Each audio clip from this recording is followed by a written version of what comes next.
Well, a very warm and sunny good morning to Donington Park for the 2021 Donington Historic Festival. Beautiful day here at Donington Park. We're expecting high temperatures of up to 14-15 degrees. That's almost the midsummer for the United Kingdom. And it's a bit of a shame that we aren't allowed quite yet to allow spectators through the gate, but hopefully our live stream bringing you all the action live as it happens from Donington Park on the live stream. I hope this is in some way making up for it, and hopefully we can bring the Donington Historic Festival to you if you can't come to us. My name is Joe Bradley. I'm going to be with you for the whole of the day, and alongside me later on will be my co-commentator Alistair Douglas, and down in the pits for pretty much most of the afternoon is going to be our roving reporter Andrew Marriott. However, for the first part of our programming, Andrew's going to be right alongside me. Andrew, I've just mentioned the weather. We look at the pictures we've got from Donington Park, and really there's nowhere in the world you'd rather be, I would expect. Absolutely not, and the first time at a race circuit for me for over a year, and just the buzz is back. You know, it's fantastic to be here chatting with old friends and making new friends and seeing wonderful cars, and many of them from my rather long history of motor racing actually. Just seeing on screen, we've still got the final qualifying session going on for the big 3-hour race, which is going to come at the end of the day, but we're going to start with the Formula Juniors. And Joe, that's slightly different to last year. Yeah, absolutely. We're into day 2 of a 2-day historic festival here at Donington Park. We've got big thanks to motor racing legends, DK Engineering and the Royal Automobile Club for enabling us to bring you these live action pictures to you. And a big thanks to them for enabling us to provide a live stream. Earlier on this morning, Andrew caught up with Jeremy Vaughan from the RAC. So I'm with Jeremy Vaughan, Head of Motoring for the Royal Automobile Club, who are very much involved in this meeting and with the Legends Group. Jeremy, just outline a bit how you got involved and why, really. Well, we're delighted to be involved in this weekend. I think it stems from the great success of last October. Clearly there's an appetite for this 3-hour format. And you know, Duncan called us and we said, yeah, let's get involved again, and especially for the live streaming. I was watching it yesterday at home, and you know, couldn't wait to be here this morning actually. Yes, this 3-hour Pall Cup is going to round off the whole of the activities for the 2 days. Terrific entry, and it should be a very good, but even tactical race, I think. And you know, RAC has got such a long history in supporting races. Well, you mustn't forget that the club's been around for 124 years. You know, we've been involved in some iconic events. You know, the 1,000-mile trial in 1900, the London to Brighton. You know, we've also organised the first Grand Prix of Brooklands, and then the first Grand Prix in Silverstone in 1950. So very much part of our heritage, very much part of our DNA to support motoring and motorsport. Now, it is the Pall Trophy, and maybe we should just explain to the people that aren't so familiar with the Royal Automobile Club why, but there is the most marvellous clubhouse down there in Pall. Yes, we have the most wonderful clubhouse in Pall, which was built in 1908 as a palace for the motor car.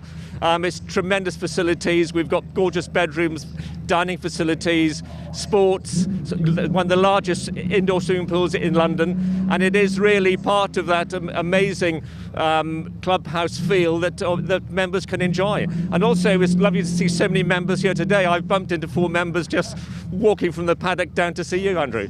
Well, that's excellent. Well, enjoy the day, Jeremy, and thanks so much for supporting the live stream and supporting the event and Legends. No, thank you very much. And also, I'd like to say a huge thank you to DK Engineering as well. You know, we need sponsors to support these motorsport events, otherwise they wouldn't be here. Great to have people like Jeremy Vaughan along at a meeting like this and supporting the Donington Historic Festival. 10 years this festival's been going on, Andrew, and I would have lost money on that. It still feels relatively new, but I think that's just a sign of being old, isn't it? The fact that this festival's been going on for such a long time. I think it is, and such an appropriate place to have a historic festival, because it is one of the most historic racing tracks in the world. And of course, remember, there were the pre-World Championship Grand Prix here before 1935, 36, 37, 38, 39 race was meant to happen, but didn't. And of course, the people that raced in that were people like Bernd Rosemeyer. They brought the second 2 years, Mercedes and Auto Union both came and raced against each other. And unusually, because the Auto Unions are usually not quite as quick as the Mercedes, Auto Unions won both those races, but it was a close call thing, and they were beasts, those things. And of course, people forget that, oh, this was the first rear-engine racing car or something. When they look at a Cooper, those Audis were Audis, because they were Audis, really. Yes. Those Auto Unions were rear-engine, and they were beasts, absolute beasts. At the forefront of what we called Formula One racing at the time, before the World Championship in those 1930s. You see those iconic shots of the Mercedes and the Auto Unions airborne. Jumping, yeah. Now that section of track isn't part of the current track, but it's still there. Yes, it is. That's it's right. off in the trees towards, well, behind me to my left, isn't it? And our co-commentator, who Alistair will be joining us later, yesterday went down and drove his car through that section and he had a picture of a Mercedes jumping, and he put his car in exactly the same place, and he just showed me on the really? He's got the two pictures together, which is a nice thing to do. Yeah, fabulous. I mean, people used to test on that loop, that hairpin. Right. So years ago at Donington, they used to test. And the current track, actually, when Tom Wheatcroft put this track back and brought it back to life in the mid-70s, the current track that we're going to race on today follows pretty roughly the same track as those cars would have run on in the 30s. Oh, yes, indeed. I mean, they added an extra loop, of course. Yes. So that made a bit of a difference and made it longer. But a lot of the trace is the same, all down the Craner curves and past the famous bridge and so on. That's the same trace. Just getting a paddock shot here, Joe, of Formula Juniors getting ready. That'll be our first race of the day. Yeah, let's have a look at the programme. What's ahead of us, Andrew? Our first race of the day is for our Silverline Tools Formula Junior Championship. Now, yesterday we had two races for Formula Junior. We had the 1958 to 60 cars and the 60 to 63, or the 61 to 63 cars. Today we're bringing them all together, and I'm looking forward to that, because the pre-60 cars tended to follow the lines of the then sort of the big league Formula One cars, which are front engine. And it's when we ticked over into the 60s decade, that was when we started putting engines behind the driver, and that we're going to see that complete sort of representation on our Formula Junior grid. Indeed you are. In Formula Junior, the two big countries were UK and Italy. In fact, Formula Junior was invented or created by Count Johnny Laurani, an Italian, and there was lots of Italian makes as well. Stangolini, that's a great name, Stangolini. That was the sort of best number one racing car. Cars had to be called something like a Stangolini. Yeah, and not all of them. Most of the cars we'll see today, as we're going back to qualifying now and seeing some other cars in the paddock, most of them ran an engine that was based on a Ford Angular engine, the 105E block. But some of them, particularly cars that raced in East Germany, because there's quite a bit of racing in East Germany, and in Germany generally, had DKW two-stroke engines. And I also read somewhere that wherever Formula Junior was, so in Sweden they used the Saab engine, in Russia they used the Moscovich engine. It was basically whatever was readily available. They would. And a lot of people use Fiats in Italy. In Italy, yeah. But the Cosworth developed Formula Junior engine was far better than I would imagine so. the others. And having said that, Team Lotus then ran a Formula Junior team as the feeder team to Formula One. Right. Just like they do today, I think, in fact. Nothing's changed. And they also built the most engines, most cars. So they ordered the most engines off Cosworth. So they always had the best ones. So the factory cars, originally Jim Clark won in Formula Junior. Following year, Trevor Taylor, the guy that raced in a yellow race suit when everybody else had blue race suits. And then Peter Arundel, he totally dominated the final year of Formula Junior. And they always had the best engines. Oh, they had the best team, of course. Yeah, Colin Champion was savvy. That's our first race, and that's coming up very, very soon. We're still in the throes of qualifying for our RSA Pall Mall Cup race, which we'll end the programme with. So still a couple of minutes of qualifying left before we get on with our Formula Juniors. So we've got the Formula Junior race. That's a 20-minute race. And then scheduled for around midday, we've got the Mad Jack for pre-war sports cars. That's going to be a 40-minute. A relative sprint race by today's standards. We're then going to have a bit of a break for lunch to give our marshals and our race officials time to grab a cup of tea and a sandwich. We're coming back in with our historic touring car challenge, the Tony Dron Trophy. That's going to be a 60-minute race to kick things off after lunch. We've then got a 20-minute sprint race for our historic Grand Prix car associations, and those were fantastic to watch yesterday. Some very good cars in that race. Yeah, and then we're going to finish with a 3-hour. We've got a 3-hour endurance race with 2 mandatory stops. And that's for our RSE Pall Mall Club for Prix 66 GT sports racing and touring cars. That's a new series which they tried out at the end of last year, and now I think they've got 2 races this year. It's something they're very much developing. And I just noticed as we're coming to the final seconds of qualifying that Andrew Jordan, well known in British touring cars, has just pipped Tim Harvey, a former BTCC champion. So 2 BTCC champions just snatched pole position from him a moment ago. Andrew Jordan is in a Cobra Coupe, and Tim Harvey's in a very different car, a Lotus 15 Climax. So two from presumably different classes even, I would think. Yes, they are. But Tim Harvey we caught up with this morning, and he's telling us that he had hoped to be in that touring car race as well, but he was testing here on Wednesday, and there was a problem with the fuel injection system, and the car caught fire and burned quite badly, and far too badly to be repaired. Yeah, and the car, Andrew, being a Sierra RS 500. That's right. So it's not and in that race we've also got the former Japanese touring car champion and factory BMW and Ford driver Steve Soper. We saw in the paddock a magnificent BMW with Steve Soper all over it, but he isn't driving that. He's actually driving a Cosworth RS 500 that he raced for Ford before he switched to BMW, and then he had that 9 or 10 years as a fully professional BMW driver, drove for them at Le Mans and all sorts of things. And just to add to that RSE Pall Mall Cup grid, behind those 2 touring car stars, we've got John Minshaw and Phil Keane. Phil Keane, who raced to go in British GT, and don't think they never won. They won second 3 years running, I think, something like that. I'm not sure. I'm sure he loves you reminding him. Yeah, and also very strong pairing, a lovely E-Type. And the Minshaw family, of course, started the Demon Tweaks business. Jaguar E-Type's probably been one of their most successful. They've raced a lot of different cars, but always have some nice E-Types. They've got several of them. Yep, that's the RSE Pall Mall Cup just coming to the conclusion of their qualifying session. We'll confirm that grid, everything that we just mentioned. They're provisional at the moment, and we'll give you obviously a great rundown when we get to that point.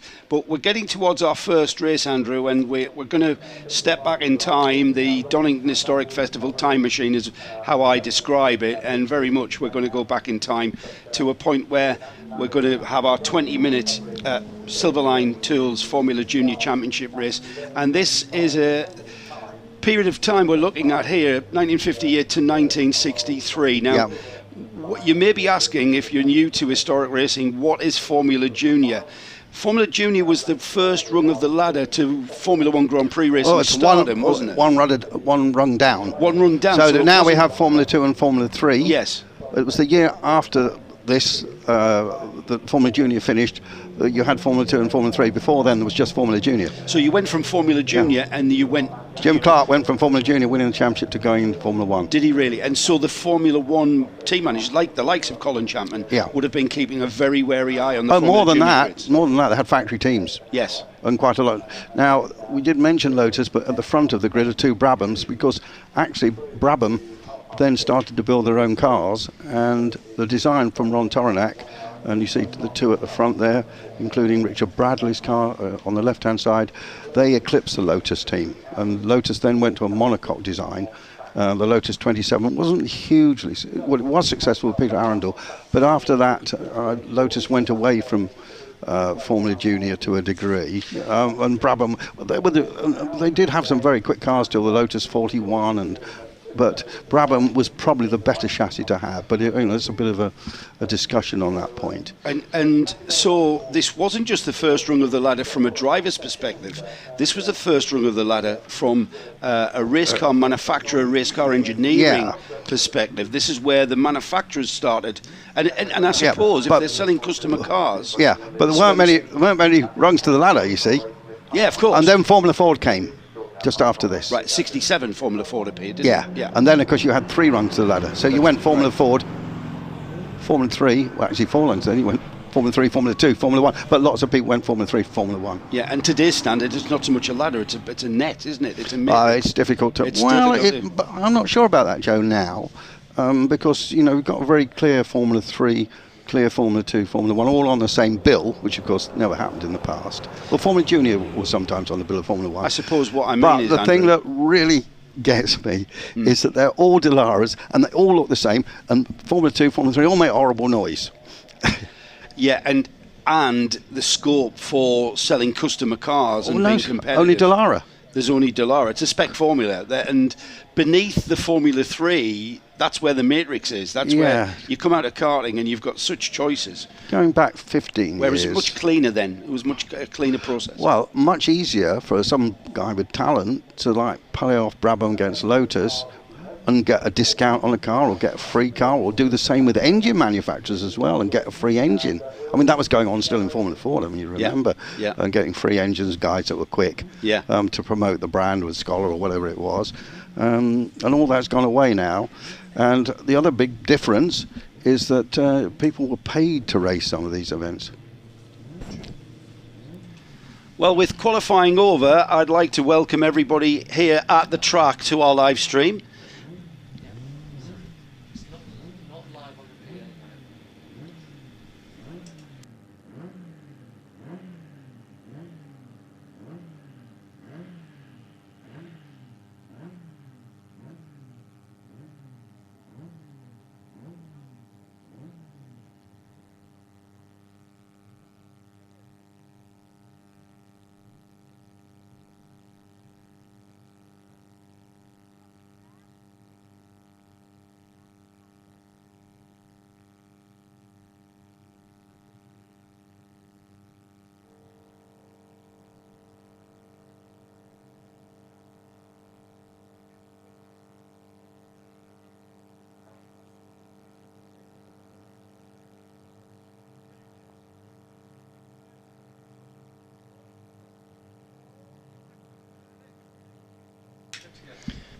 So I'd like to welcome everybody here at Donington Park along to our broadcast, and we welcome the marshals and the competitors, the friends and family, the crews I should say, of our competitors. But a special thank you to all of our marshals and race officials, and welcome on board. We'll be live throughout the afternoon now, both in sound and vision, and it's if anything to go by the work that was done out there yesterday, Andrew. It was a very slick race meeting. We had one or two incidents which caused a few red flags and a couple of stoppages, but the stoppages weren't ever that long. There was great work by our marshals and our officials. Absolutely, we had the odd red flag, didn't we? Had a couple of quite sizable shunts. Yeah. Nobody hurt, but a few bruises. But everything ran absolutely to time, and let's hope it'll all be the same today as we look at the grid lining up for our first race of the day, which is going to be the two different types of Formula 3 car from the two periods. Formula Junior, sorry. They were very similar though, Andrew. And some of them have the same chassis, actually. Yeah, and so these chassis had quite a long life then, because the same chassis went through the 60s to the late 60s with Formula 3 engines. And when these this formula that we're about to see started to evolve into the kind of single-seater series that we saw highlighted in the Rush movie, where Nicky Lauda and James Hunt first met in those Formula 3 Screamers, the 1000cc's. Yeah, that was before this. So, for instance, in this race, it's a Lotus 18, a Lotus 20, a Lotus 22, but there isn't a Lotus 27. They're quite rare. But that was 4 years, and Chapman did something almost every year, but some of the differences weren't that much. But it was the big thing then, Joe, was the racing car show. They really took a lot of orders at the racing car show. And Lotus Components, who sold the cars, had a lot of cars. We're going to have a look at our grid rundown now, Andrew, and this is how it will start. Richard Bradley with a fine win in the 61 to 63 class yesterday. He's on the pole position, and you can see there a very, very quick lap time, 1:17.023 from Richard Wilson on a 1 minute 20.8. 1:03. Adrian Russell is third, another in the 120s. That bodes well. We've got three cars there on the 1:20.8. Fifth place is Ray Malik, distinctive U2 chassis. That Ray is campaigning. It's a front engine car. Yep. Mark Woodhouse will be on sixth. Andrew Beaumont, look out for the distinctive Ronnie Peterson replica helmet. And in eighth spot on the grid is John Fider. Tim Child will start ninth. Alex Morton will be the last of the cars on the fifth row, and then the sixth row will consist of number 11, Nick Carlton-Smith, and Andrew Turvey in 12th. 13th sees Martin Albert with Robert Longdon alongside, and then 15th and 16th, Andrew Hayden and Peter Anstis. 17th, Jonathan Fider and James Hicks, and then in 19th and 20th spot, rounding off the top 10, the top 10 rows of the grid, Crispian Besley and Nick Taylor. 21st is Trevor Griffiths, 22nd Robert Goodwin, 23rd is Simon Sid Fraser, and then 24th Graham Barron. Anna Wilson will start 25th, Richard Ferris 26th, 27th is Justin Fleming, and Peter Fennikel is in 28th spot. And Joe, if I can just add, I've just been handed a piece of paper. Obviously, we've got the front engine and the rear engine classes today. They ran separately yesterday. There will be a special prize for the best Formula Junior front engine car. It's going to be the John Goddard Watts Trophy, and the big favourite for that, of course, is Ray Malik, who dominated that front engine race yesterday, and indeed is starting on the third row of the grid. It just shows how quick that car is. That car really is. 32 car grid then, with Bob Beryl, Jeremy Knight, Duncan Rabagliati and David Drew rounding off the 32 car grid. I tell you what, Formula Junior in historic racing, and certainly here at the Donington Historic Festival, looks in very healthy shapes. There's some beautiful cars that we're going to see racing. And some great histories as well, and driven by some very famous drivers. I was just talking to a guy who's got a Cooper. It's the red one that just went through the picture, actually. That was one of the first cars that Ken Tyrrell ran in the days before Ken Tyrrell had Jackie Stewart racing for him. So where Ken Tyrrell cut his teeth? Yes, absolutely. On the pole position then, Richard Bradley. He's certainly the favourite. We spoke to Richard in the paddock this morning, didn't we? And he's on good form. Full-time pro driver, of course, races in the European Le Mans Series and LMP2, but he prefers driving these, he told us. He said this is the best car he drives. Yeah. And he drives quite an eclectic mix. I mean, from everything from a 2007 Pescarolo, which I've seen him race in America, to an Aston Martin, and that's my pre-war sports car that his dad is racing today. So there was a crash at the start of the rear-engine Formula Junior race yesterday that took out Sam Wilson, who was always one of the front runners, and the chassis damaged, I understand, so that's not running, which is a shame. So Richard Bradley won't have quite so much competition, but we're almost ready to see Marshall's running to the back there, just checking a couple of things. We've got a car that maybe's lost its engine, I'm not sure. I know someone lost a clutch on the line yesterday. They're ready to push the buttons. That very green car is an Australian car called an Osper. There's Duncan Rabagliati, the orange Alexis. Duncan's the guy that's been absolute mastermind of this whole Formula Junior. He's behind the organisation inside of this series. He has really lifted Formula Junior over the last 20 years, really. And his daughter Sarah now runs it all. Two lovely Brabhams at the front in the traditional works colours with the green and the gold. And from 2015 this series has been supported by Silverline too, so a big thank you to them as well. We are about to go racing, though. Richard Bradley is certainly the firm favourite with regards to his lap time. The lights go out and this full car of 32 Formula Juniors, full grid of 32 Formula Juniors gets off, and as expected, Richard Bradley disappears off into turn one first, into Redgate. What a sight that is. Beautiful scenes here, beautiful sunshine, almost a perfect day track weather-wise, and we expect the weather to continue without any kind of rain forecast, so a beautiful sunny day to go racing. And what a sight that is. That for me is the iconic view of Donington Park, Andrew, through those sweeps of the Craner curves.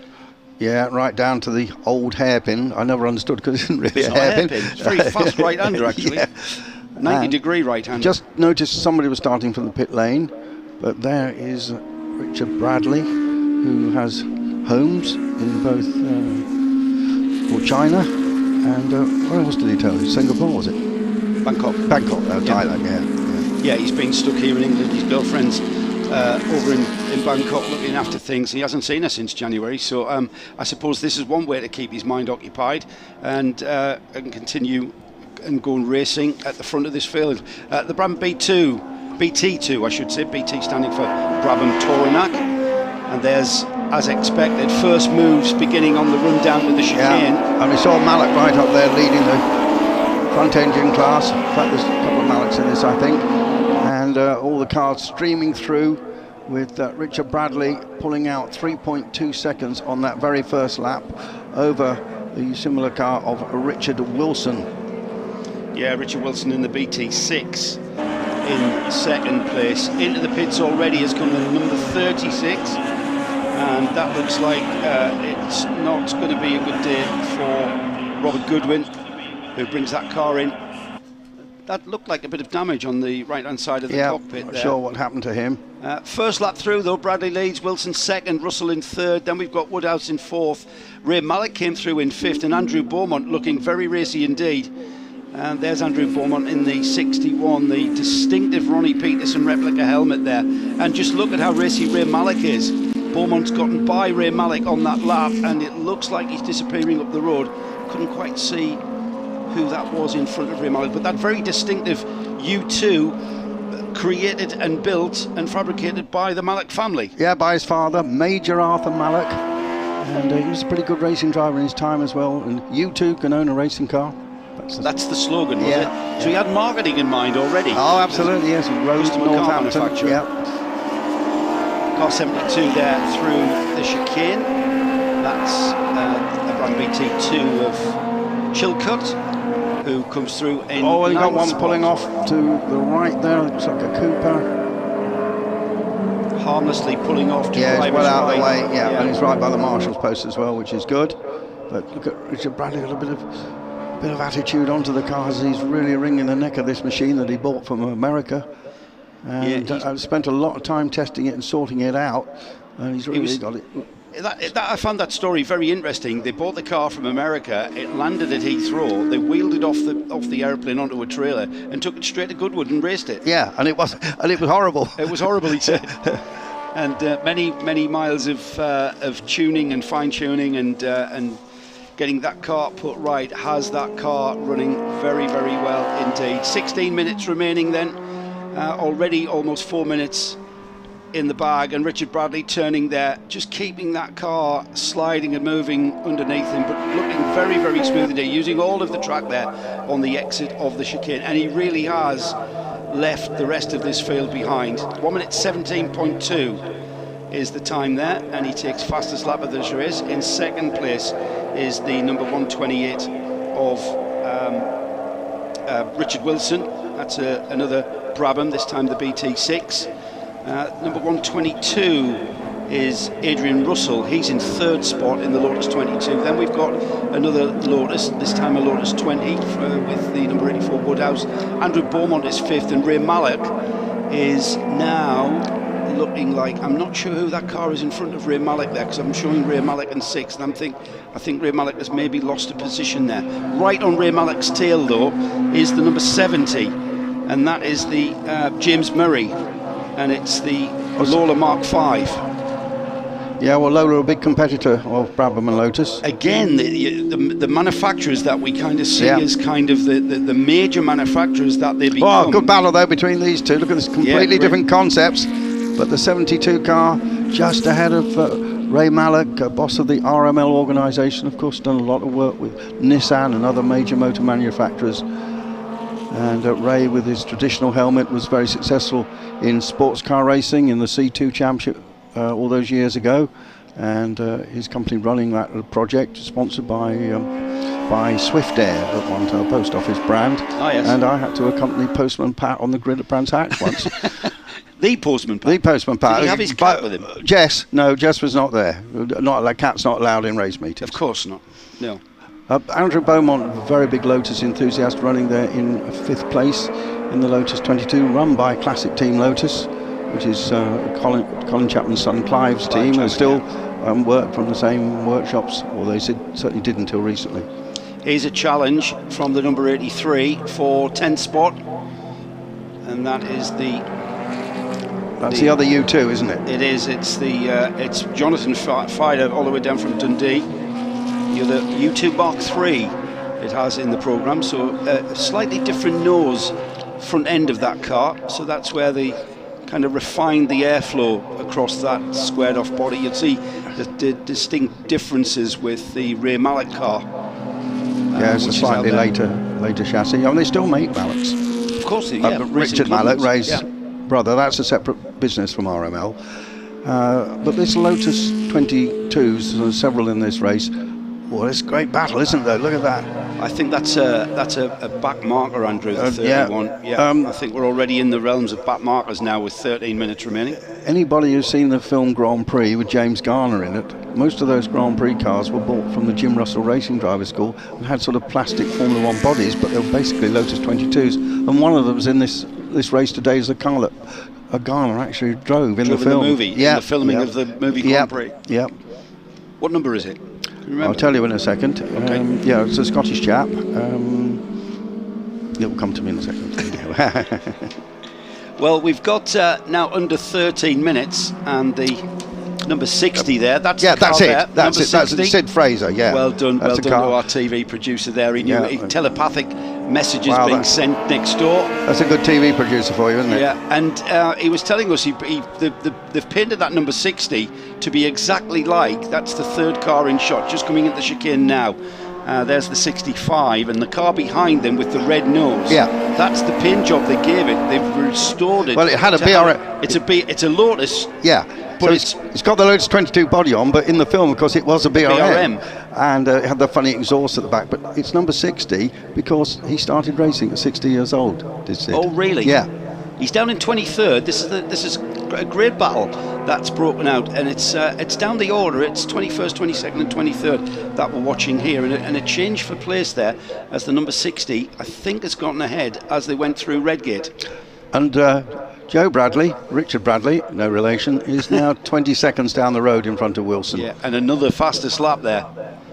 Another fastest lap, and there he is, right in amongst that battle for 20th. Richard Bradley going through, and he did mention that we said to him, Richard, try and make this a little bit entertaining for us. You're 3 seconds on the pole, and he says, it's going to be entertaining when I come through the traffic, and he's right, isn't he? There he was. Right. But he's gone already. Yeah, just to remind people, Richard Bradley is a full pro driver, races in the European Le Mans series, but at Le Mans, well, 6 years ago now, wasn't it? He won the LMP2 class in that Hong Kong-owned car, number KCMG, with Matt Howson, who now actually runs the KCMG team. He runs as a kind of team manager. Yeah, I think they're more in touring cars these days, aren't they? GTs, aren't they? Yeah. We're getting towards half distance, Andrew. 20 minutes of this race, and we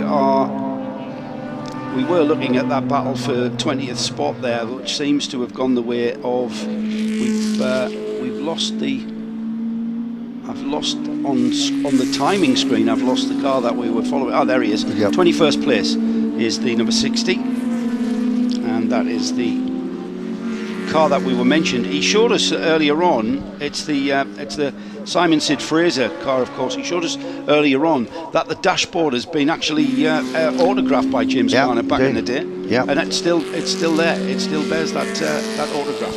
There's Richard Bradley though. He's at McLean's and he's coming up to half distance now. He's got a gap of 21 seconds to the second place car, and that has just gone into third place ahead of Wilson. That's the number 122 of Adrian Russell to Lotus 22.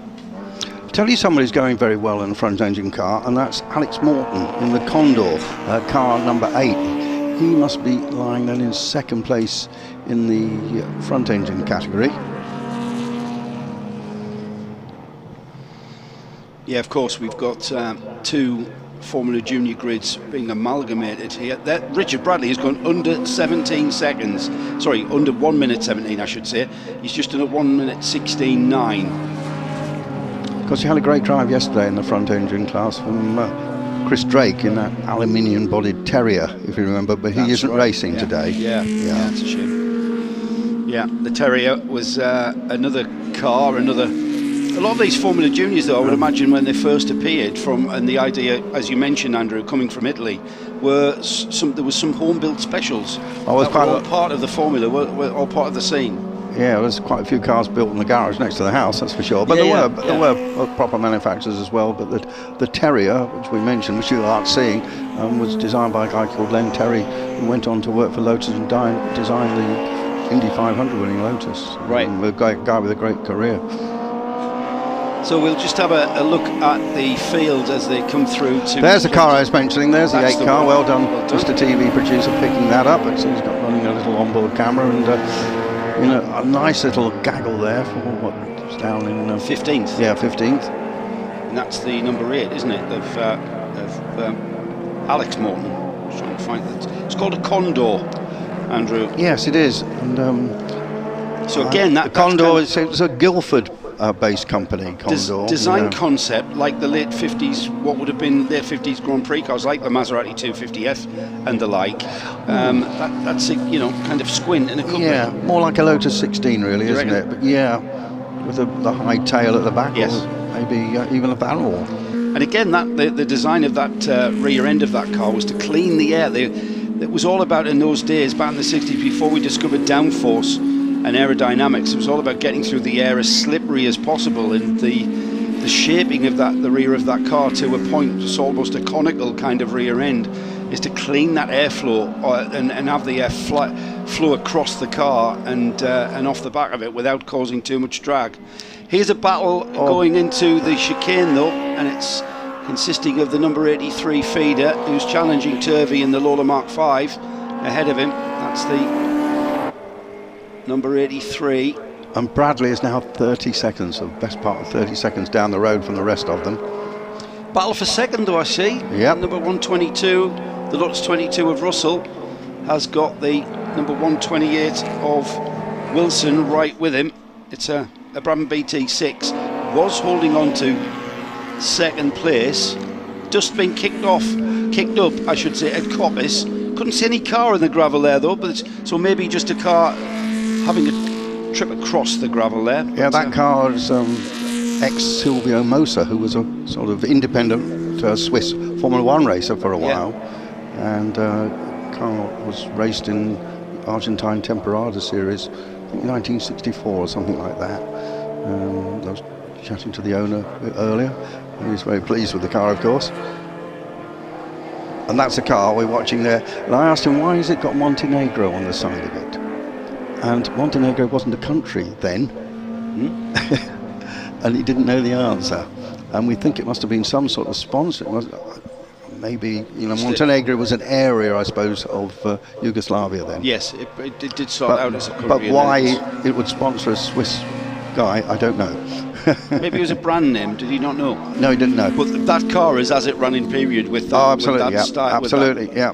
And of course, in those days, commercial sponsorship, defining the colour of cars and liveries wasn't a thing, was it? No, it wasn't a thing at all. National colours on race cars. Oh, yeah, well, that's absolutely right. British Racing green. British Racing green. France was blue, Italy red. Yeah, Belgium was yellow. USA was dark blue, am I right? Yeah, well, they changed white with blue stripes White later. with blue I think it had stripes, been red very originally. And was Germany white? Germany was white stroke silver. Which meant Well, is it true that they took the paint off those to save weight or something? True. That's why they ran in aluminium. Absolutely. Brushed aluminium, or polished aluminium. Orange, I mean, I don't know why Duncan's car is orange. I think Lexus were always orange, but it's actually the Dutch racing colours. Yes. Lexus came from Birmingham, so I don't think there's that many Dutch people in Birmingham. But there Andrew, we go. we're about 5 minutes away Yeah, from the finish of this race, and you're going to head down now to the podium and hopefully grab a chat with Richard Bradley, I should think. Probably Richard Bradley. I hope you haven't hexed him there. Yeah. Probably Richard Bradley at this rate. He's got a 32-second lead, and we're now under 5 minutes remaining. In second place is Richard Wilson in his Brabham BT6. Just behind him, though, not much in it at all. Got out to about 1.5 seconds now. Is the number 122 of Adrian Russell, and then behind Adrian, about 3.6 seconds behind Adrian, is the number 84 of Mark Woodhouse, and Mark's car is a Lotus 2022, so a developed Lotus 20 is that. Ray Malik is in the U2 in 5th spot, a further 20 seconds behind, and then car 70 is the blue-coloured Brabham BT6 of John Fider, and John is in 6th spot. He's got a lead of about, or I should say a gap of about 4.5 seconds. Is that to, no he hasn't, he's only got 5/10, so half a second. So that battle for 6th and 7th closing up a little bit with the number 72, the turquoise blue Brabham of Chris Chilcott, and behind Chris Chilcott in 8th we've got the first of the Kiefts. That's the Formula Junior manufacturer. That one is the number 39 of that's the number 39 silver coloured Keith from Stowmarket. It's Nick Carlton-Smith. Rounding off the top 10 will be the Lola Mark 5A car 57 of Turvey, and the other Malik U2, this time the Mark 3, the more sort of smoothed edged Malik U2. That is the number 83 Jonathan Fider. So we're getting towards that penultimate lap with 3 minutes on the board. There's the number 83 there. I'm about to be joined by my colleague Alistair Douglas, who covered the qualifying session this morning, so we'll be getting a little bit of chat about how qualifying went for our coming races. This of course this grid was formed for our Formula Juniors from the 2 races we had yesterday, and the 2 qualifying sessions we had yesterday defined the grid, and it's all been all about that Brabham BT2 of Richard Bradley, who has kind of dominated this race as we thought he would. 1:16.9 being the fastest lap of the race so far. He's got a 37-second lead behind him, though. A very competitive situation beginning to develop, and the number 128 is the car that is currently in 2nd place. That is the Wilson Brabham BT6 from Russell in the Lotus 22. There's the number 70, and that's Fider in the Brabham BT6, currently in 7th place, and he was right on the tail of the number 72, just ahead of him, the turquoise blue Brabham of Chris Chilcott, but he's dropped back 3 seconds. Chilcott's right on the tail of Ray Malik in the U2. That's a battle for 5th, 6th and 7th. And there is the number 32 of Ray Malik, just coming through the old hairpin there. And that's, the number 72 has gotten ahead of Ray Malik there into Redgate and down through the sweeps of the Craners. So that's a change for position from Chris Chilcott, who's now managed to got by Ray Malik and up into 5th. So Chilcott now in 5th, Malik in 6th. There is Richard Bradley, our leader, still coming through the field. He's lapped up to 7th spot now. That's the number 70 car of John Fider, he's just gone by.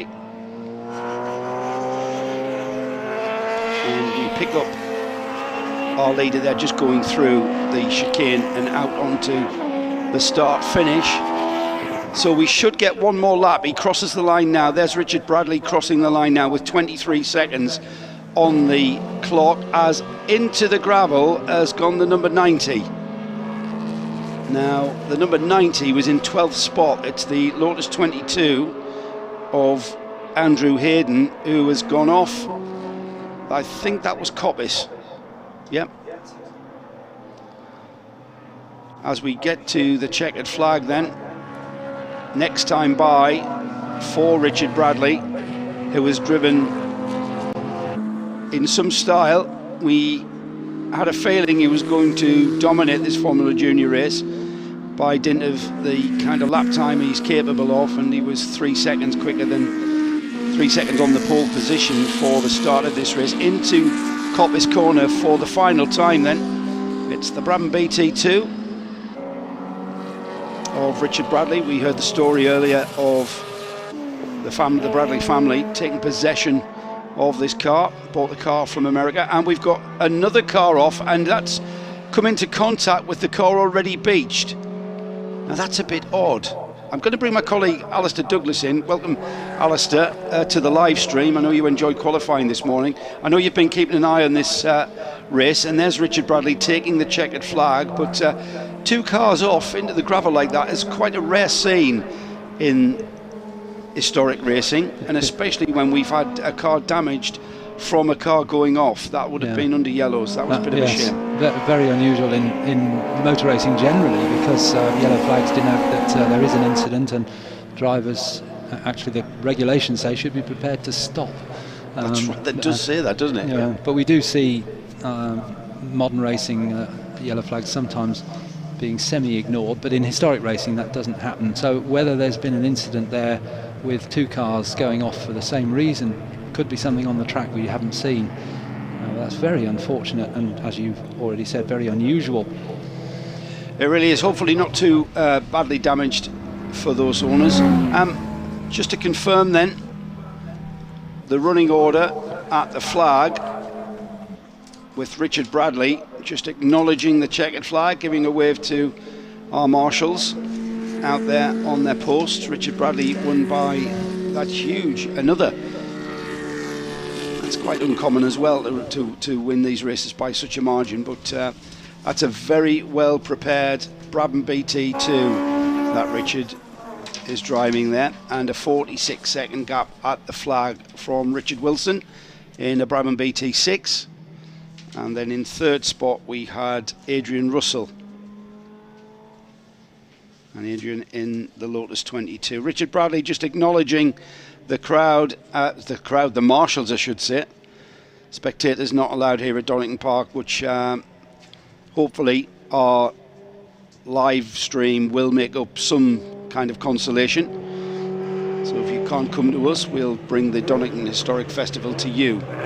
Rest of the field coming through then, and the cars will make their way to the collecting area of Parc Fermé and to our podium, where Andrew Marriott has shuffled down to, and Andrew will be getting a chat to our winning drivers as they come onto that pit lane now. We're going to have a look at the results in a moment, just waiting for those results to be confirmed, of course. Everything we talk about is provisional until we finally call it. Pretty much all of our runners through and have passed the checkered flag and are making their way back around and into Parc Fermé.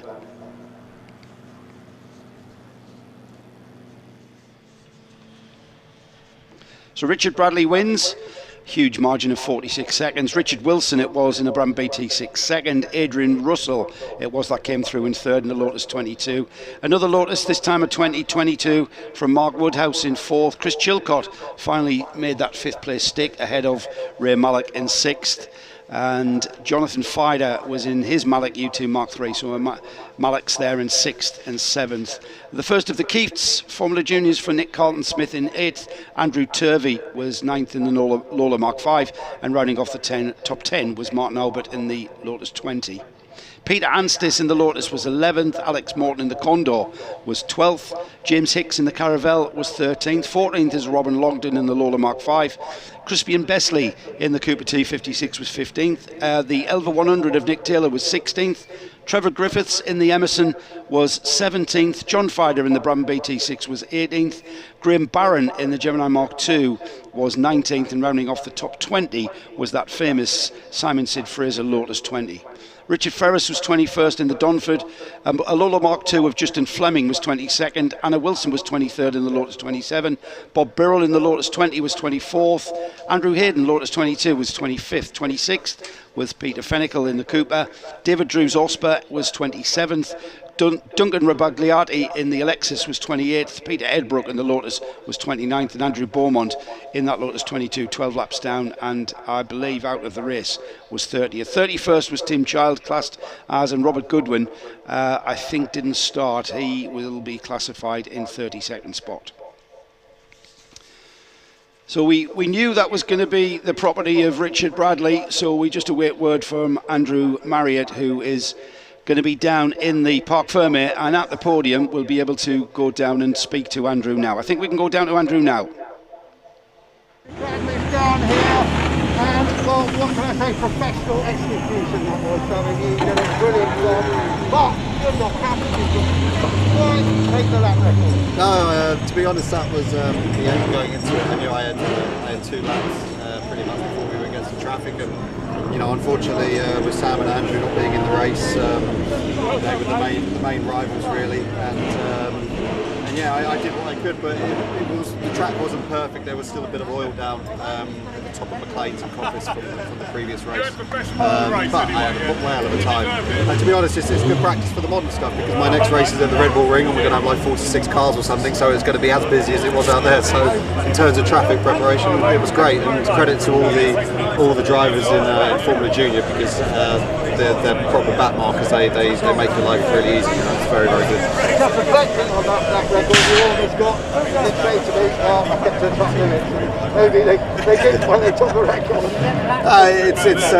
Track limits are a difficult issue. You know, for me, to be honest, when I did my racing in America, my favourite circuit was Mosport Park, because there's no track limits there. There's a concrete wall and that's it.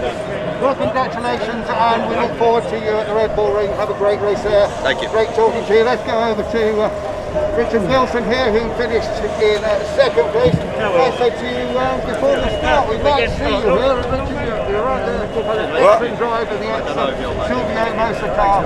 We were telling the story on the commentary about this machine, wasn't it? Yeah, no, it's a fantastic race. I really had a good scrap with Adrian. I think Richard was in a class of his own, obviously, but we had a lovely race, and it was so nice to have it in the sunshine and the blue skies. You know, we had a couple of minor spots around and thought, oh, is it coming? But it didn't come, and we had a great race. So, well done to Richard. Thank you very much. And we're going to head over to the blue car, 122. So chuffed with that. Duncan Rabaglia artist down here, the architect of all this Formula Junior success. But let's grab hold of Adrian Russell here. There's so many people here. Adrian, we haven't talked before. Nice to be on the podium. It's lovely, yeah. Always nice, especially here. Of course, a historic meeting. And what's the history of this particular machine, this Lotus 22? This car was rescued by a guy called John Arnold in the 80s and been hill climbing for several years.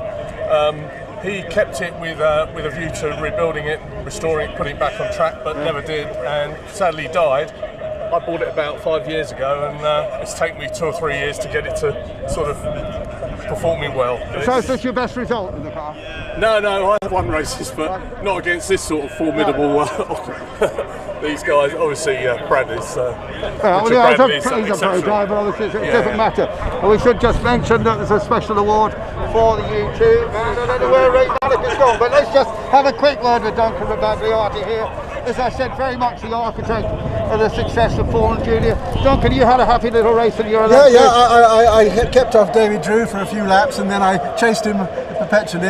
In between the sort of being lapped, we sort of moved a little closer and then a bit further away, but it was all good and nice to have someone in one's sights. I did lap the last man anyway. Oh, well, that's pretty good, but I mean, your big thing is you took Formula Junior from really, it was just a load of cars standing by in garages doing nothing, and you made it into this fantastic race series. Yeah, well, it was just running with Formula Fords, and where was it going to go? And I put my hand up and said, follow me, and luckily they all did, and here we are. It's an amazing weekend, and we've got so much variety of cars and more coming out, and there's an incredible book by Sandro Silva coming out shortly about Italian Formula Juniors. It's all really on a ride, and we're loving it all. Well, excellent. Well done, Duncan. He deserves a knighthood for all this, you know. So down here, happy faces on the victory area, and I'll go back to the commentary. Thank you, Andrew, and great that you got a chance to have a chat to Duncan Rabaglia, who is the man behind putting the Formula Junior series together. Silverline Tools, a big part of that for the last few years, been a part of that series for since 2015, so a big thank you to them. A big thank you as well from everybody here at the Donington Historic Festival to Deaky Engineering, the Royal Automobile Club, and of course Motor Racing Legends for the organisational body behind putting this race meeting together. And of course last year's festival had to be postponed, cancelled, which was a shame, but this year we've gone ahead and not quite able to have spectators on site to enjoy the sights and sounds of the festival, but hopefully this live stream will make that up to you in some way. We've got our grid forming in the collecting area, and the next race out is for the Mad Jack for pre-war sports cars. Would you like me to tell who Mad Jack was? Alistair, you read my mind. I was just about to ask what the Mad Jack is actually about.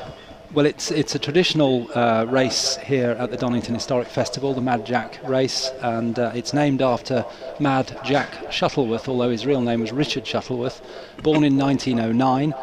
The family lived in Old Warden Manor near Biggleswade in Bedfordshire, and their wealth came from the agricultural engineering company called Clayton and Shuttleworth, which also made steam engines as well. So there was some money about, and that allowed him to go racing, which was his passion. And the reason that the Donington Historic Festival runs the Mad Jack race is that he was the winner of the 1935 Donington GP in an Alfa Romeo Tipo P3.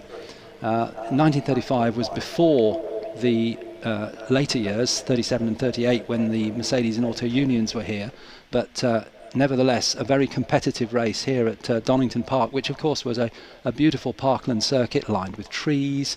The Melbourne Loop, as we call it now, that's behind the commentary box, actually went all the way down to the bottom of the hill near the main gate and then back up over that rise, and the cars used to take off there. I've been told you had a little trip down there last week. We did, yeah, we did a little trip. My son Duncan, who's helping us with the admin for supporting us, took a picture of me at the spot and then he's mashed it together. I don't know how these youngsters do it with technology, but there we were. And anyway, before that fabulous pictures were taken at that spot with the Mercedes, that was the Grand Prix car. Mad Jack Shuttleworth won the 1935 race in his Alfa. Sadly, like many young men of the time, he joined up the RAF, with the RAF of course, doing his duty, and joined in 1939, but was killed on a training exercise near RAF Benson in 1939. 1940, I think, sorry, 1940 it was. And anyway, his name lives on in the Mad Jack race here at Donington, and also in the Shuttleworth collection, which is at the Old Warden Aerodrome near Biggleswade. So there's a real strong connection with Donington and with this meeting in particular. Another connection with this particular race is car number 46, which is being driven, as always, by Duncan Wiltshire, who is one of the driving forces behind the whole meeting, and indeed historic promotions and motor racing legends. And Duncan racing his usual Bentley 3 litre. So we've got a couple of connections really with this race. I love the fact that we're still honouring Mad Jack all these years later, and really it's down to people like that back in those days where we, you know, the very forefront of motorsport, not just in this country but worldwide. 1935 racing at Donington Park, and here we are 2021 still doing that. And quite you can we've got the grid now up on the screen, so let's give you the grid from qualifying this morning. And pole position to 112 Justin Mayers and Ben Mayers in the GN. Alongside is Tom Waterfield and Eddie Williams, number 7, and on the second row it's number 11 Fred Wakeman and Patrick Blakeney Edwards, alongside number 20 Gareth Burnett. On the third row we've got Sue Derbyshire and Ewan Cameron in the Morgan, car number 35, and number 5 Richard Pilkington. And then we've got on the next row Rudiger Friedrichs, number 8, and Steve Skipworth and James Dean, number 75. Moving back to the fifth row, we have Richard Hudson and Stuart Morley, number 9, and Andrew Hall and Theo Hunt, number 69. And then behind them is Ewan Getley and Robin Tallui in car number 99, and 21 Alan Middleton completes the 6th row. Back to the 7th row, we've got Richard Iliff, number 29, and 85 James Morley and Clive Morley, the Morley family, in the Bentley, number 85. And behind them it's Robert Blakemore, number 15, and number 4 Edward Bradley and Richard Bradley again. Then we've got back to the next row, Chris and Nick Ball in car number 51, and 46 Duncan Wiltshire I've mentioned. Jock McKinnon on row 10, number 17, and number 12 Nigel Dowding completes row 10. Row 11 is Gregor Fiskin and Christoph Cowens, number 16, and number 2 Mark Butterworth. Behind them is 77 Richard Lake and 84 William and George Elborn. And then next row we've got an old friend, Paul Poshiol, who's out again in this race, number 144, alongside number 6 Steve and Josh Ward. And completing the grid we've got 14 Guy Northam and 3 Simon Edwards. So that's 28 cars, and the oldest car in the race is 100 years old, so happy That's quite birthday. incredible, isn't it? And it's on pole position. That is incredible, a 100-year-old. Yeah. Justin Mayers and Ben Mayers in the GN Parker, which was from 1921, although it wasn't originally fitted with this engine. This was fitted sometime later, so 1929 Gypsy Moth aircraft engine in the front of this GN Parker. And when you get a shot of it when they come round to the grid, you'll see it's the GN stands for Godfrey and Fraser Nash, and it's just about enough of a frame to hold the wheels, the engine and the gearbox, and just about the driver in place. With a 6.2 litre engine up front. We're looking there at car number 77, Richard Lake, in the Aston Martin Speed model. Beautiful car. Now we're looking at the grid head on, and you can see on the left hand side of the track there is the pole position car started by Justin Mayers, handing over to Ben. 112 is the number, and then Tom Waterfield will start in the Fraser Nash alongside on the front row. And then on the second row you can just see poking between them there a staggered grid, so not a rolling start for this race. It'll be a standing start started by the red lights. On the second row is Fred Wakeman and Patrick Blakeney Edwards. Now normally Fred will start, we haven't had that confirmed to us, but normally Fred, the owner of the car, and looking at the helmet, it is Fred. Yes, it is the black and white helmet of Fred Wakeman will start that, the American domiciled in the UK. And alongside will be Gareth Burnett in the green Talbot, and he's driving solo as the hard-working marshals there, the Orange Army, just helping the drivers to get to their correct positions, all moving into place. And there's the back view of that Aston Martin Speed model we saw earlier on. I can tell you that Richard Bradley won't be sharing the car with his father. He's going to leave the driving duties to his dad, who he's sharing that number 4 Aston Martin Ulster with in the programme. But Richard and his dad, his father's called Edward. Edward's going to take on the duties for the whole of this 40-minute race. We've got the grid formed up, and what a great sight that is.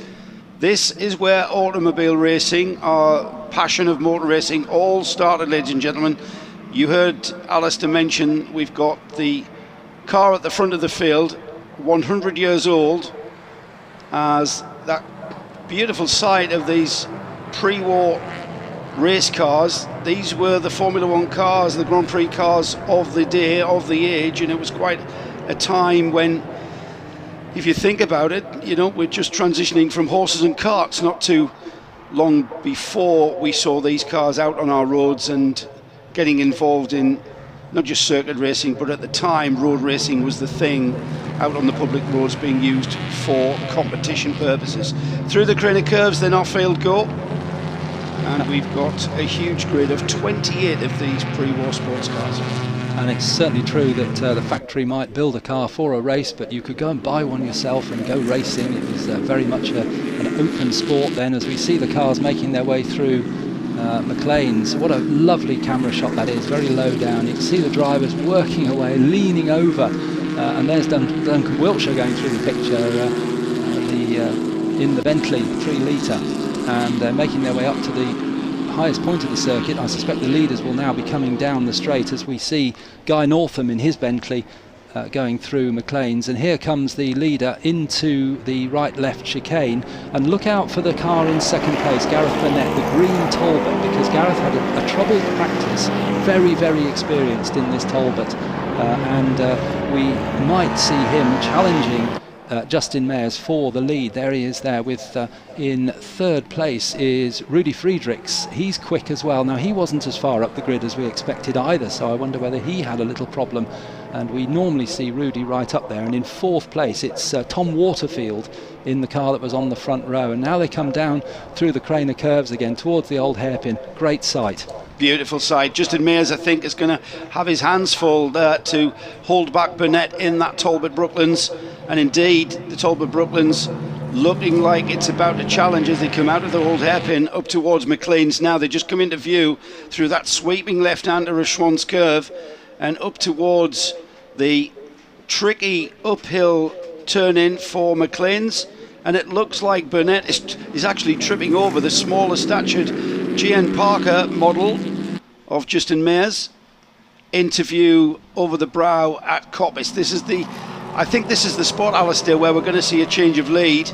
I'm not sure that the smaller engine Parker can keep that Talbot behind. He is, though. The lighter car seems to be, and if indeed, that looks like Rudy Friedrichs, who's come through into second. But how's he going to make it stick? The car squirming all over on the brakes on those skinny tyres, and he just hangs on to it. And the number 8, the Avis Freely, Firefly I should say, of Friedrichs goes through into second and charging down onto the leader, if anything. And Fred Wakeman's caught up with this lead battle as well in the Fraser-Nash, so we've got a 5-car battle for the lead, and into the lead goes, no, almost into the lead, I was going to say Rudy Friedrichs, but he didn't quite make it. Swinging round the outside, the 6.2 litre aero-engined GN Parker of Justin Mayers goes back into the lead again, but it's such a skinny little tyre, skinny little car as they come down. Now it's Rudy Friedrichs who's really putting the pressure on as they come down into the old hairpin once again. The great big steering wheel on these cars, and then it's Gareth Burnett in 3rd place as we look at a battle further down the field. It looks like a Lagonda at the front there. Yes, it's number 51 we're looking at, and it's in fact the Invicta of Chris Ball and Nick Ball that we were looking at then, the number 51 car. But now we're back with the leaders again. There's been a change. Friedrichs has gone into the lead, that number 8, and he's gone ahead of Justin Mayers in the GN Parker into view. It looks like the number 112 GN Parker of Justin Mayers is struggling to hang on. What I love about these pre-war cars, you can see how much work the drivers are doing. They're very animated in the cars. Remember, they're not strapped in. There's no full 4-point, 5-point harness on these cars, and the drivers are actually moving their body weight around, and it's a very physical job. Just look at them working away and then reaching down for the gear lever to change gear. And if anybody is, I'm not sure there's anybody as animated as Rudy Friedrichs. There you can see on the brakes, steering wheel going left to right, just finding the grip, stopping the car from sliding. There's the number 11 through on the 7, or is it? Side by side has gone the Wakeman and Blakely Edwards against the Waterfield and Williams car. I'm not sure. Did you say it was Wakeman at the wheel of the number 11? Fred started that, as he usually does, the owner of the car, and it's Tom Waterfield in the other car that just went round the outside. As we look back at Rudy Friedrichs again, still, he never has the wheel still, does he? No. He's always moving it. And there goes Tom Waterfield in that distinctive red and black helmet, chasing after Gareth Burnett in the Talbot as they come up to the top of the hill at McLean's, and then they go higher still up towards Coppice. So it's all uphill at the moment for these cars, and they're really fighting it out now. They each have a strength in a different part of the circuit. They do, and it really, what I usually use the term of, they complete the lap at pretty much similar lap times, but in very, very different ways. As into the pits has come a car, can't quite see who that is, but problems there. Not unexpected, really. These cars are very, very old, very well prepared though, with love and care, brought back to life. I mean, pretty much the whole of this 28 car field wouldn't be out of place static in a museum, but it's quite applaudable really to see that the owners are not afraid to bring the cars out and race them in the way that they were intended. The reasons why they were built was to be used and raced, and Rudy Friedrichs is certainly doing that in that number 8 as he continues to lead by a very small margin, working away at the wheel there, just getting the car to slide. which is the way to drive these cars and optimise the lap time as some of the field into the chicane down the order. Just That's, to see. Duncan Wiltshire we're looking at there in the number 46 Bentley. Now, would you believe once, many years ago, that was used as a plough on a farm? And Duncan and his family lovingly restored that car, but years ago it was just a machine, and it was used as a plough after being used on the road. But doesn't it look lovely now? 3 litre Bentley of Duncan Wiltshire, number 46. He's running in 19th place, just lost a place actually to that Invicta. We saw that change on screen further back round the circuit, and the number 29 car of Richard Iliff, that's the Riley Kestrel Sports, very low car, as he comes up to McLean's. You know, you're looking at these cars when you get the opportunity, if you can, when we get to be able to visit historic festivals like these, and you'll have a look at these cars and you see that it was the very outset of automobile design, their very basic design, sort of 2 chassis legs going down the middle of the car, very similar to how horse-drawn carriages were built, and then obviously we got rid of the horses and plonked an engine in there, but very little thought, you would think, to aerodynamics, with mud guards covering the wheels, catching the air, acting like big sort of air scoops, if anything, and causing a lot of drag. There was very little thought put in. It was all about sort of the operational side of making that carriage move. So you plonked a big engine in there, you connected the engine to the drive wheels, and off you went. And then you had the additional thought process of being made to radiators and the like, and obviously the radiators were plonked right up at the front of the chassis, right in the airstream, to catch as much of that cooling air as possible. So very practical designs. But when you look closely, Alistair, there are thoughts. There was some thought given to airflow and how you manage that air over these cars. But you've got to look perhaps even more close than you have to a modern car.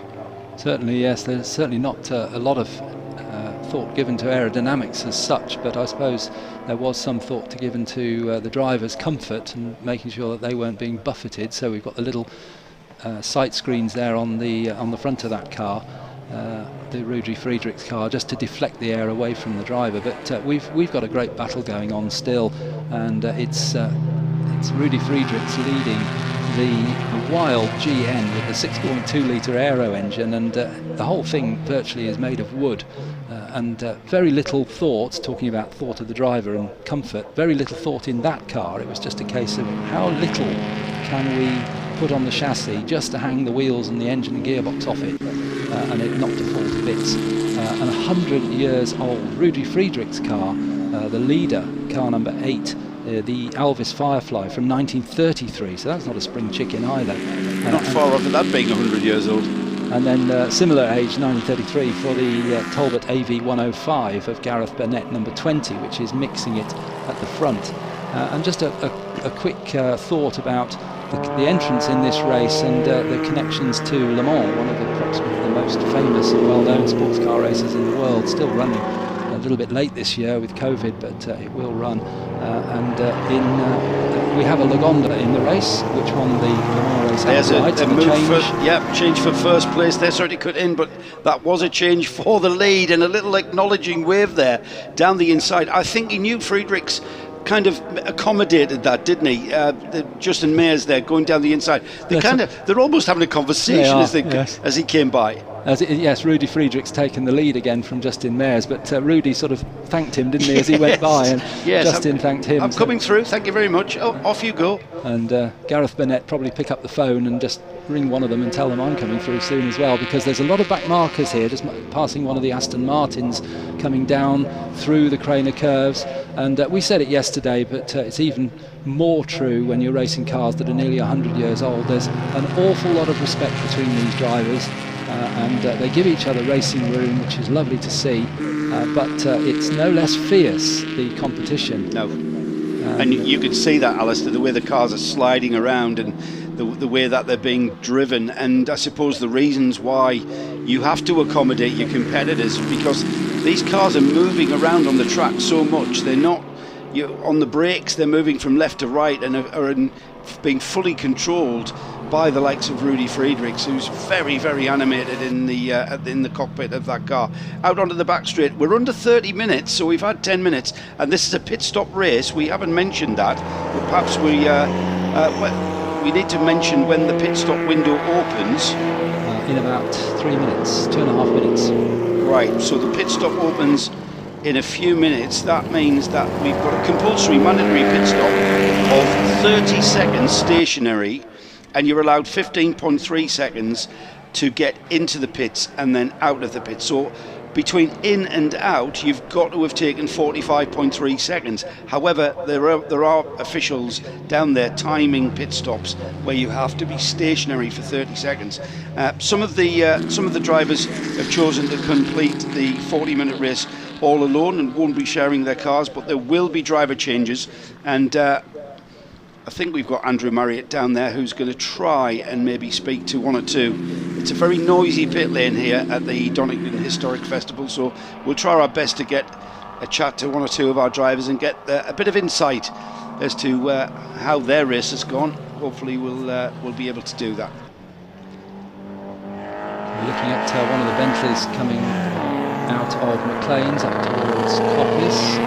No, it's coming down the long straight towards the chicane, isn't it? Yes, already gone through Coppice.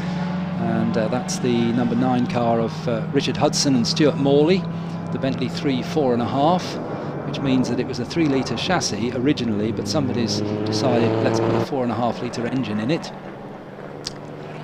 which racers are prone to do. And another gesticulation there, that was from the driver of the car number 9, which is Richard Hudson, started that car. And here we've got the Morgan 3-wheeler. This is the shared car of Ewan Cameron and Sue Derbyshire. Now Ewan Cameron has started and Sue will take over, and despite it only having 3 wheels, as you can obviously see there on the screen, it is incredibly stable, and it set 5th quickest time in qualifying. Started on the 3rd row of the grid. An amazing effort from Sue and Ewan, who are both very experienced in driving 3-wheeler Morgans, built still in Malvern, although it started slightly further, just outside of Malvern, but has been based on its same site in Pickersley Road in Malvern for a very, very long time, and still, of course, manufacturing cars. I think it's true to say that of British, although it's not British owned anymore, it's Italian now. I always used to say Morgan is the largest car producer in UK car producer, because once the big names were bought out by foreign companies, Morgan remained in British ownership, although recently has been taken over, but still there in the same site. And we're looking at Justin Mayers again now. He will be handing over to Ben for the second part of the race, but they're still locked together, aren't they, John? They really are. I mean, I think for the last few laps, every time they've crossed the line, there've been less than a second gap between these two competitors, and they've really been racing very, very intensely. They can't afford to make any mistake because they've been together. And once again, we're looking, I thought that was from that perspective, it looked like we were being challenged. Now, hand goes in the air from the number 8. Rudy Fredericks, I think, has indicated that he wants to come into the pits. Now, this, I suspect, will be, as we've just ticked by the pit window opening, Rudy Fredericks will come into the pits, and he's not going to swap over. It's a little wave there, very friendly. The pit window is definitely open. I think that opened at 25 minutes to remaining, I should say. Yeah, that's correct. So Fredericks won't get out of the car, but he has to remain static on the pit lane for 30 seconds. So he's allowed 7.5 seconds to get into the pits. And that was a very nice thing. I'm sure it's right.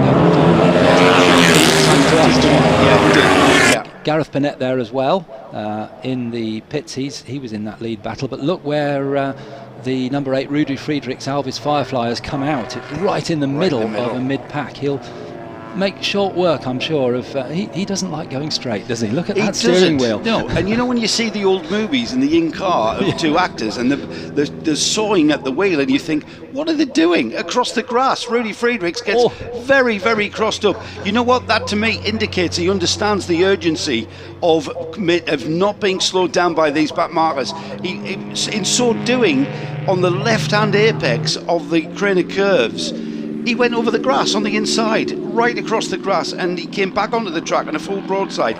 He knows what he's got to do, and he's got to make ground now so that when the cars ahead of him are in their pit stops, he wants to get by, and he wants to put some space between them. The number 20's in also, and that's the car that was currently in third or fourth place. Gareth got his helmet off. Look, he's in trouble.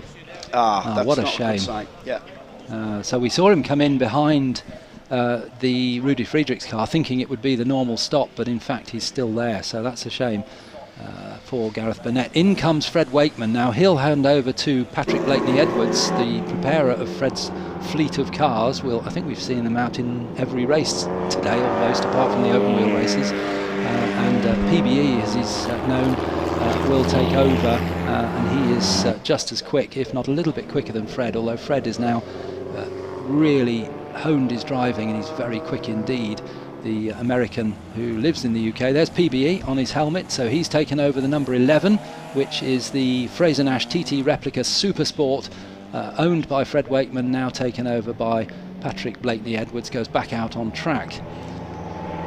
So we're going to have a few minutes of confusion in terms of the timing screen. Yes. But Justin Mayers and Ben Mayers, Justin driving at the moment, still leading. They haven't yet come into the pits. Plenty of time to do so. And they'll have agreed beforehand how they want to split the race between them. Yeah, there's the tactical approach, isn't it? If you've got one driver who's quicker than the other, then tactically it's probably best to give the faster driver more time at the wheel, because you'll make more ground. If there's nothing between drivers, then it doesn't matter. But then there's also the gentlemanly approach of let's share the driving and let's have an enjoyable afternoon of racing these cars, and usually we see the race split right down the middle. Well, right now, Alistair, we are at that point of splitting the race right down the middle, because we are approaching the 20-minute mark of this 40-minute race. So I think we're going to see, we're already seeing a lot of cars making their way to the pits for their compulsory mandatory stops, and I think we're going to see that continue for the next couple of laps at least. We're following here the number 69 car, which is actually running in 6th place, and now we've cut away to one of the Aston Martins, and there is PBE in car number 11. Hand up there, thanking the other driver for keeping over to the right. Number 15 in the pits is Robert Blakemore in the Aston Martin Speed model. And there's the what I was meaning by consideration being given to aerodynamics. All right, we're not talking about downforce, we're talking about the air moving across the car, and the rear end of that number 15 Aston Martin shows that there was consideration made, the way that the shape of the car, getting the air to leave the car as smoothly as possible and reducing drag. Even back then, almost 100 years ago, there was an understanding of airflow and aerodynamics of sorts. Into the pits comes number 84, which is the Elborn's car, William Elborn Sr. and George Elborn in the Bentley 3.4.5. So this is another one that was built by Bentley on a 3-litre chassis with a 3-litre engine, but since then, and there's been a few years since it was built, it's actually from 1927, this car. They've fitted a 4.5-litre engine. So William in car number 84, it's actually started by George Elborn, handing over to William. And there's a complete contrast with the fuel tank put onto the rear of the car, with no consideration of airflow across the rear of the Bentley. So, still on the drawing board phase. Here's Friedrichs coming up behind the number 84. I think he's probably going to be a lap ahead, though, such as the pace of Rudy Friedrichs, who continues to make his progress after that pit stop. Now, Friedrichs has pitted, as has the leader. Yeah, the mayor's car has been in while we were watching other cars. Right, so, yeah, that's they've both done their stop. The most cars in the leading pack that we were watching early in the race have done their stops now, so it'll be interesting in a lap or so's time as things settle in. We'll see where they are relative to each other now. And we saw the pace of Friedrichs. He was very, very conscious of making ground after he came bounding out of that pit stop, going across the grass at the Craner Curves, for instance. There he is through McLean's and heading towards Coppice now. We'll perhaps get a feel for where things are, Alistair, on this lap through. Whether the number 112 of the Mayors have maintained that lead. 69 into the pits, that's down the order somewhat. And in 6th. Theo Hunt, you could see there T Hunt on his helmet. Theo taking over from Andrew Hall in the Fraser Nash Supersports, another one of the Fraser Nash. These cars driven by chains, not by... Chain driven. Chain driven, all Fraser Nash, yeah. And equally, some of the cars in the lead group are chain driven cars.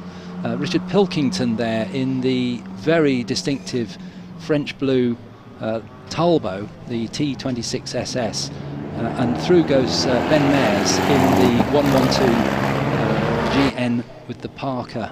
Now then, that means that Friedrichs has done what in current Formula 1 terms is the undercut during the pit stop, and he's gone ahead by 17 seconds. It would have been harder for you to use a less appropriate word at that moment. Absolutely, certainly for this era, and I do apologise. Please forgive me, everyone.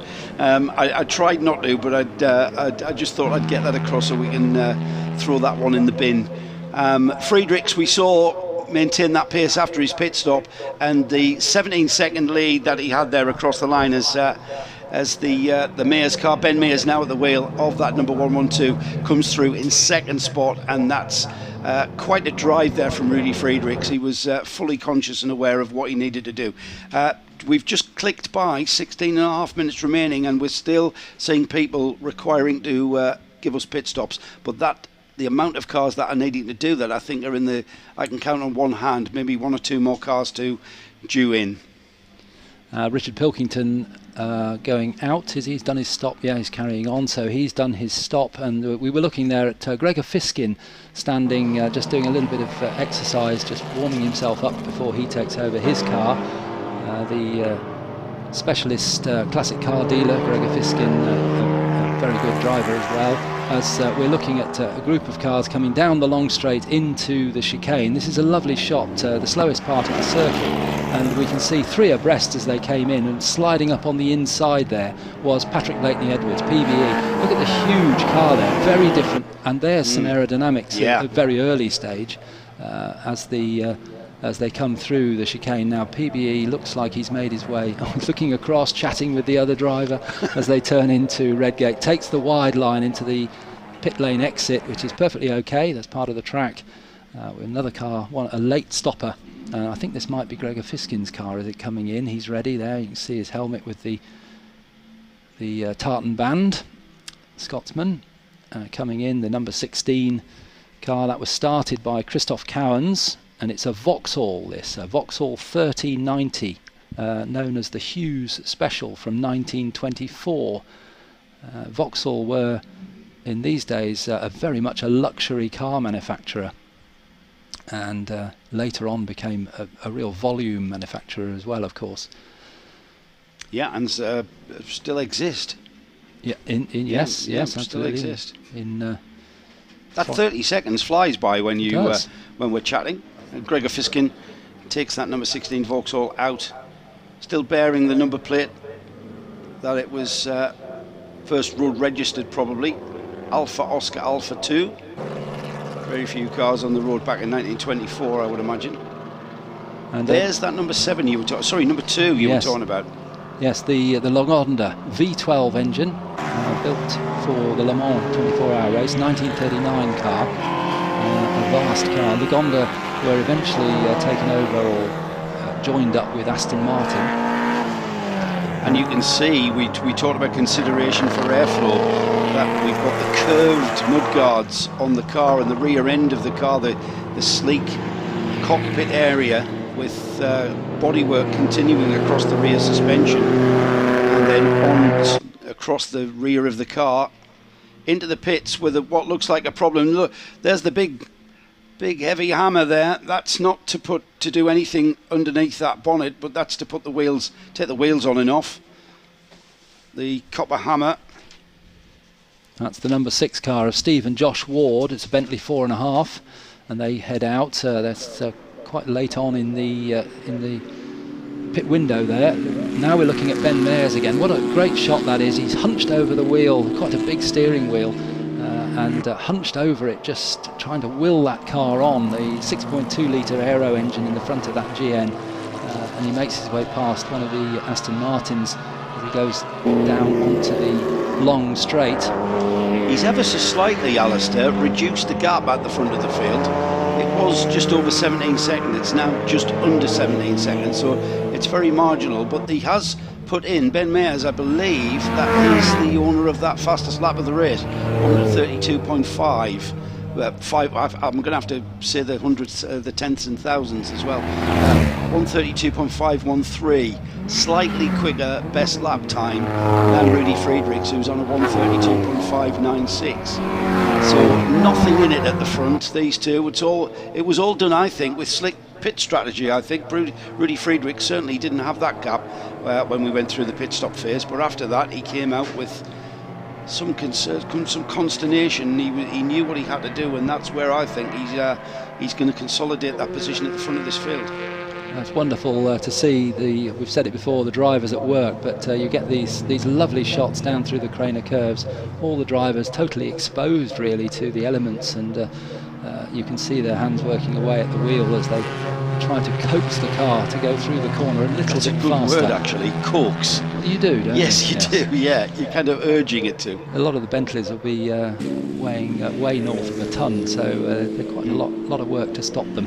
And something I just briefly touched on earlier, we got an exciting move on the track that I just wanted to mention, that if you look at the greatest race, perhaps sports car race in the world, the Le Mans 24 Hours, we have 4 marks on track that have taken the outright win at Le Mans. On a number of occasions. We've got the Lagonda, which won in 1935. We've seen 2 examples of that out on track. The Largo Talbot, which is Richard Pilkington's driving, the T26. The Aston Martin, which took the win not to a car like this, we're now up to 1959, so it's more like the cars we'll see in the race at the end of the day. And of course Bentley, one of 6 times at Le Mans, 5 times in the 20s, and 1930. And then again in 2003, and there's the French blue car like that, similar to that, not that car, but a similar car to that one, the Le Mans 24 Hours in 1950. Now consider that the Le Mans 24 Hours was first run in 1923 on the era of Le Mans that we still run the race on to this very day, but back in those days in 1923, in those early runnings of the event, they would have been on dirt roads and loose gravel road and dirt road, and it was very much a road race that we evolved and it used to today's iteration. And it used to go all the way into Le Mans town, Pontableu, the hairpin, to Le Mans town. The hairpin in the town and back out again, which is now not part of the circuit. You can still visit that part. You can. That the house that the cars would go around is still there. Yeah. And a good friend Paul Tarsi used to run tours to Le Mans, and he would take you out there and explain and show. You can still see pictures and footage from that part of the track. Great to visit. That's one of the places which we've visited on our tours around, and go find a place that was part of a circuit. It's one of those wonderful things you can do if you've got the pictures. Here comes the sideways Sue Derbyshire, who's taken over the 3-wheel Morgan now, and you can see Sue working away there. She really is very, very quick in this car. It's surprisingly very competitive in this race. She's actually lying in 4th place overall in this little 3-wheel car. And she's driving that car like you ride a motorcycle.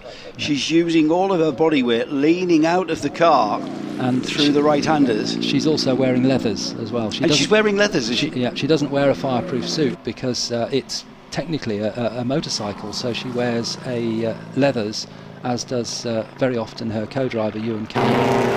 And the way she was holding the steering wheel there, she's got 2 hands pulling the car to the right.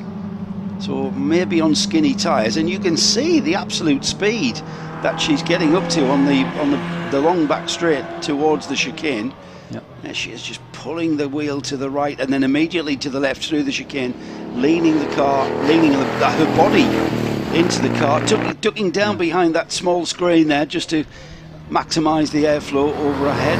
And you can see that was a good shot there going through Beautiful. the chicane. You see it now. It's a twin cylinder car, two-cylinder car, V-twin, so it's got the engine is V-shaped, hung out at the front of the car. Absolutely amazing machine. Air-cooled, of course. Absolutely, yes. So it's stuck right there on the front of the car, getting all the airflow to cool it down. And it's mentioned earlier, the Morgan still, of course, made in Malvern, where this car would have been made all those years ago. It started out as the Santler Car Company, I think it was called, but the Morgan family very much involved right up until very recently. And that's a super shot there of Sue, isn't it? Just Brilliant. Leaning across, exactly as you said, using her body weight. And also I've noticed she's very, very cleanly driving around the circuit here at Donington Park, using very little of the curbs, in complete contrast to some of the drivers out there who are using all of those curbs. Maybe the curbs unsettle the three-wheeler a little bit differently to a conventional four-wheel car, but if you watch, she's almost inch perfect, just up to the edge of the curves, using all of the outside line, completely missing that second apex at Coppice Corner, which is kind of the conventional line. Now there's a car smoking, Alistair. It's the number 17. That's Jack McKinnon in the Bentley 3 litre. 1924 will allow him a little bit of smoke, I think. Yeah, I think so. And he's Jack McKinnon making his way down. I think we're still on him, aren't we, with the Bentley there? Coming down the hill. Now that smoke seems to have stopped, so perhaps just a momentary leak onto the exhaust or something, just a small amount. I'm not sure how long that car has been smoking, but sometimes not a good sign when the smoke stops. That means we've run out of oil. There's no more oil to burn. Looks like he's following Duncan Wiltshire there as well. Going well though. Yeah, very well. They are. Well, Duncan is running. Yes, it is Duncan ahead. So they're 19th and 20th. This is actually a position battle. That's quite. There's a bit of smoke again. Look, it's coming out of the side of the engine there onto the exhaust. We'll keep an eye on this battle for the moment. We're just under 6 minutes remaining in what is this 40-minute, the Mad Jack for pre-war sports cars. We mentioned the relevance of the Mad Jack moniker. It's in honour of a chap that raced here very, very early on. There is a move for position as the number 17 goes ahead of the number 46. Battle of the Bentleys there. And it's Duncan Wiltshire who's been passed in his Bentley, number 46, the 3 litre. He's not going to settle though, is he? No. He'll be loving this, Duncan, because of course he's the one of the driving forces behind this meeting, and there's nothing he likes more than to see a full track of racing cars, and if he's involved in it, even better. So, yeah, he'll be enjoying that. Now I have a feeling that smoke is increasing, and it looks like it's coming out of from under the bonnet and sort of going across the driver as well.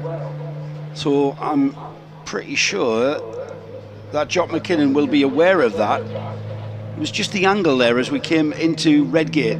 It looked like the smoke was coming out from under the bonnet and coming across the front screen of the driver. Duncan Wiltshire has slotted in behind. It doesn't look like he can get back on terms with the 17, so a change for position. It's a battle for 17th and 18th. Both drivers enjoying their drive this afternoon. Meantime, up front, we've got Justin Mayers and Ben Mayers leading Rudy Friedrichs by 8.9 seconds with 4 1/4 minutes remaining in the race. And then it's the Fred Wakeman, Patrick Blakeney Edwards number 11 car in 3rd place. But we're looking at Richard Pilkington in that lovely blue Talbot, or Talbot in its French form. And he's making his way up the hill through Schwantz Curve. Now he's being passed and lapped by our leader, which is Ben Mayers. So here we see the GN Parker again as he comes through. You get a good shot there of just how little of the car there actually is, apart from the important bits like the engine and gearbox and the wheels. I'll stop before I say brakes, because some of these cars only have very flimsy brakes on them as well, which is a frightening thought, as we've got a lovely battle going on here. Aston Martins and Bentleys. That smoky Bentley still going, but it's slowing, isn't it? Because there's Duncan Wiltshire up ahead. Yeah. So I think perhaps now the number 17 Bentley, he's realised, Jock McInnes has realised that he's just got to pull in. And an Aston Martin pulling off at the top of the hill at the Hollywood section, and looking for that gap, isn't he? He's going to ask the marshals to pull him back into there. We've got 3 minutes left, Joe. Yeah, 3 minutes of what has been a very, very interesting. Now the Aston Martin regains. I'm not sure what that was about. There's no Control-Alt-Delete on these cars, resetting the electric, so he certainly pulled off with a problem. That's the 75 of Steve Skipworth and James Dean. It's the Aston Martin Monoposto Speed model. Beautiful, beautiful car in red. Never actually raced in period, because it was built in 1939 and then the war started. Of course. But Dick Skipworth, Steve's dad, has had it rebuilt, and it's absolutely as it was in period, but never actually took part in top class racing at the time. Right, that figures. That's understandable. So unexplained reasons there. We'll potentially get to the bottom of them. We may never get to the bottom of them. The leader, though, the lead has changed. It's now gone to the number 112 of Ben Mayers, who's got ahead of Rudy Friedrichs, and he's ahead by about 6.4 seconds. Fastest lap time to Ben Mayers as well, 132.513. So just fractions of a second in the accolade for fastest lap of this event. But whilst we were gracing ourselves with the views of these pre-war cars, now the Aston driver, Steve Skipworth, is gesticulating to his people on the pit wall, pointing to something there. And we've got a battle here, because Patrick Blakeney-Edwards, PBE, has caught Rudy Friedrichs. This is a battle for second, but it may well become a battle for the lead. We've only got a minute left, but Friedrichs and Blakeney-Edwards are quicker than our leader Ben Mayers, so we could end up with a 3-car battle for the lead on this very last lap. This is the last lap, Alistair. Yeah, it's going to be the last lap. Yeah. They've got 45 seconds and they're down at the old hairpin, and they're not quite going to make it back to the start, are they? So it is the last. There's the leader. There is second and third, and they are going quicker than the leader. And PBE, is he going to go through at McLean's? No room there, but he's going to try and do the cutback now and come up alongside Rudy Friedrichs as they run up to the top of the hill. There's our leader cresting the rise. That's a great shot, isn't it? It is beautiful. Come up there. There's an even better one as the battle for second came over the brow there. Absolutely nose to tail. It's PBE on the tail of Rudy Friedrichs as they come out onto the back straight. Already into the chicane, though, is our leader Ben Mayers in the 112, out of our sight. He regained the lead for that number 112, Parker, GN Parker. And there's the battle for second into the chicane now, and it looks like Friedrichs has held onto it as the checkered flag flies, and a great win for the Mayers. Rudy Friedrichs will hang on to second, and then the Wakeman and Blakeney-Edwards, Fraser Nash, car number 11, in third spot as the rest of the field file in. There's the that great finish for the Morgan Super Aero that was brought home, the number 35 in fourth place, and that was great drive from Ewan Cameron and Sue Derbyshire there. Sue finishing the race for that car. Fifth spot was number 5. That's Richard Pilkington in the Talbot T26SS to give it its full title. We'll have a rundown as the cars come through to finish, and for me that was these cars may be pre-war, these cars may be getting towards, if not already, 100 years old, but they're not just paraded, are they? They're not just demonstrated. The drivers out there in these machines are absolutely racing them. And I think it's worth mentioning that we've said there some of them are 100 years old, many of them approaching. That was a 40-minute race, which is a long time for cars of this age, and we had very, very few retirements. I think probably about 4 or 5 retirements, The rest of the cars made it to the finish. That really is amazing, isn't it, for these cars? And talking of retirements, I'm being told this is potentially Duncan Wiltshire's first race finish for a couple of years. He's had some terrible luck in that Bentley. That could be right, yes. It may be right. I'm being told it's the first finish in 2 years. Oh, well done, Duncan. So he'll be very, very happy with that. 15th place for the number 46 Bentley of Duncan Wiltshire, as we look at Rudy Friedrichs, who was in second place, the car number 8, and just behind him the number 11 car, started by owner Fred Wakeman, finished by PBE Patrick Blakeney-Edwards, the car's preparer. And also we should have already had into the pit lane perhaps the GN, who was the winner of the race, that of Justin and Ben Mares. So Ben proved to be the faster driver of that pairing then. Ben eventually taking fastest lap of the race. No, right at the very end. Yeah, Patrick. Pat Blakeney-Edwards just snatching it there, with the only car being into the 131s, 131.765. So that was, we saw Pat Blakeney-Edwards chasing down Rudy Friedrichs, and right there on the very last lap of this race, he snatches the fastest lap of the race accolade from Ben Mares, as the cars then make their way towards our scrutineering and Parc Fermé. Andrew Marriott will be down there to get a chat to our winning drivers. We'll just wait for word from Andrew, and we'll head down there. Let's have a rundown of the result if we've got them, though. We'll just wait for that to come through. So we're just waiting for those to be confirmed. But for me, the most animated driver award goes to Rudy Friedrichs. Yes. It was a great drive. Yeah. Loved watching him. I could watch him all day. I wonder when he's driving on the road whether he turns the wheel as much. I would like to think so. I hope he's got power steering and a rack and pinion steering on that car. These cars, of course, the old style steering boxes, which was, left to right just to get a bit of feel in the steering. I think we're ready to have a look at our results now, Alistair.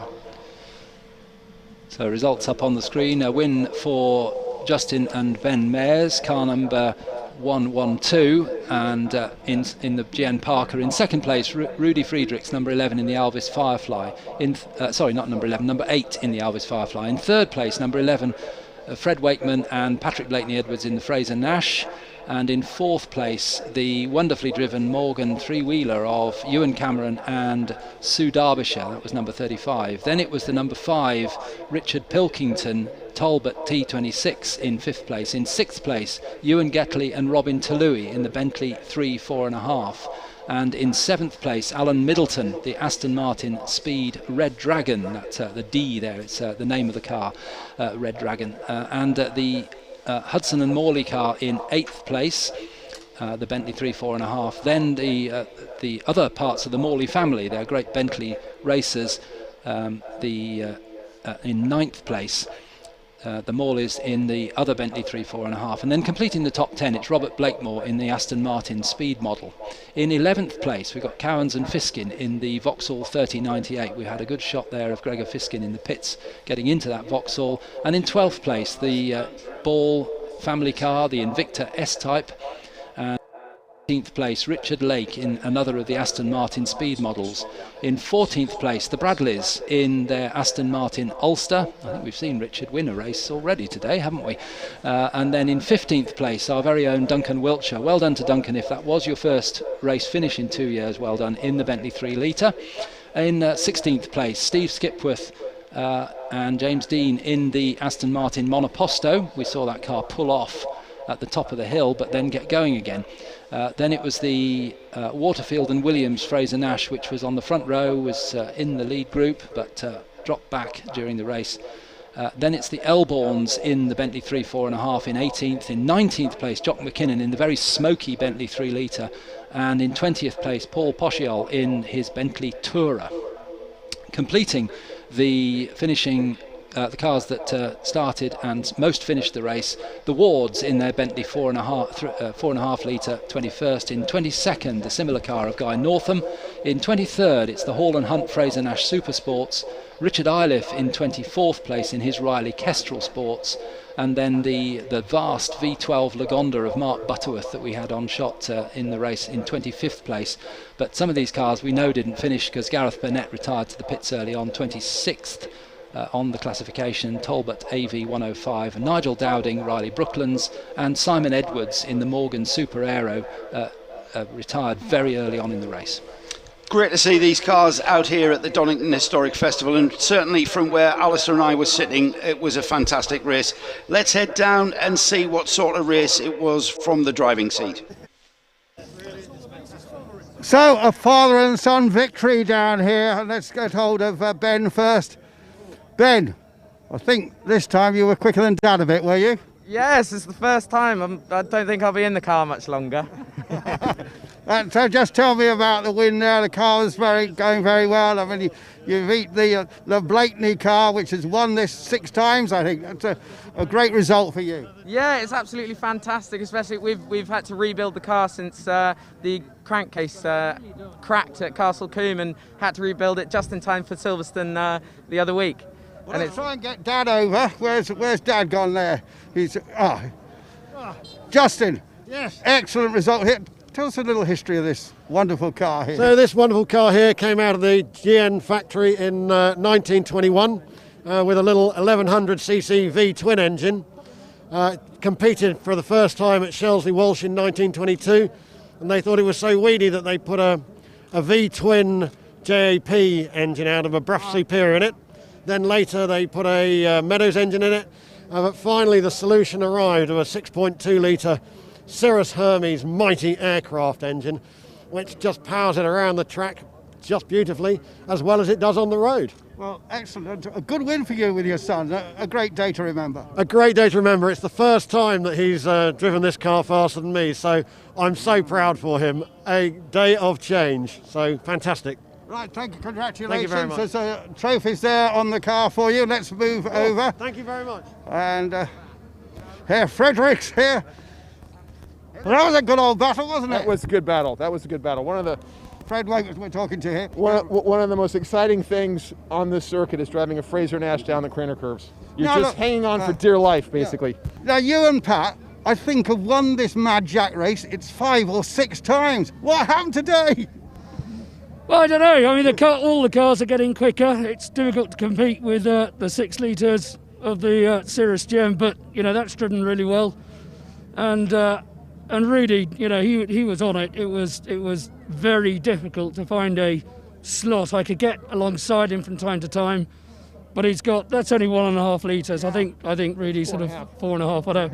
But he drives it very well. And as Freddie says, it's proper seat of the pants stuff in a pre-war car around here. And boys, it made a great spectacle. Let's go and find if Rudy. Is Rudy still here yet? Rudy. Rudy's off to see a mate here. Let's see if I can grab him.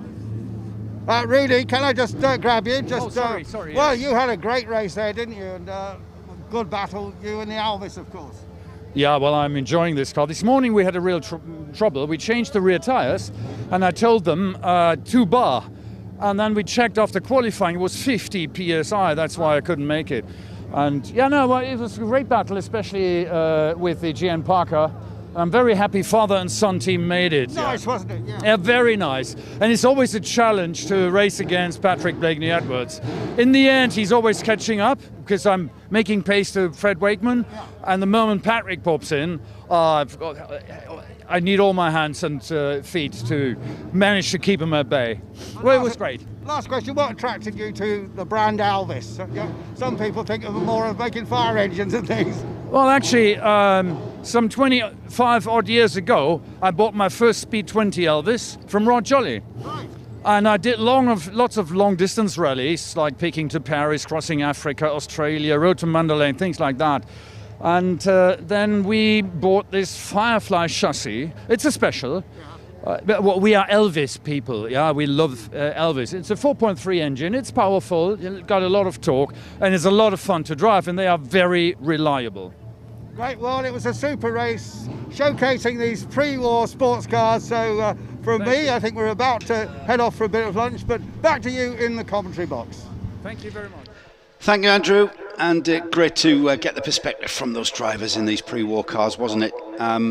We continue for a little bit more time before we go for lunch, and we're going to go back to Andrew now, who was caught up with Mickey Butler, one of the big supporters of the Donington Historic Festival. We wouldn't be able to race these cars, all shapes and sizes, if it wasn't for our tyre supplier.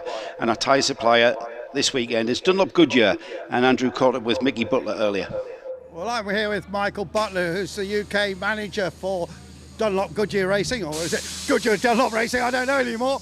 Goodyear Dunlop Motorsport Racing, EMEA. Yeah, you know, people don't realise that Goodyear have owned the Dunlop brand in the UK and EMEA since 1999. So it's a big old company that I work for. Huge history, both brands, of course, but you're reproducing the racing tyres from 40 and 50 years ago, particularly Dunlop.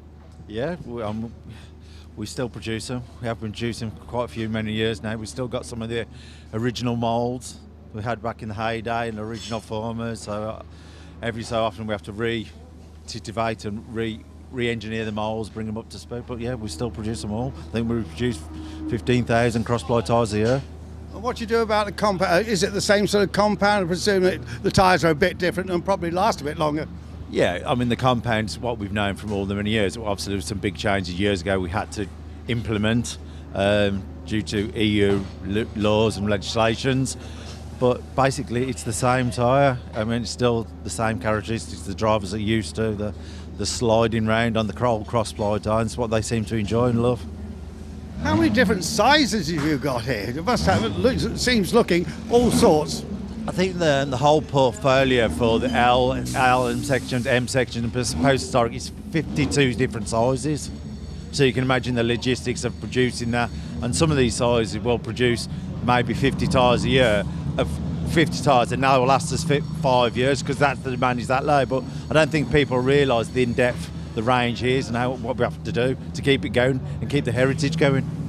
Now, when I was a kid first in racing, the Dunlop R5 was a tyre to have, but it came in, I think there was a white spot, and then there was a blue spot, and then I think it was a red spot. And I think we as a team at Team Turner painted one of our red spots yellow, and everybody else was rushing out. I was like, was that the new thing to have? So it goes back so far, but that is a classic tread design, the R5, isn't it? Yeah, it's a classic tyre. It's classic, you know, it's used at Monaco. And we've just introduced the last two sizes for the R range, so that is now complete. Obviously, we had a few changes back in 14 and 15, but now the whole R range is back up and running again. Now, as far as Goodyear is concerned, they were famous for racing on the GT40s, of course. Yes, we've got a lot of history with them, so we're bringing a lot of the Goodyear range back into the UK. So we're running with both brands. Dunlop will be, synonymous with being the heritage brand, but yeah, we've got a lot of history with both brands, so it's quite a privilege to work for them both. Well, excellent, because you work with the Pearson family, don't you, on the historic side? Yes, I mean, I'm John and his family, and his father are a great supporter and have been a great dealer to us, and still are. You know, the level of detail they go into from the service level is, it's second to none, so we're very lucky to have them on board.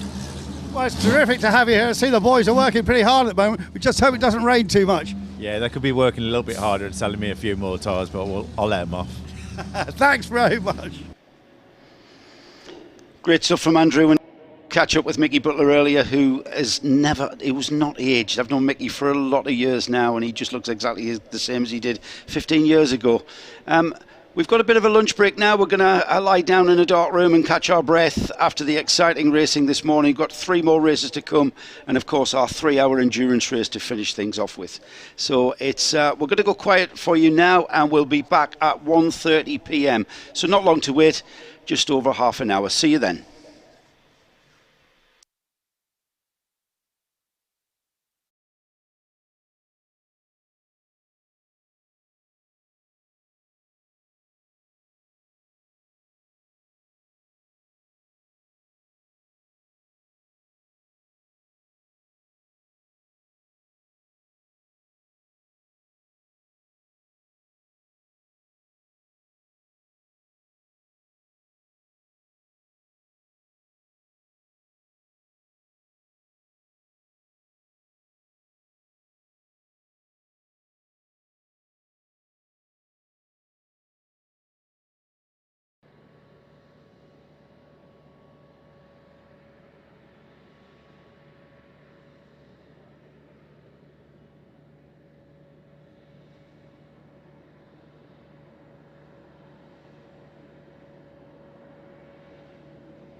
Welcome back, everybody, to the Donington Historic Festival. Weather still absolutely perfect. Temperatures getting to a high of 14-15 degrees, and there is no rain forecast on the horizon. Racing continuing very, very shortly indeed, and we'll be getting on with our race programme for the afternoon. But before we start talking about that, yesterday our intrepid colleague Andrew Marriott caught up with Harvey Stanley down at GK Engineering, and he got the honour to have a look at some very, very special, very different Ferraris down at the DK Engineering stand. Well, welcome to the DK Engineering area. I'm with Harvey Stanley here, who is the super salesman here of this outfit. You've got a title, Acquisitions Consultant. We've got Ferraris here, we've got Porsches, we've got an Austin Healey. Let's start with the Ferraris for this little piece. We're right here, a classic F40. Just tell us a little bit about this car. So that's right, we've brought along 6 to 8 cars this weekend, and we've tried to bring along a spread. So we have got racing cars, but F40s is something that's always been close to our heart. So we've sold over 160 of these now. 160? Yeah, 75 came to the UK originally, and we've been bringing them in from all over the world. For me, for us, this is the ultimate thrill on the road as far as I'm concerned. They are absolutely as fast as you'd ever need on the road, and the power delivery gives you that thrill and a buzz that in a 15 or a 20-minute drive, you get more fulfillment and excitement than you do out of almost any other road car. Rear engine, of course, as most Ferraris are, but not all of them. What's in the back of this? So the engine's in the back. It's twin turbo V8. A lot of people think that it's a bit of a monster and the boost is terribly scary and everything else, but actually, if you drive them slowly off the boost, they're actually quite sedate. So on a long journey, they're fine, they're perfectly bearable, but when they do come on boost, you really know about it. Let's walk along here, shall we, and look at a most magnificent short wheelbase 250 Ferrari. Now, this is a very special car. Yeah, so there's a reason this car's a little bit on the carpeted section, because it is pride of place. This is a 250 short wheelbase. It's one of 14 right-hand drive cars. Only 14 cars were built in right-hand drive. And this car is a car that we know well. We restored it 10 years ago and sold it to the owner then. And then about 4 years ago, we repainted it its original colour, this wonderful green, and sold it to the current owners. And in the current ownership, the car's raced at Goodwood. It did the Kimrara Trophy. James Costingham drove the car with Andre Lotterer. They had a tyre failure, so I think they were on for a podium, but it wasn't to be. But it's lovely to have this car here with us. It is eligible. It could even be racing this weekend because it is eligible for the Prix 63 series, which means it could do that series, could do the Pall Cup, it could go back to Goodwood. Yeah. Or you could just look at it. Yeah, it's fabulous. I'll have to do the Antiques Roadshow deal. What's it worth? Good short wheelbases range from there are steel cars, road cars, and there are aluminium competition cars, and the price range is between £6 to £15 million. Let's walk and see what we've got next. Well, we've gone forward about 40 odd years, haven't we, to this magnificent LaFerrari. Now, they didn't make many of these. No, so this is as you say, this is the LaFerrari. So this is what Ferrari call the Hero series. So the first Hero car was a 288 GTO. Then along came the F40, then the F50, then the Enzo, and then the LaFerrari. So every 10 years or so, Ferrari make the best car they can. This is the last one, LaFerrari 2015. This is a car that was delivered new to a gentleman in the UK. He never drove the car. He had the car 5 years and never got around to driving it. So this is an opportunity for somebody to buy an as new, UK supplied, UK registered LaFerrari. Well, Harvey, the fourth of the Ferraris we're looking at here in your marvellous display is a GTO, but not as a GTO as I know it from the 1960s. Yeah, so only 3 Ferraris have worn the GTO badge. The 250 GTO in the 60s, in the 80s the 288 GTO, and lastly the 599 GTO. These came out in 2010, 2011. They were supposed to have built 599, and it's a very hard, raw, lightweight, stripped out 599, and hence they called it the GTO. I think they're great cars. They're all very special. They're very, very popular. But this car is special. It's unique. It's the only car in this blue Ghibli Cup, which is a unique colour for the Japanese collector that ordered the car new. The wheels have this polished finish, which is very, very unusual. But inside, if we go inside the car, all of the carbon is exposed and is blue. So if you can get the camera in there, you'll see all that blue carbon, the back of the seats, the dash. So this is a really special car. we've been trying to buy this car for 2 or 3 years from the owner, and he gave in a few months ago. So this car's now fresh in stock. It's advertised on our website, but a really special example of a really special car. So, well, thanks for that terrific talk around the cars, but also you've got another function this weekend. You are a racing driver as well. I think you're doing a couple of races. Yeah, quite a busy weekend. So when I'm not here, we've got a GT40 in the A1 Cup. So James and I are both driving different cars in the same race. So that race is all GT40s. So we're both in GT40s. And then in the Pall Cup, the 3-hour race on Sunday, James and I are sharing the DK E-Type, and I'm also driving a Cobra, and James is driving a Lister. So we've got our work cut out for us this weekend. Thank you so much. Happy days. Thank you, Andrew. He gets all the lucky jobs, doesn't he, Alistair? Down there with those exotic cars. Yeah. That was quite a thing. And a big thank you once again to DK Engineering and Harvey Stanley there, taking us through those cars. And they are currently in the paddock.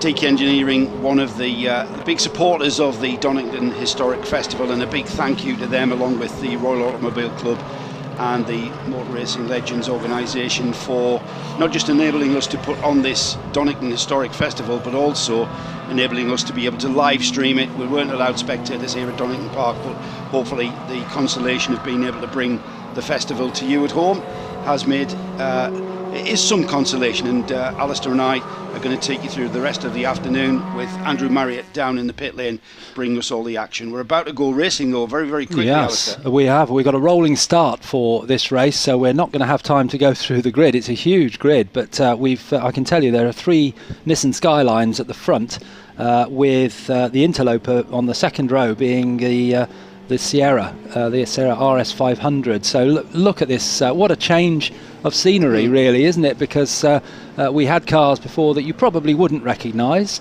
some of them 100 years old. Now we've got cars that you probably will recognise. So they're coming up to the rolling start now, and away they go. 1 hour race for the Historic Touring Car Challenge, the Tony Dron Trophy, and the under 2 litre touring cars all mixed in together. So a real mixed bag from fairly modern saloon cars right the way back to the older, the Mark 1 Cortina there, and the Minis and the Mark 1 Escorts, as they head off through Hollywood, and they're being led by the pole position car, that of started by Nick Whale and shared with Rick Wood. And it's worth just mentioning at this point in the very early stage of this race that one of the supporters of this race is Silverstone Auctions, along with Rick Wood Motorsport, and who's driving in the leading car? Nick Whale, Silverstone Auctions, and Rick Wood, who is Rick Wood Motorsport. That's great. So not just supporting the event, but being part of it. And Nick Will, no surprise there, he was on the pole with a 1 minute 13.2, a full 0.6 of a second quicker than our second Nissan Skyline. That's the car of Simon Garrett. The field though, what a beautiful sight it is. 39 cars on this Historic Touring Car Challenge Tony Dron Trophy race, and already there are with us onto the start-finish straight, and a movement down there, the RS500 Sierra just moving ahead there, car 60 of Wright and Coyne. The RS500 just moving into that position, into third, but it's Nick Whale that leads. The Capri of the number 16 car, of Steve Dance, has moved up into second, and that's a great drive. 6 on the grid and already up to second, and he looks like he's not letting that Nissan get away from him. And another Nissan behind him in the Advan colours, and another one behind that in the green car. So as they come down to the old hairpin, that's real muscle here. But the Nissans are turbocharged. The car in second place, Steve Dance, is not turbocharged. That's a Capri from an earlier era of touring car racing with a 3.4 litre engine, very powerful, and raced in the European touring car scene in period very successfully indeed. And here it is mixing it with the Nissans and also the Sierra, which started by the Mark Wright, the builder of the car. We'll hand over to Dave Coyne later on. That Sierra's in the mix as well, and many of you may remember the Sierras, the RS500s, being dominant in the British Touring Car Championship a few years ago. Here comes the 2 Nissans now, with the second, the Advan coloured car, the black and red car, having got past the Capri of Steve Dance, so that's now in third place.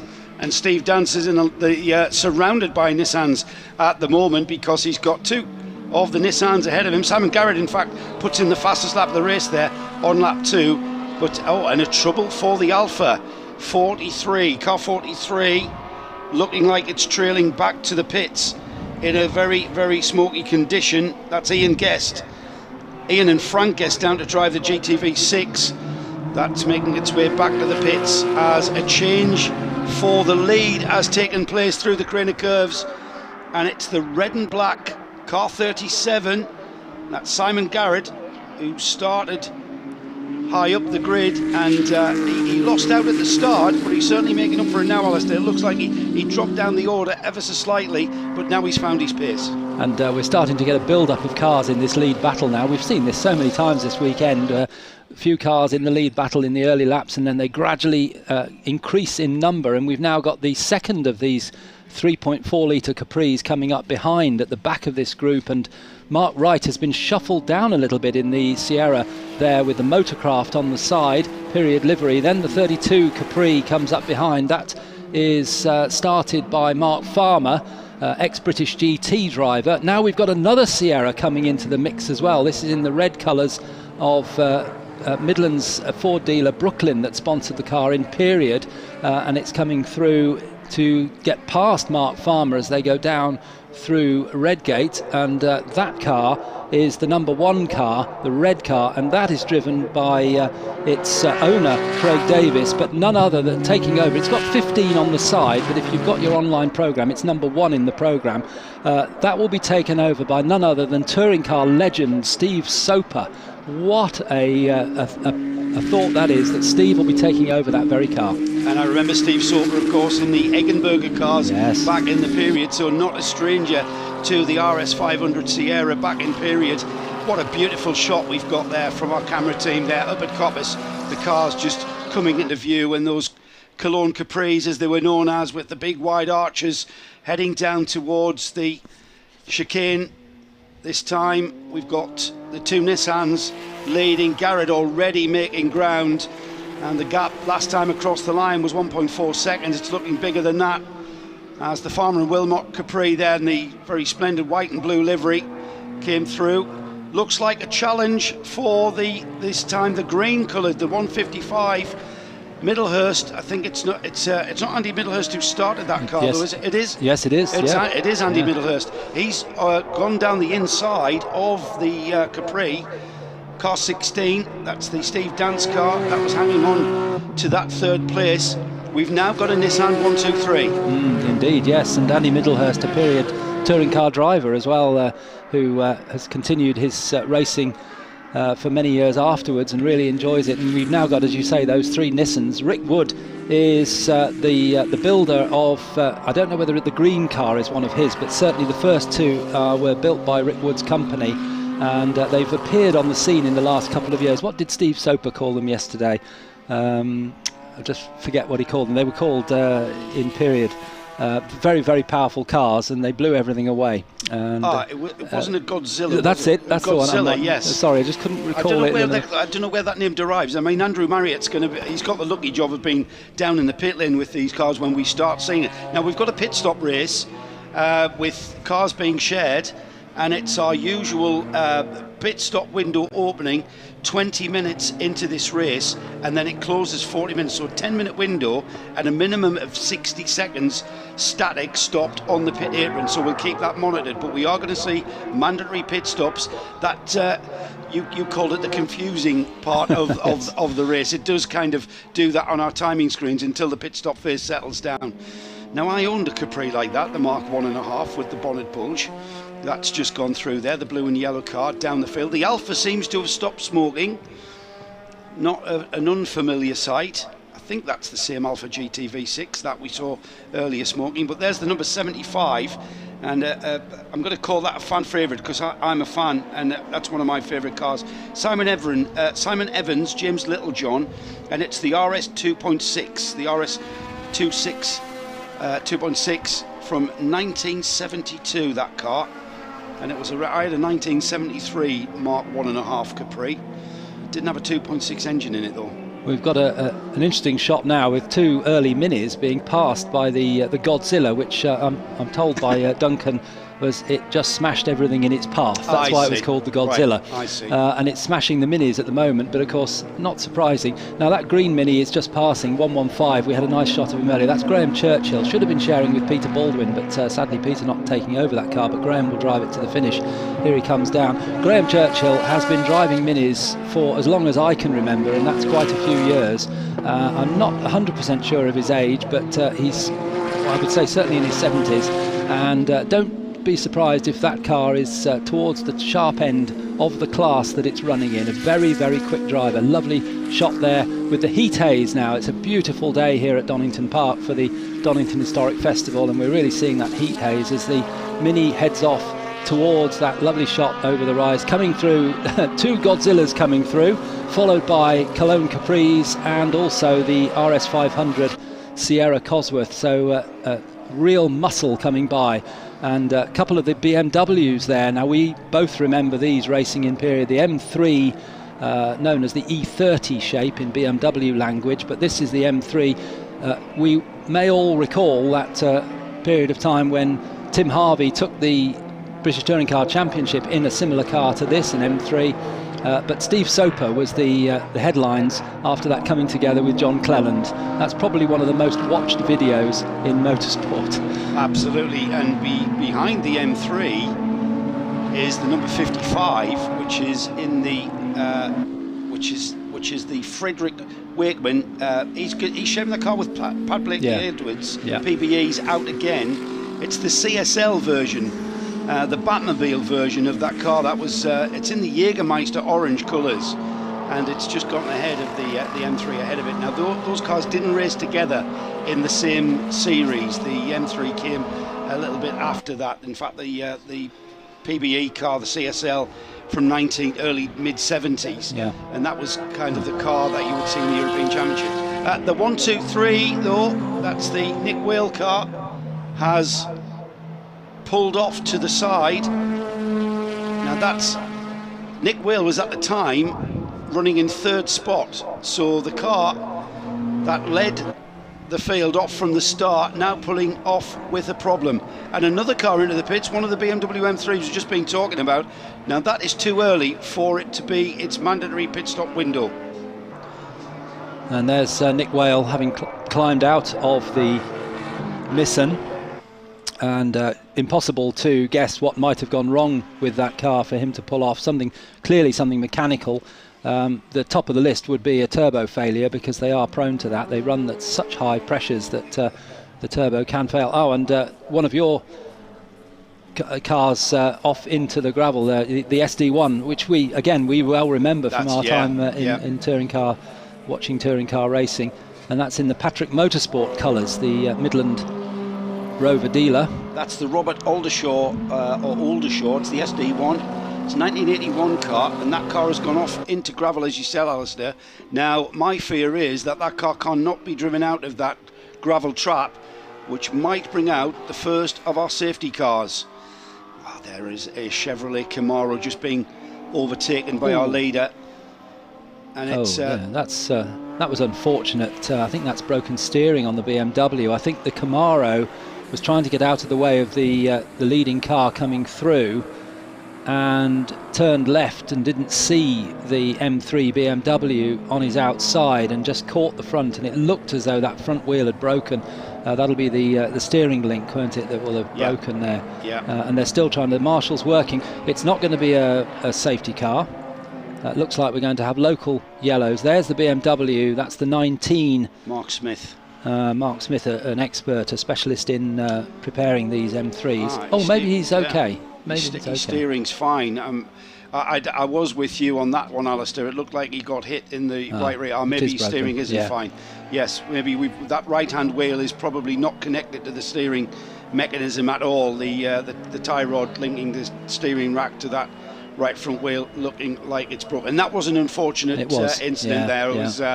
It was, you couldn't really apportion blame other than the Camaro making contact, because it was jumping out of the way of our leader. Our leader still remaining at the front of the field. Simon Garrity got into the lead very early in this race, and he stayed there, and he continues to increase that lead. It's up to 5.4 seconds last time round. From this battle, yeah, just coming into the chicane, which is the second of the Nissans that's still running.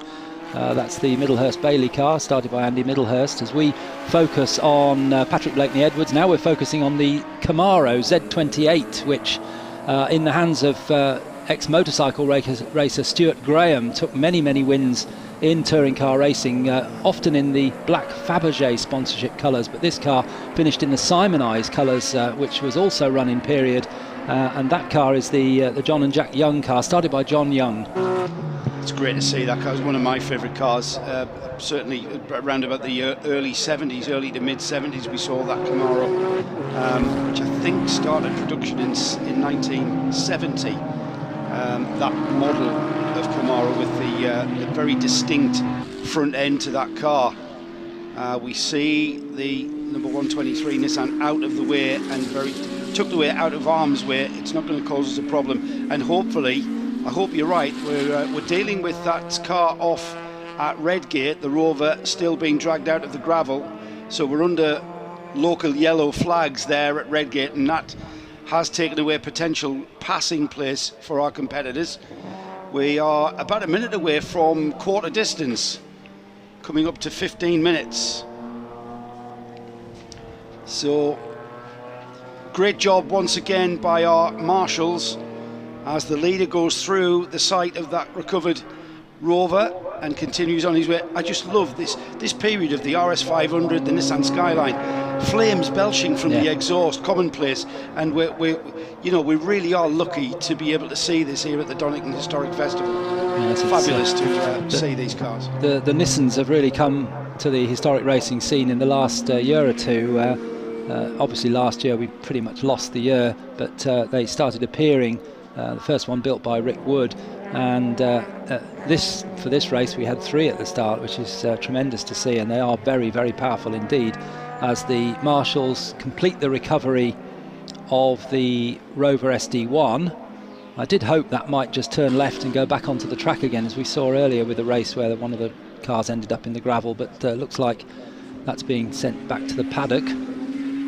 And we're looking again now at the Z28 Camaro number 6, started by John Young, and that car is running at the moment in 15th place, chasing the more normal looking Mark III Capri.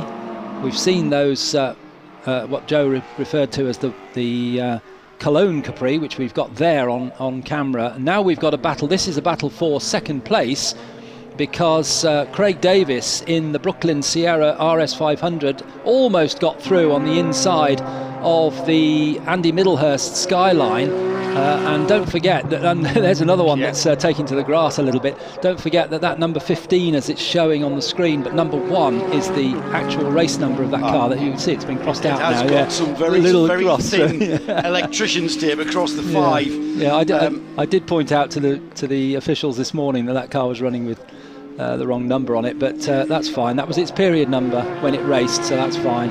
But that will be taken over by Steve Soper. Yeah, bit of royalty, bit of motorsport royalty. We've got another member of motorsport royalty in this field. He's in the number 71 Mark 1 Cortina. We're going to hopefully try and catch a glimpse, but we've got a Le Mans winner in our midst. Guy Smith is at the wheel of the family Mark 1 Cortina, and Guy winning at Le Mans in 2003 in the Bentley, and of course Guy synonymous with sports car endurance racing for a lot of years. A few Mark 1s going through there, and there's the red and gold Alan Mann liveried car. I believe that's an Alan Mann car, am I right? It is indeed, yes. It's a very rare car. It's we won't dwell too long on this because it's a bit of Anorak history, but it was a car which has got a very special engine in it, only used in this one, the FVA engine. There's Guy Smith. There's Guy Smith. Let's talk about Guy Smith. Winner of Le Mans in the Bentley Speed 8 in 2003, and that's a car he was down to share with his dad, but choosing not to. And if I was Guy's dad, I'd leave it up to him as well, because he is a very fine driver. We've got some motorsport royalty certainly here with us in the form of Steve Soper and the likes of Tim Harvey, who'll be out later. Guy in 15th spot overall. He's in the Mark 1 Cortina. And leading the class as well. Lotus Cortina, actually. Now, we had our family car was a Cortina Mark 1, but it wasn't a Lotus version, and it had 4 doors. But it was still a Cortina Mark 1 back when I was a kid. Yeah, this sort of Mark 1 Cortina was handed to Colin Chapman of Lotus to make it into a more competitive car. Ford could see that racing, what did they used to say, win on Sunday, sell on Monday, and it was certainly true then. And quite a lot of suspension work, body lightening, and more importantly the Lotus twin cam engine fitted into the front of this family saloon, which you were more used at the time to seeing with a little sort of 1500cc or even smaller engine pootling around on the roads of Britain. But give it to Colin Chapman and we've got a race winner on our hands. And especially give it to Colin Chapman, who then has a driver of the ilk of Jim Clark, none other, and some great iconic pictures from that period of Jim Clark virtually on one wheel through some corners. Yes, very, very normal for them to lift the inside wheel. It doesn't seem to happen these days. It's all about suspension settings, I suppose. It is, yes. We're looking here at the Rover SD1, finished in the Marlborough sponsorship colours. That was we saw some evidence of Tom Walkinshaw yesterday with one of our displays. Tom Walkinshaw breathed on the SD1 for Rover and made it into a winner, and it became dominant actually in UK racing, but also overseas as well.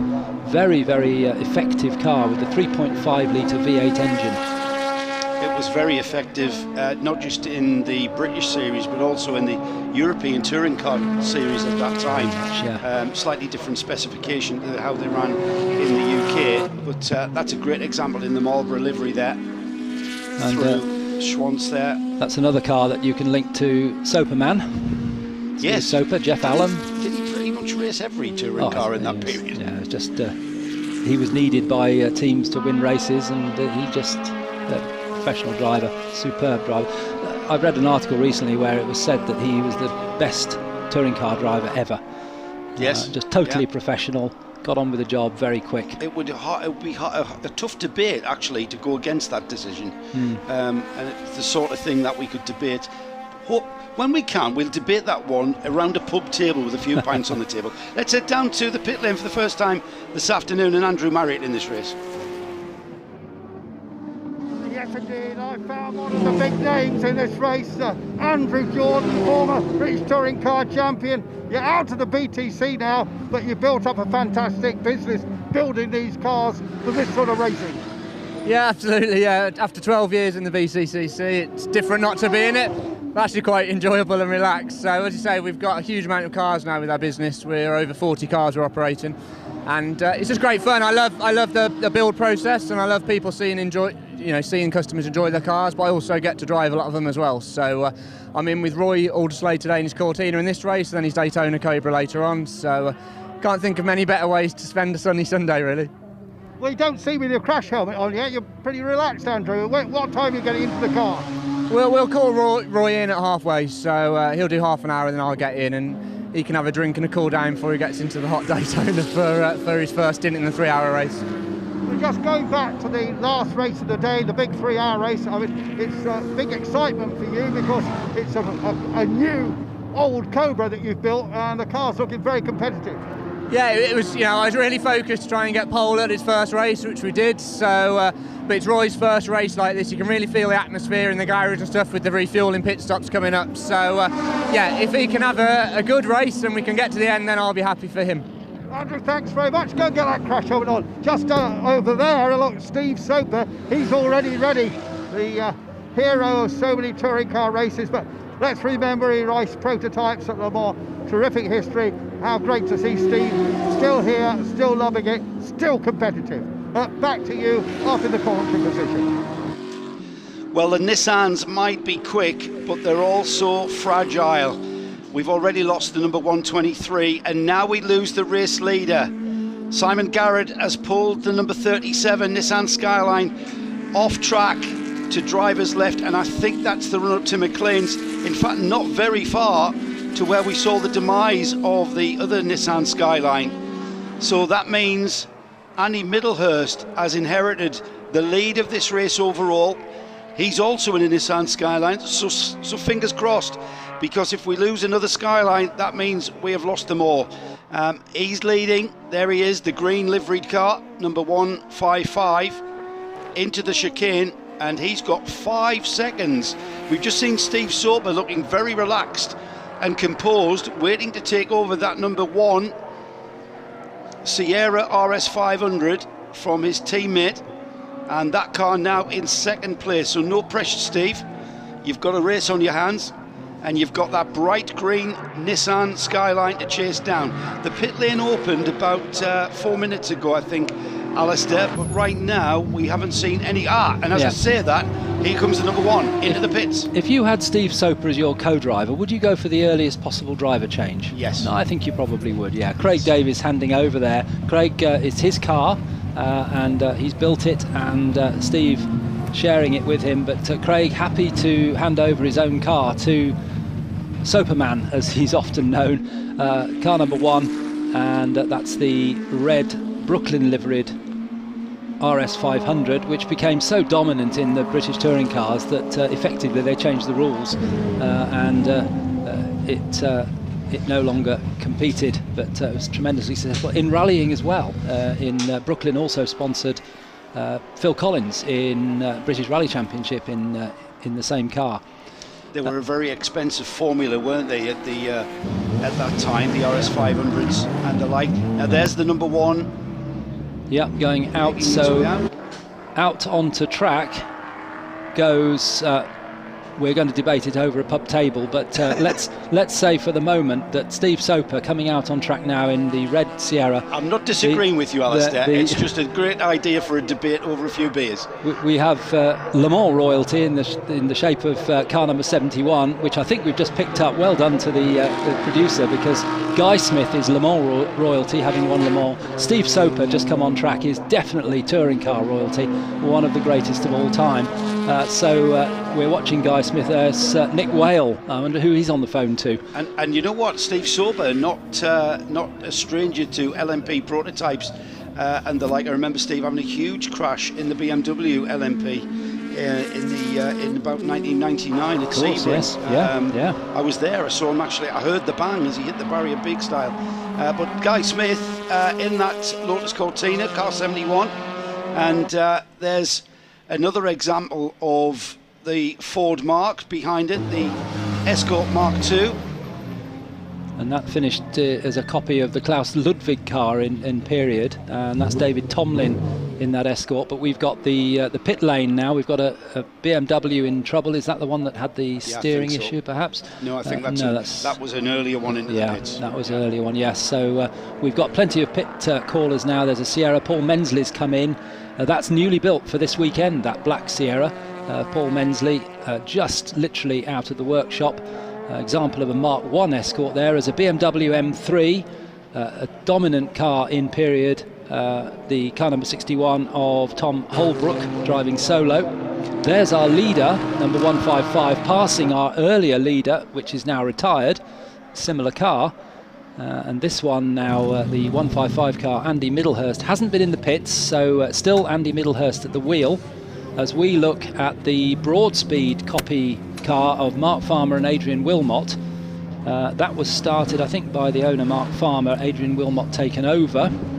I think built and prepared by Mike Jordan's operation. We spoke to Andrew a few minutes ago. Mike at the front of the car there, former British Touring Car winner.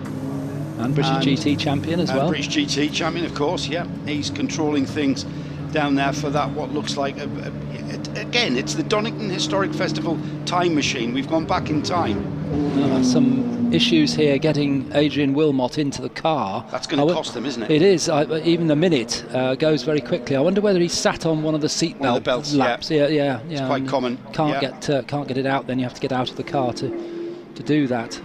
So we're looking now at, Graham Churchill has had a spin. That's really, really unusual, and I wonder whether that was a mechanical failure, because Graham is jumping straight out And that is at the chicane, I think, isn't it? I think that's the old hairpin. Is it? Oh, yes, you're right. Tell Yeah, by the yeah. attitude of the cars. Absolutely, yeah, definitely. The old hairpin.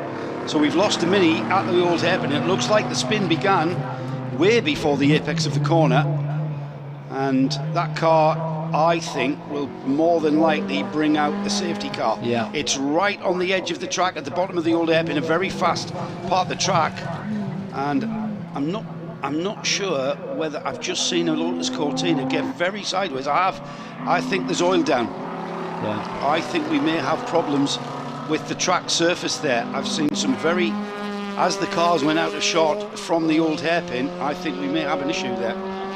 Yeah, I wonder, I mean, the way Graham Churchill got out of the car so quickly, admittedly he wouldn't think he could drive it out of there, but he may have felt that it was worth waiting for the recovery crew to come, and that suggests that perhaps the oil is from his car. Maybe he had a blow up as he went down through the Craner curves. Very fast part of the circuit. We've got the safety car though, we thought so, and I wouldn't be surprised if we have got a slippery surface flag down at the bottom of the hill, but I believe we might have Andrew Marriott in the pits as well. Yes, that's where I usually live. I've got Mark Farmer with me. We've seen him racing Astons, but this Capri going very well, Mark. Sorry, say again, I can't hear you. The car's going very well. Yeah, well, to be honest, I felt like I was all on my own. I got no idea what position I was in. But there were a bunch of cars in front that pulled away, but it looked like all the Nissans broke down. Is that what happened? Huh? Two of the three. It's so difficult there. Two of the two. P2. Okay, well that's pretty cool. Yeah. So that's war of attrition then, I guess. Well done. Thanks very much, Mark. Thanks. Thank you, Andrew. Obviously, things very, very difficult down there, especially at the moment, with the majority of the field taking advantage of the safety car situation to take in what is their mandatory stop. We are recovering the Mini from the outside of the old hairpin, so there'll be more action in the pits. And you had a car like that.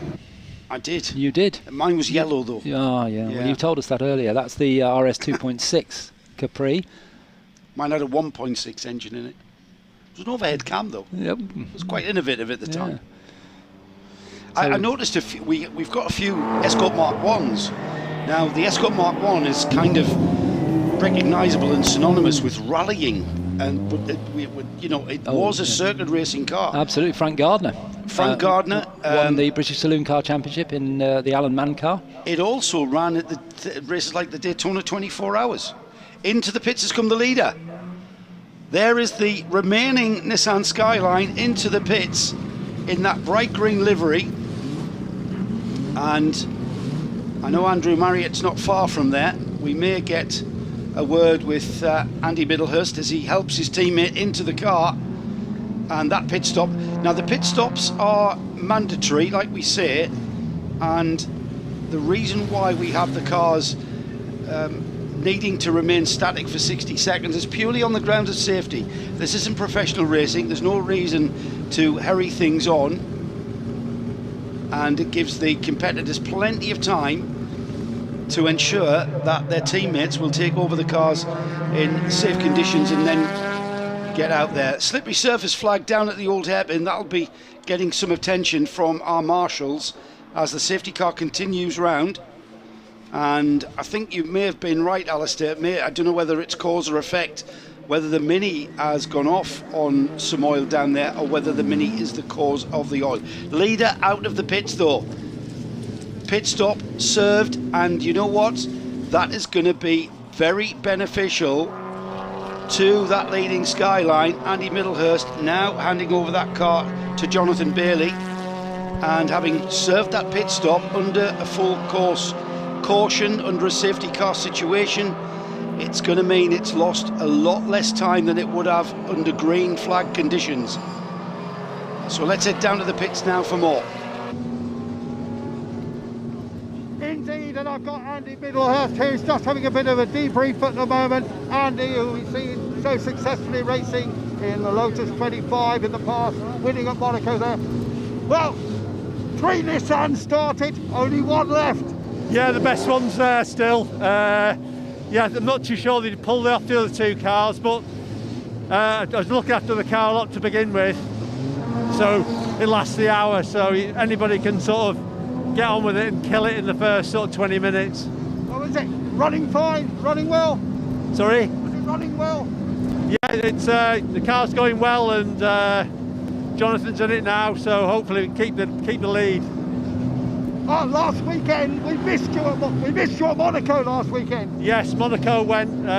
Fortunately, the entries were pulling out, and then the UK was difficult to get there, so we decided to pull out at the last minute. So it's a nice day here as well, as nice as Monaco. And Andy, your co-driver, can he keep it in the lead?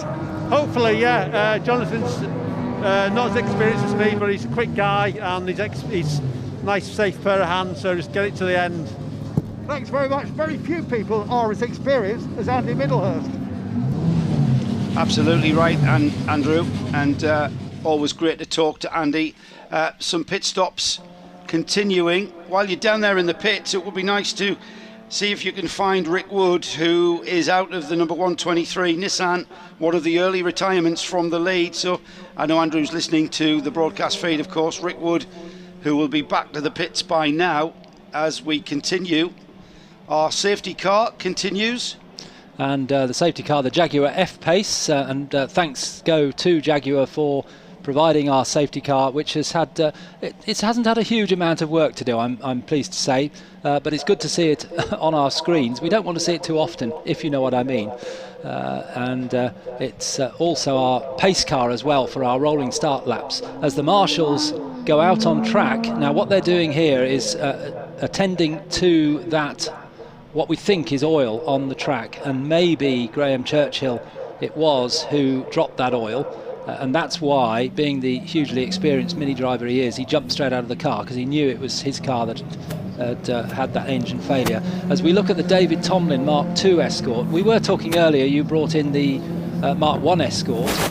Certainly yes, that was very successful in rallying. The Mark II similarly, and if you go to any club rally these days, this Mark II Escort particularly, you'll see half the entry is still Mark IIs, and they stopped making them 30 years ago. So David Tomlin having some problems there. That car was actually built by Mark Wright, who's in the Sierra Cosworth. And that's a Group 2 spec Escort Mark II, isn't it? The sort of car Zach Speed, it's got the Zach Speed livery. Yeah, that's the car right. we would have seen Zach Speed running the European Touring Car Challenge. And that one's a copy of a Klaus Ludwig car, which was Zach Speed, exactly right, yes. You can see now the super absorbent material that the marshals have put down on what we can now see is a very substantial oil slick. And I would suggest that that was Graham Churchill's engine launching itself on the very fast approach to the old hairpin. And of course, in the Mini, engine and gearbox in the same unit. So when the gearbox launches itself, the engine, we lose all the engine oil as well. Everything goes, yes, that's right.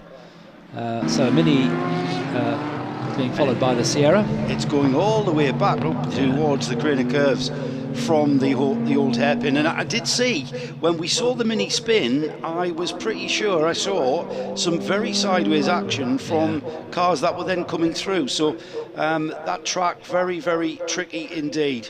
Very experienced marshals. You can see how they're working as a team. The marshal at the front kicking the ground, just feeling for where that oil starts and stops, and then the marshal behind dropping the super absorbent material, the one behind that with the brush, just brushing it in. They work as a team.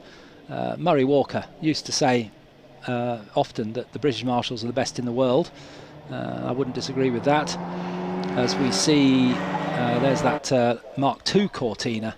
The Alan Mann car. The Alan Mann car, which I started to talk about earlier on. Didn't run out of time because something happened in the race. But that car is an ex-Works Team Lotus car. This is the red car with the gold roof, which was synonymous with a private racing team, but they ran Works cars, and it was Alan Mann Racing.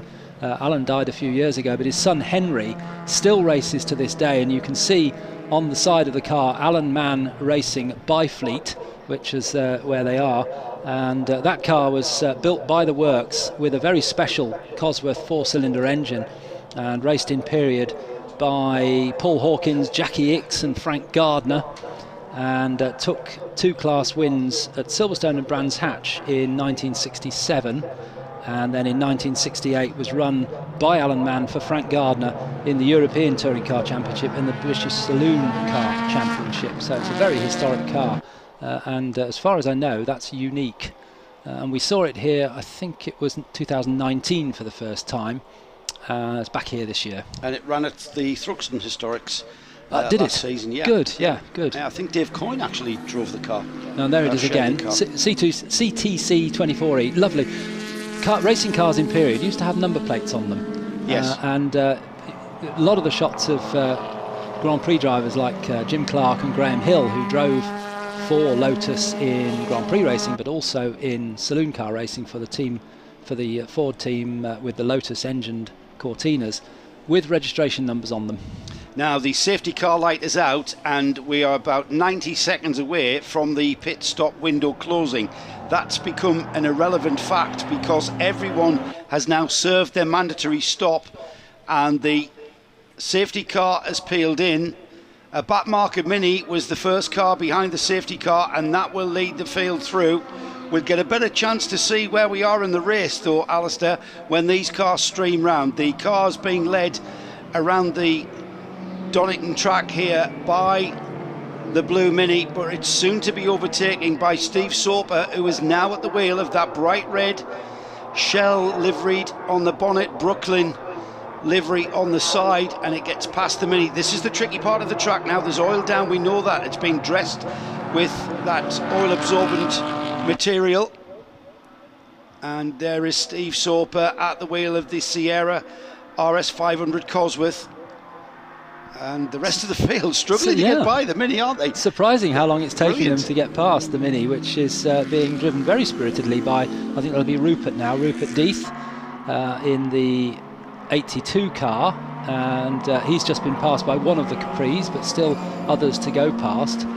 We'll need to wait perhaps until the end of this lap to get a real feel for how that safety car has affected our the gaps between the cars. It won't have changed the order anywhere because they can't overtake during the safety car unless they get delayed in the pits, perhaps a slightly slower stop. But we'll find out now what the gap is between the cars.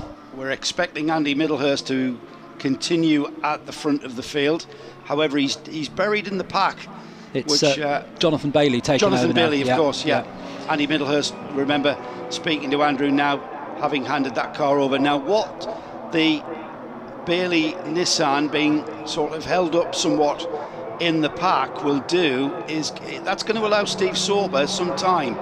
But if Soper is second, he's almost a lap. He's kind of the length of the field ahead of the Nissan and almost a lap down, if that does indeed make sense. We're looking for the green Nissan back in the pack somewhere. We haven't spotted that yet, but as I say, we should get a feel for how it's shaken out at the end of this lap. But great shots. There's so many good camera shots here around at Donington. It's such a picturesque circuit, and the positioning of the cameras low down like this is great. There's Patrick Blakeney Edwards coming through in Fred Wakeman's BMW, and now we see the leading Nissan. So as you suggested, although he's in the pack, he's got 3/4 of a lap on second place now, and it's just the way it falls with the safety car. Unfortunately, it held back some of the other cars. As well as that, we don't have a wave round rule where we find the leader in national UK motorsport. And into that, the factor that Andy Middlehurst brought in that number 155 Nissan into the pits under a safety car period, so it cost him less time to be static in the pits. He's now handed that car over to Jonathan Bailey, and Jonathan Bailey is now just carefully picking his way through the field. We've got 3 Capris, a trio of Capris, trying to get through the old hairpin almost together. They sort themselves out. It's the number 32, Adrian Wilmot and Mark Farmer, GA Capri, 1975. That's the one with the Group 2 bodywork, the Cologne arches, the Cologne body style. And there's the Mark III Capri, car 70, which is the Marcus Jewell, Ben Kluker's car from 1980. That's more of a Group A kind of, almost Group 1, I think, was the regulation at the time. Off has gone. That's not Steve Soper. That's a car that Steve Soper ran in period. That is the number 18, Darren Fielding, E30 M3 BMW. It's got Steve Soper's name on it because Steve Soper was the works BMW driver who drove that, so a problem for that car. Hopefully that car has been parked in such a place where it won't cause any problems. 17 minutes remaining of this historic touring car challenge. It's for the Tony Dron Trophy. And a big thank you to Silverstone Auctions and Rick Wood Motorsport, who have supported this series for 1960s, 70s and 80s touring cars, and it's great to see. I mean, I remember seeing a European touring car around here in 1981 with BMW 635 CSLs and the Group 2 Rovers and the like. And Donington Park hasn't really changed that much, a little bit reprofiling at the chicane, but fundamentally the same circuit that we're seeing today. Very much so, yes. It's some of the, as you say, some of the corners slightly reprofiled, but looking as beautiful as ever. And there's the, we now know the gap first to second, and it really did favour the Nissan in the safety car period, because Steve Soper is 53 seconds behind. He's much quicker. He's 2.2 seconds quicker a lap than the leading car, but we've only got 16 minutes remaining, and a 53 second gap. So unless Steve Soper can find another gear, which is possible, Steve is a great touring car driver, but I don't think he can close the gap fast enough, but we'll keep an eye on that. In third place is the Sierra Cosworth of Paul Mensley, number 22. And then there's that number 32, Adrian Wilmot, Mark Farmer, Capri. That's the blue and white one, the Cologne-bodied car. There is Steve Soper just coming out onto the back straight now, heading down towards the chicane.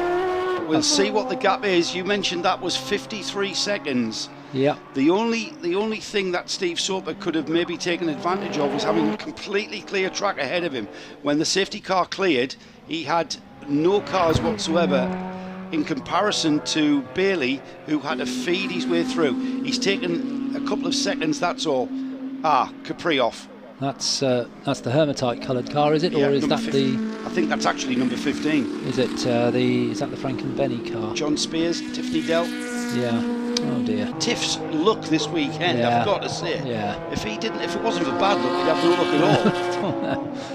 Yeah, we're looking there at the number 5 Capri, which is in the Tony Dron Trophy part of the race. That's Costas Michael driving that, finished in Motorcraft colours, Motorcraft being the parts division of Ford Motor Company, and also Autocar on the side of the car there, the magazine, and that very much finished in period livery.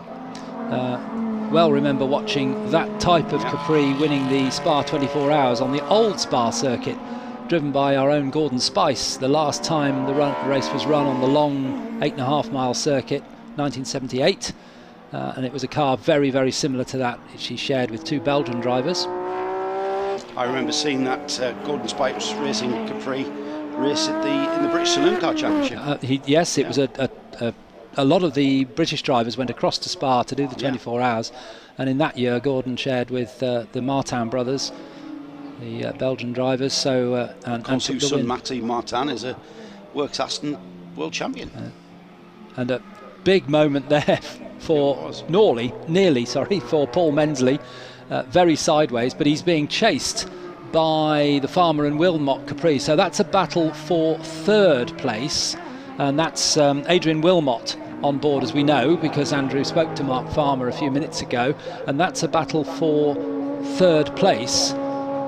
So we've got the Bailey Nissan around 50 seconds ahead. Then we've got Soperman in the red RS500 Sierra chasing. Then we've got this battle for third place. That Capri looks to be a little bit quicker, doesn't it? Yeah, it absolutely does. 2 cars from the Ford stable, but from very different periods. And the Capri actually showing better grip, completely so much more grip than the Sierra Cosworth through McLean's, already out of Coppice and heading down that straight. I think it's the Ford Capri that's going to eke out an even bigger gap by the time we get to the finish, which is in fact only 12 minutes away from checkered flag time. And it's Adrian Wilmot turning the Capri into the chicane, and the number 22 of Paul Mensley. He'd not want that car to get away, but even the awesome power of the RS500 still not enough for the Capri to get on terms with that. That's a 3.4 litre Capri that just pulls away from that turbo Cosworth. And that engine in the Capri, the 3.4 litre, was developed by Cosworth, the same company that developed the Grand Prix engine, but also the engine in the Ford Sierra behind.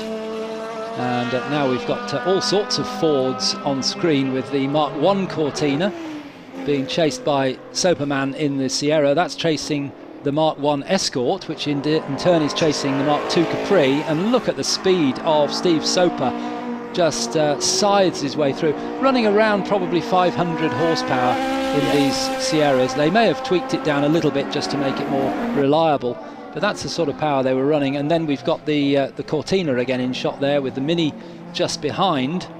And there's the number 71 Mark I Cortina of Guy Smith, who's just dropped out of the top 10. He was running 10th, but Richard Dutton in the Escort Mark I just getting ahead of him. That's a battle. That's another battle. Another battle that's developing. And Richard Dutton, of course, no stranger to national and international motorsport.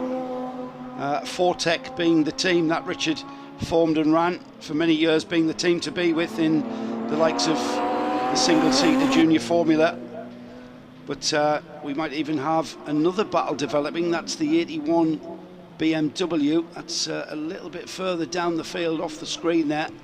Now that's a battle we've picked up there now. BMW versus Capri. Oh, that's 61. Sorry, 61, yes, and that is a battle. Yeah. So little battles breaking out all throughout this field, and they're running out of time. 10 minutes remain. That's for 5th place. Between the 61 Tom Holbrook BMW and the 75 Capri. He's the Escort Mark I versus Cortina Mark I, and just ahead of them they've got a Capri. So there's the Lotus Cortina of Guy Smith chasing Richard Dutton in the Escort Mark I. That Capri is not a race for position though, so that's a two-car battle, as is this number 75 Capri chasing the BMW M3. Car 61, they are further up the field though. That's a battle for 5th and 6th. 3 versions of the Ford saloon models there, chasing the ever-present Minis. And Guy Smith is thinking that I can get Richard Dutton at one of these places. He's just keeping his Cortina, which is an earlier car than the Mark I Escort. The Cortina came out in the early 60s, and the Escort in the late 60s. A smaller car as well, a little bit lighter I would imagine, as we go back to see the Hepalite Rover SD1 running number 20 in that's in the hands of Tim Clark, son of Ken Clark, who started the car. Ken Clark built the car, and he was a period TWR technician on these cars, and he's built this as a copy of the cars that he worked on for Tom Walkinshaw Racing when they were racing in the Touring Car Championship. So back to the lead of this race. We've kind of neglected the leader, Jonathan Bailey, now at the wheel of the Nissan, and the gap when the safety car was brought in was 53 seconds. It has been reduced ever so slightly by Steve Soper, who has reduced that gap down to 49 seconds, but still a job too far really for Steve Soper to challenge for that lead. The number 20 Rover on our screens at the moment, a little bit further down the field in 13th. There's the leader.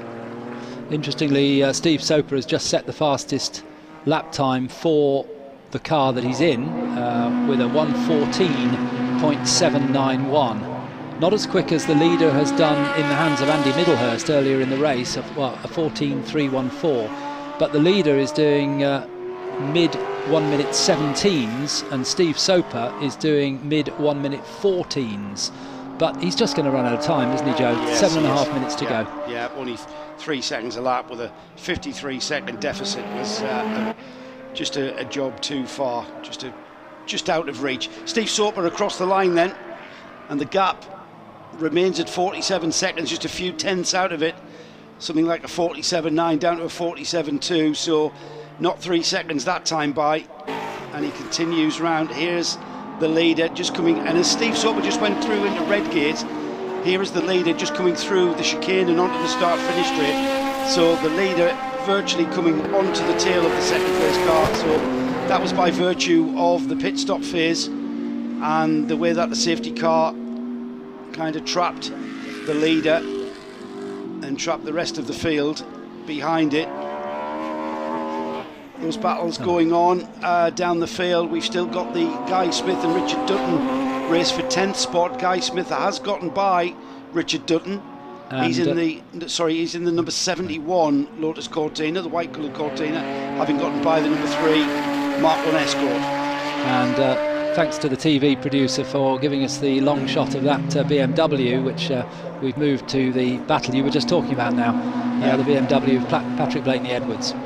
But back to Richard Dutton versus Guy Smith. Oh, now we're with the 32, started by Mark Farmer, now run by Adrian Wilmot. That is running in 3rd place, some way behind Steve Soper, but that's in a reasonably close battle with the very fast Paul Mensley in the Sierra Cosworth coming up from behind, which is 7.5 seconds down on this Capri. But to many of us, looking at that Capri there just takes you right back to the mid-70s, and really a very powerful car, and looks the part, doesn't it, with that big wing at the back as well. And just look at the width of those rear tyres, so all of that power from that 3.4 litre Ford engine can be put very much to the ground with those huge white slick tyres on that Cologne Capri. Car 32 through the old hairpin and using all of the curb and maul there, losing all of the road. He got by the RS Cosworth of Mensley, who now is in 4th spot and has extended that gap to 12 seconds. Looks like Mensley might be in trouble, doesn't it? Yeah, Mensley's dropped right off, and we all can remember the attrition rate of the period when, you know, it wasn't unfamiliar to see the RS Cosworth and the rest of the field actually blowing turbos. We've seen the attrition rate really affect the Nissans. Lost 2 out of 3. However, the one that has left is in the main spot for and looking very much towards heading towards a race win. Gap down to 40 seconds though. 7 seconds. Yeah, wow. Absolutely. Yeah, that's some really quick laps from Steve Soper. He's just in the 14s every lap now, which we've said this before, that the professional drivers are able just to keep the times within a tenth. They know precisely what they're doing, and that's what Steve Soper. There's Steve Soper now coming through the old hairpin. I think.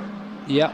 McLean's up to Coppice. Yeah, that's right. Yes, just close shot. Difficult to spot exactly where they are, but there's the other of the Sierra Cosworth still running in the hands of Paul Mensley, number 22. That's in 4th place, and going past that.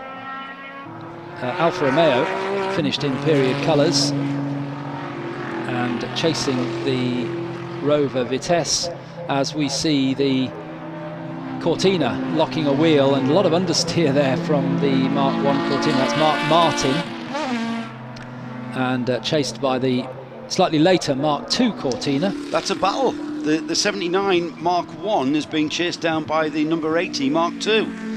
So that is a battle on screen there through McLean's and the Mark II, the Allen Man liveried car with John Miles and Adrian Miles at the wheel. I think it was solo with Adrian. He's gone through. Yeah. He's gone through. He's gone down the inside of the Mark 1. There's the 2 versions of the Ford Cortina there. The earlier version, the white coloured car, the Mark 1 Cortina, the red and gold Mark 2 version. Both very, very well-used cars in motorsport in that mid-60s to early 70s. And the engine in the red and gold car a completely different, it was a Cosworth developed engine. It was effectively half of the Grand Prix engine, the DFV as it was known. That car has got the original block that it went through life with. That's right, that red and gold car is so historic. Yeah, really and is. so original, as you exactly rightly say. I mean, all right, the block speed, the engine's been rebuilt. I'm not saying it's got a 1966 engine or whatever. It's been rebuilt, but the actual block is the original block that car began life with. Fabulous. 2 minutes to go, so we're very, very close to seeing our pit lane marshal ready the checkered flag, unfurling it in a couple of minutes, and the checkered flag marshal will be looking for that bright green Nissan.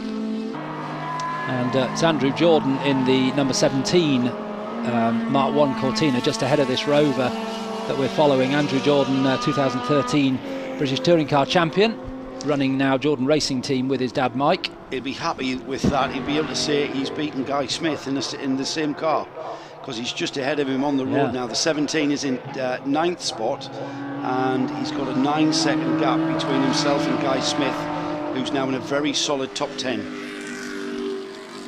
And we're following the third placed car of Adrian Wilmot, the number 32 Capri, which is ahead, comfortably ahead now of the Mensley Sierra, which was quite close earlier on, but I suspect Mensley has slowed towards the end of the race just to preserve the car. And here's our leader, number 155. Now he is into McLean's there and up to Coppice, and with 50 seconds right there, he's into Coppice at 50 seconds. He's going to cross the line before the checkered flag. Yeah. So I would suggest this is the penultimate lap. Agreed. For our leader, heading down towards the chicane now for the penultimate time. And he might just be starting to get a little interested in the rearview mirror, because Soperman is now only 35 seconds behind him. Incredible. So just to give you a bearing, as the leader comes through on the start-finish straight, Steve Soper just heading up the hill towards Coppice Corner. That's the visual gap there as the leader goes into Redgate. Steve Soper already halfway down the straight, is he? That's the. There he is. There just he coming is. through Yeah. Coppice now. Just coming out of Coppice. Yeah. So that's the gap. That's a cracking drive from Steve Soper. You wouldn't expect anything less, really, would you? And who would have thought what might have happened if we didn't have that safety car period? Yeah. Tremendous drive. So down into the old hairpin comes the leading car of Jonathan Bailey, the Nissan Skyline, one of three, and there's one that didn't finish, and there's another one just round the corner, but the Jonathan Bailey Andy Middlehurst car was reliable, and coming through McLean's up the hill towards Coppice. So once through Coppice, just the long straight down to the chicane and then the checkered flag. And it'll be interesting to see. Steve Soper got the gap down to 31.7 on that last time across the timing line, so I suspect it'll be comfortably into the 20 seconds when they cross the line for the flag, which is a tremendous drive from Steve Soper. So Nissan started at the front of this field and commanded the lead, but it wasn't the Nissan we're seeing now taking the win. A great drive there from both Andy Middlehurst and Jonathan Bailey to bring that bright green liveried Skyline. We looked back down the shot to see second place car of Steve Soper. The number 1 entry, Craig Davies, started the car. Steve Soper will finish.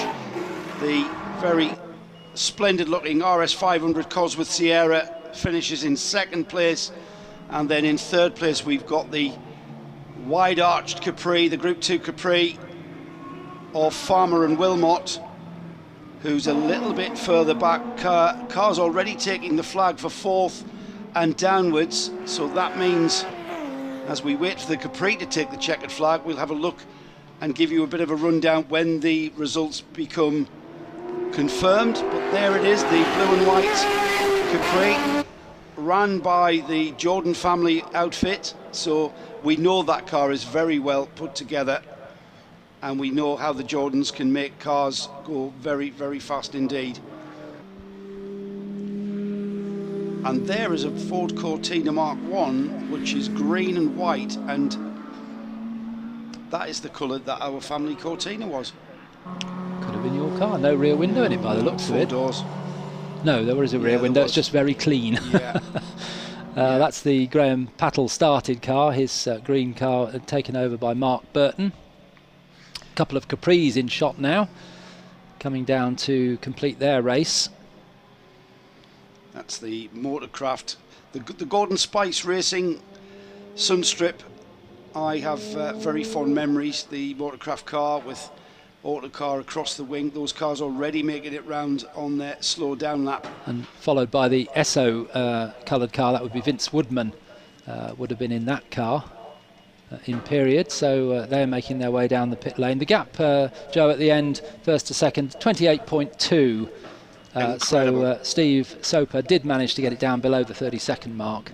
And considering that was a 53-second gap when we saw the safety car being brought back in, and that was a great drive from Steve Soper. There is the leader, sorry, the winner.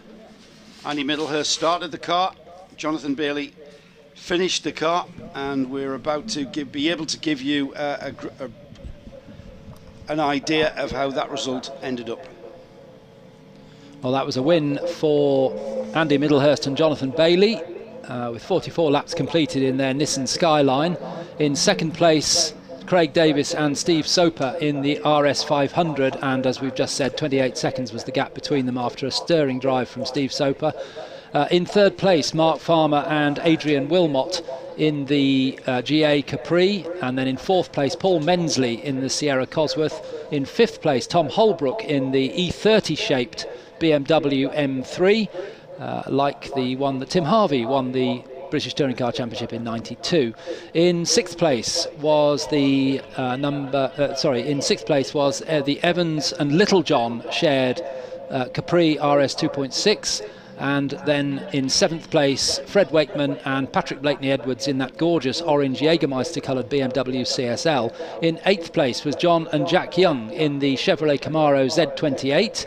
And in ninth place, Roy Alderslade and Andrew Jordan in the first of the Lotus Cortinas. Andrew Jordan, 2013 British Touring Car Champion. Then Guy Smith in 10th place in another Lotus Cortina. Guy, of course, the winner of Le Mans in 2003. Then it's Richard Dutton in 11th place in the Ford Escort Mark I, just ahead of Ken Clark and Tim Clark in the Rover Vitesse in 12th place. In 13th place, it was Jewel and Clucas in the Ford Capri. In 14th place, Christopher and Michael in their Ford Capri. And to complete the trio of Capris, it was the Pochol Hansen car in 15th place. In 16th, back to the Rovers again for the Rover 3.5 or Vitesse, the Sleep Montgomery car. And then in 17th place, Adrian Miles in the Cortina Mark II, that car we were following for part of that race, the red and gold car. Then a Mark Martin in 18th place in the Lotus Cortina, 19th James Slaughter in the left-hand drive Capri Mark III, and in 20th place the Pattle and Burton green and white Lotus Cortina, like the family Bradley car. And in 21st place, it was Diath and Deeth in the Austin Mini Cooper S, and then Paul Clayson in 22nd place in that Alfa Romeo GTV6 that we saw having some problems early on with smoking. In 23rd place, Darren Fielding in the E30 M3, and we're getting to cars now that didn't finish the race. We saw Spears and Tiffany Dell in the Ford Capri, the Guest and Guest Alfa Romeo, the Joe Gomm Mark I Escort RS 1600. It was the Guest and Guest car that was smoking, wasn't it, the GTV? And then David Tomlin, Steve Dance, Graham Churchill and Simon Garrard completing the 30 cars. Thank you, Alistair. Let's head straight down to the podium then for a word with Andrew Marriott and our winners. Well, it's very busy down here because we got the 4 different categories and most of the winners. I'm going to go back and grab hold of the overall winner, who's just climbing out of the car. This car raced in period by Toshio Suzuki, and so the tall figure there climbing out of the car is Jonathan Bailey. We're going to have to let him get his crash helmet off, which he's just going to do in a moment. I'm going to try and catch his eye. Well, we might just have a word with Andy Middlehurst. Andy and Steve come in. So, Andy, you set that car up really well for them, and Well, your teammate did a great job, Jonathan. Yeah, he did. Very steady towards the end. Steve was chasing him down, but it's like an old touring car race, this. You know, those older ones are still flying around in the same period of cars. Cars or drivers? Yeah, Steve, not for the first time in your long career, you've been caught out by a safety car. I know. When he came in, I thought, oh no. And I was working out, I was going lap after lap, and I'd worked out how much I'd lost a minute, and I thought I'll never catch a minute up. It's just, I tried, but it wasn't possible. But we're happy. How can a pensioner be so quick? How can a pensioner be so quick? You lost nothing, mate. Well, they are, aren't they? What's the nickname of them? Godzilla. And Craig, you did a great job there. A lot of pressure on him. It was a great race, so yeah, he's quite demanding, telling me what I've got to do, as you can imagine. But great, you know, I was lucky because the stint I was in, there was a lot of action going on, so it was great fun, close racing, and brilliant. Legends as usual. They put a great show on here, so I'm glad we done it. Did you hear that? Steve Soper's quite demanding. Yeah, I don't know what he means. I think he means over the coffee and the food, not in the car. We've got the winner. Well, Andy Middlehurst, co-driver, has disappeared. We've got so many different people here. I don't think we've really got any time. Let's just go and have a quick word with former Le Mans winner Guy Smith. And Richard Dotton's here. Oh, here's some famous names. Look, Guy, how did you enjoy that? Well, it was really good. I was having a good dice with Richard, my old Formula 3 team boss. So we had a good little battle actually. Couldn't quite live with Jordan; he was just too quick. But we sort of found each other on track, and just a good race and made good fun of it. Yeah. Now back in modern racing as well, Guy. Yeah, doing a little bit with United in the United Autosports team in America, which is good fun. And those cars are great to drive, but it's always great to get back in one of these historic cars and really got to drive them and, you know, heel and toe and all the rest of it. They're really good fun. And Richard Dott, now, are you a racing driver or a team owner? Today, a racing driver today. Still a team owner at heart, but it was great. We had a fabulous race together and a lot of side-by-side stuff and lots of oversteer and locking wheels and going across the grass. It was good fun, really good fun. Well, racing with a Le Mans winner, that can't be bad. No, it's great to be able to keep up with him. And I never thought I would be able to, especially back in the 90s when he was racing Formula 3 with Montoya. So no, it was really good fun, really good. Yeah, it was a lot of good fun.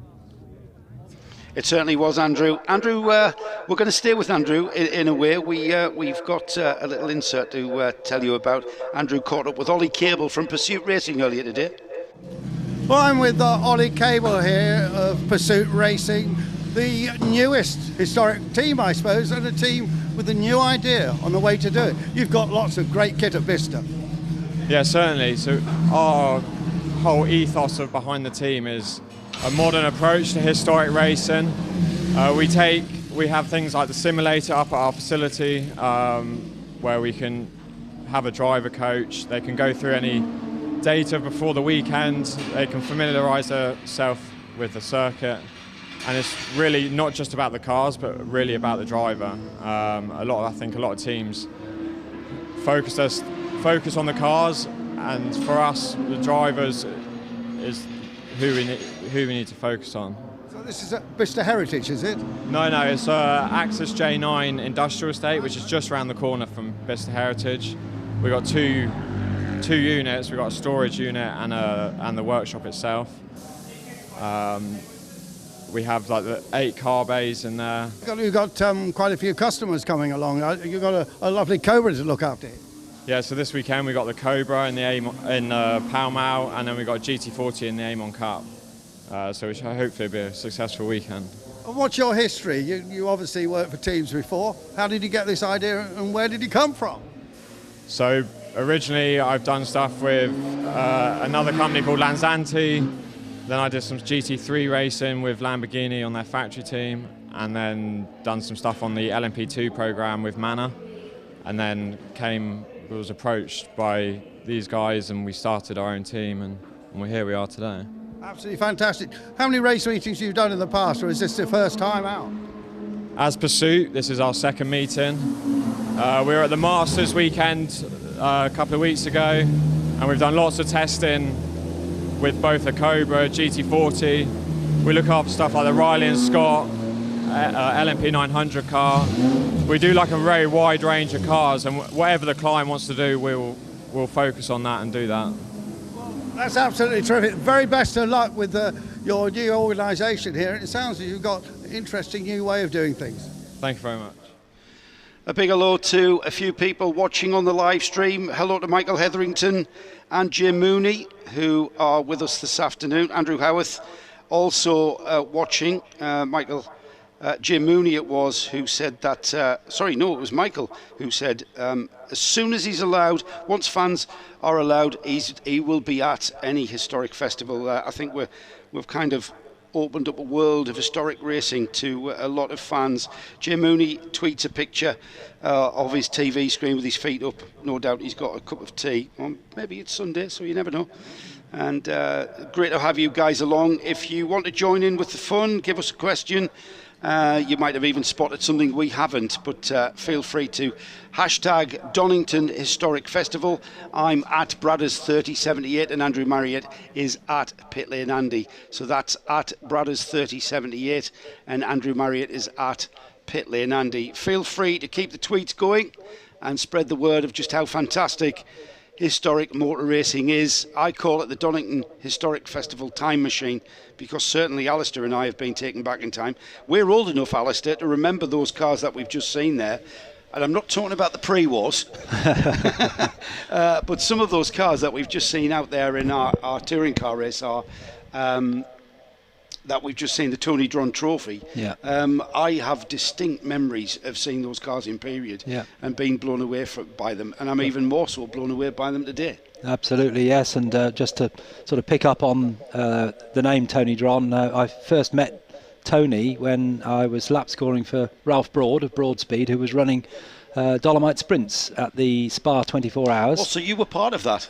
1974, wow, yes, yeah, cool. And it was Tony Dron and Andy Rouse sharing the yellow and black Dolomite Sprints. There was a team of 4 cars, and they won their class, and I think they were very high up overall as well.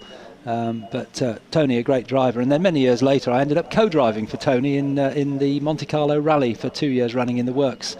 Entered Rover Mini Coopers. I bet that was an experience. It was, yes. Tony, well, I'm not short, and Tony's a lot taller than me. And just seeing Tony sort of get his 6'5", I think he is 6'4", into that little Mini was. But yeah, great fun for. Well, all together with all the recce and everything, we were out there for about a month. Oh wow! Each time, and didn't finish the second year, but we were second in class the first year. Good fun. Tony, a great character and a journalist by trade, but he was also a good rally driver as well, and a good race driver, an excellent racing driver. In fact, one of his biggest accidents was here at Donington. He had brake failure in the Dolomite Sprint. It was a Group 1 car, not the Group 2 cars. And he went straight on at the old hairpin and buried the car in the barriers, which was a lot closer then. And the car was squashed very short, and Tony being very tall, there was great concern for him, but actually he was injured, but not too seriously. It was great. He was here 3 years ago, I think it was, presenting the Tony Dron Trophy. But just sort of going back to general racing, as we watched the BMW pulled onto the trailer. So the first year I went to the Spa 24 Hours, which was on the old circuit, 8.5 miles. Oh, fabulous. All around the countryside. It was with Broadspeed, but subsequently I went there the following 4 years, so 5 years altogether, until it finished on the long circuit.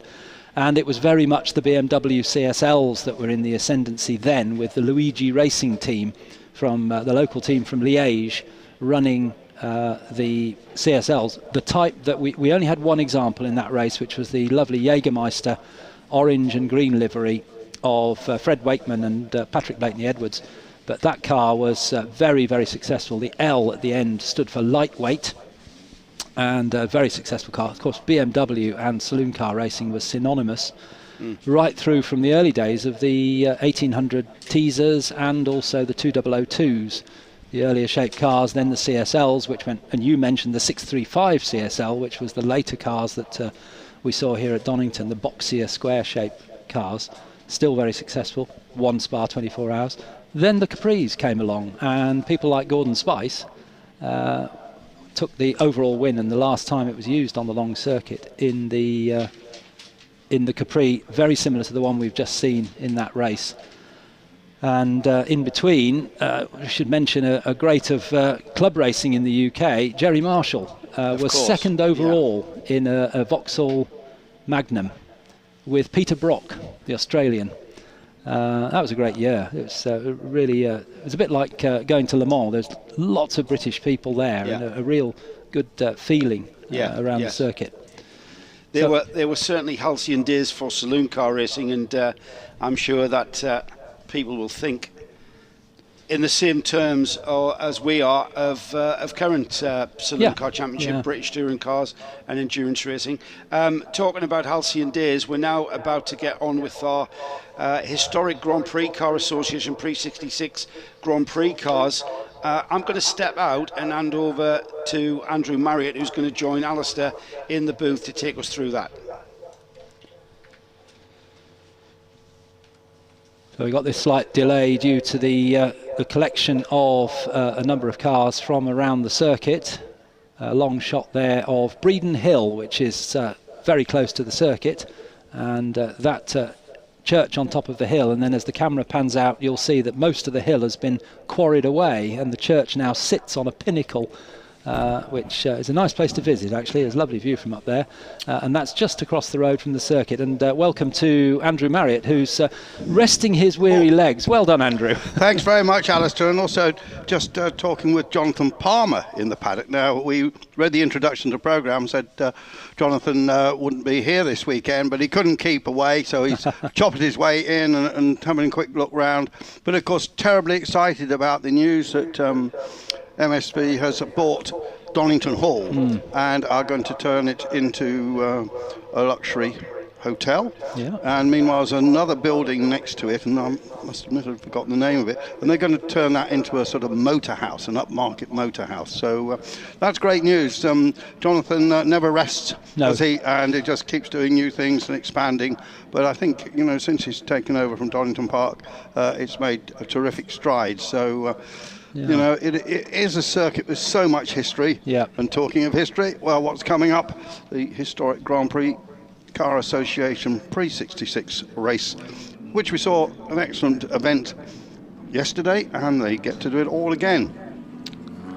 We'll just go through the grid for you, and as the cars are released onto track, and we see the first few cars just making their way behind the F-Pace, and it's Will Nuttall who's in pole position, alongside Will Nuttall in the Cooper, alongside John Fairley in his Brabham, and then in the second row, Andrew Beaumont in his Lotus and Rudy Friedrichs in the Cooper. Moving back down the grid, we've got Mark Shaw in the ex-Jim Clark Lotus, and next to him, Justin Mayers, a familiar name, in his Cooper, and then row 4 is Barry Cannell in his Brabham and Eddie Williams in his Cooper. Then it's Nick Taylor in the Lotus and Rod Jolly in the Cooper, and then behind them Guillermo Fierro in the first of the front engine cars, the Maserati 250F, beautiful car, and Geraint Owen in his front engine Curtis, 12th on the grid. Then we move back a row to John Spears in the Maserati, a similar car, 250F, and Ben Mears in the Cooper. And then it's Klaus Lear in another of the Maserati 250Fs and Paul Wayne in his Cooper. Then it's Stephen Jobstall in his Lotus and Elliot Hahn in his Cooper, and then a pair of Coopers for Cliff Gray and Alex Simpson. Chris Phillips is next up in his Cooper alongside Tevian Salisbury in his Lotus, and then it's Stephen Banham in the Cooper with Tom Dark in his similar car next up. And watch for Tom Dark coming through, he's a quick driver. Jeff Underwood is next up in his Cooper Alpha with John Emery in the Brabham. And then the penultimate row is Robert Pullin's Lotus and James Willis in the Cooper, and bringing up the rear of the grid, Andrew, Miles Griffiths right at the back. Let's hope he doesn't have any problems in his Cooper, but a very quick driver. Absolutely, and just to add, you said Guillermo Fierro. He's actually Guillermo Fierro Elena, but that Elena bit dropped off. It's the Spanish way of using the mother and the father's name. He had 2 victories last weekend at Monaco in the historic event. He won the sports car race in the Maserati 300S and had a great win in his 250F Maserati. Of course, we've got cars from basically very different eras in this race. The 250F will not be a winner here today. It's front engine car, but of course at Monaco it was only for front engine cars. Yes. And he's a Spanish industrialist that does a lot of work in South America, and he says he will never sell that car because you would never sell your mother, and he treats the car like his mother. Well, isn't that nice? There's a lot of history for that car, but one of the little snippets that I picked up was that it was the car that Moss drove as a replacement for his own 250F, which had a centre throttle, and he jumped in the car and forgot that it had the centre throttle and crashed the car in qualifying for the race. Or practice, as it was called. It was also one of 2 250Fs that Maria Teresa de Filippis raced. And if people don't know and haven't heard that name, she was the first woman ever to start a Grand Prix. So she's got a bit of history. And they were just looking. I love the rivets on the 250F Mazdas there. But, Will Nuttall was pretty dominant yesterday. John Fairley was there in that very special Brabham, and from the Tasman series basically, and Andrew Beaumont, he's very well versed in these cars. And they're away for 20 minutes, no pit stops, just a 20-minute race, and a very, very good start indeed from John Fairley in the Brabham BT 1119, and actually gets round the outside of Will Nuttall into Redgate for the first time in the Cooper T53, and as they head off through Hollywood, those two already starting to pull away, and particularly John Fairley, who's very quick indeed in that Brabham as they head down the hill. The rest of the cars, lovely view from the rear of the cars, just you get the real feel for how beautifully designed they are as they come down into the old hairpin for the first time, and we see, I think there as they shot through the screen, that John Fairley is still leading, but Will Nuttall looks to be a lot closer. Well, Will Nuttall's going to push really hard, isn't he? And there he is, John Fairley, tall man, sticks well out of that car, doesn't he? Look at that. And in fact he's lost the lead. He has indeed, yes. Will Nuttall ahead. Yeah. So Nuttall sneaked through, and I just saw a 250F completely sideways in the back of our picture there. Another, you see a very lime green car, that's the famous UDT Laystall colours. And listen out, there's another unusually green car, very grassy green car, which is the Lotus 24.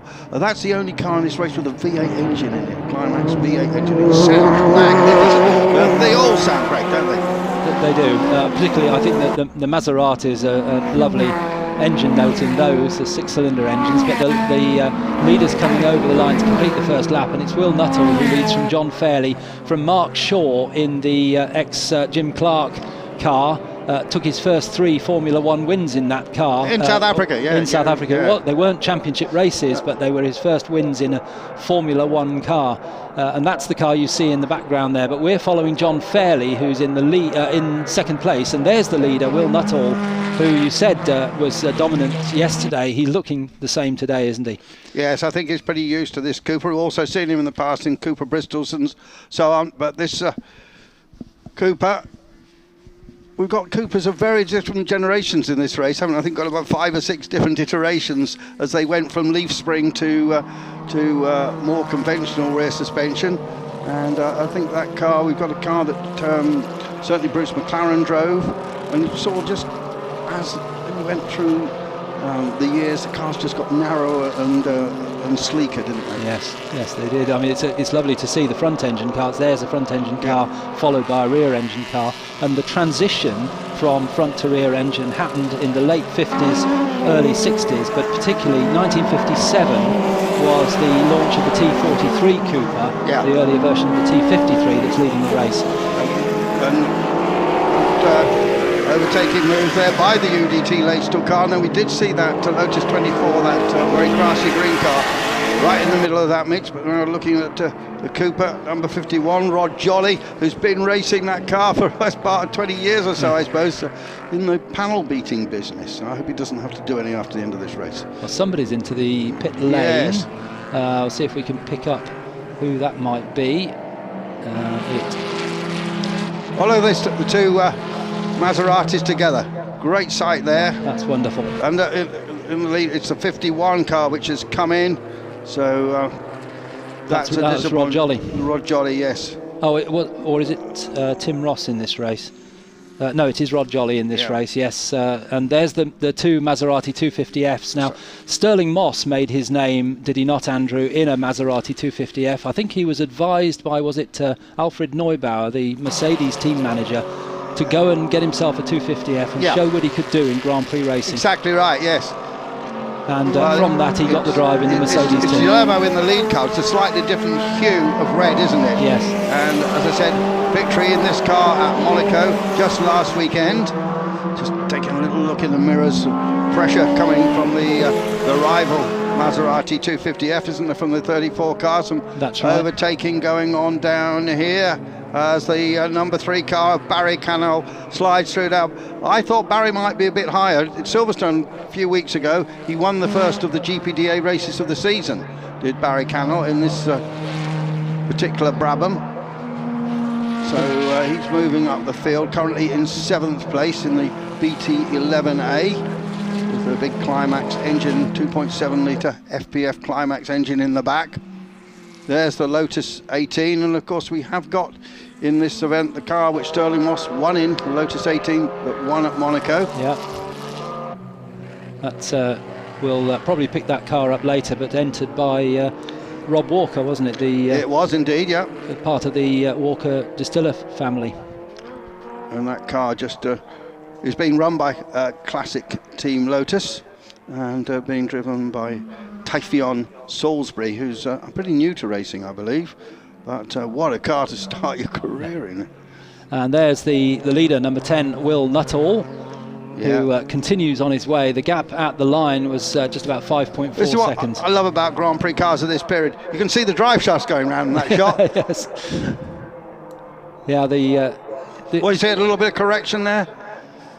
He's on the limit as well, isn't he? Yeah, it's very just balancing the car on the throttle as he came down the hill through the Craner curves and now up the hill through Schwantz, and still the car's moving around, and now he'll put it into the right-hander at McLean's, probably just clipped the curb, just clipped it with the front wheel, lovely, and then just clips the exit curb as well. Yeah, now he's pulled out a 5.4 second lead over John Fairley now in the Brabham, so Cooper beating Brabham. Jack Brabham, of course, moving from Cooper after his 2 World Championships, and I think the car he won the World Championship in is in this race. Yes. And then, of course, moving with his own eponymous team, where he joined up with Ron Toranak, and hence the Brabhams having the BT moniker, Brabham and Toranak. Yeah, Ron died only recently. Uncompromising character, you might call him. That's said with experience, Andrew. Yes, Frederick's there and having a good battle with Barry Cannell. I think Barry might be going through. Let's watch this as the red car pulls out of the slipstream as he crosses the start-finish line, but now has to tuck in and then dives for the inside, but there isn't enough room, so he just drops back. He's got, another 13 minutes this race left, but he's got a quicker exit, I think. And maybe we're going to switch down the inside again. They're going to race down the Craner curves into the old hairpin. It's difficult to overtake there. A good battle going on for this 5th place. Cooper versus Brabham, and in fact Brabham himself, as you've just said, raced with Cooper before he started his own team. So we're seeing a car built by Jack Brabham chasing a car which Jack Brabham drove in the shape of the Cooper, and as they go into McLean's now, the number 3 of Barry Cannell, the red car, is looking for the inside. Yeah, there they come. No. So Frederick's defending well, isn't he? Yes, he's been out already today in his pre-war car. So with great success, of course. Of course, yes. And you can see the brakes go on. That's another nice thing. The cars actually move around, don't they? And as the brakes come on, you see the front dip and then accelerate away. Well, all those mechanical things are happening, aren't they? Which we don't see these days. Now, I think this could be it this time. And of course, they've got somebody else in front of them. Andrew Beaumont it is, but no. Again, couldn't make it stick. Andrew Beaumont just ahead in 4th place overall, running the blue helmet with the yellow peak, just like Ronnie Peterson. Yeah, I think it. So for 8 seconds the lead now. Those 2 Ferraris, so absolutely, Maseratis I should say, stuck together. And there's the Moss car. Yep, there's the Moss car. Number 20. Yep. That's the car that Sterling Moss won the 1960 Monaco Grand Prix in. Against all odds, of course. Absolutely, against the might of Ferrari. Yeah. In that little Lotus, it was a stunning drive, and he took the side panels off to increase cooling, didn't he? He did indeed. You could actually see many photographs of it where you can actually see Sterling's legs. Yeah. And actually being passed by a car that Jim Clark drove, number 99, Mark Shaw. Yeah, in the classic yellow wheeled car. And down to Redgate, we see just in the bottom of the picture there the 2nd place car of John Fairley. We're looking now at Mark Shaw in the 99 Lotus. He's in 3rd place. And then behind will be that battle with Beaumont, Friedrichs and Barry Cannell that we were watching earlier on. As here's a Cooper Bristol coming down with the yellow nose. That's the type of car that Mike Hawthorne made his name in before he became the first world champion in 1958. We're going back in time here. Just see the huge differences we've made in the period of only 6 or 7 years in racing car design. Yeah. The front-engined Cooper with the rear-engined Lotus, completely different shape. Here we're looking at the number 33 car of Chris Phillips, the Cooper Bristol. From 1953, with the 2-litre Bristol engine, which was actually liberated from BMW. It was actually their engine for their 328 car, wasn't it? And the British engineers looked at it and said, that's a bit good, we'll have that at the end of the war. And it became the Bristol engine. Meanwhile, Will Nuttall all the time is pulling away from John Fairley. And then still a bit of a battle going on, isn't there, for 3rd spot.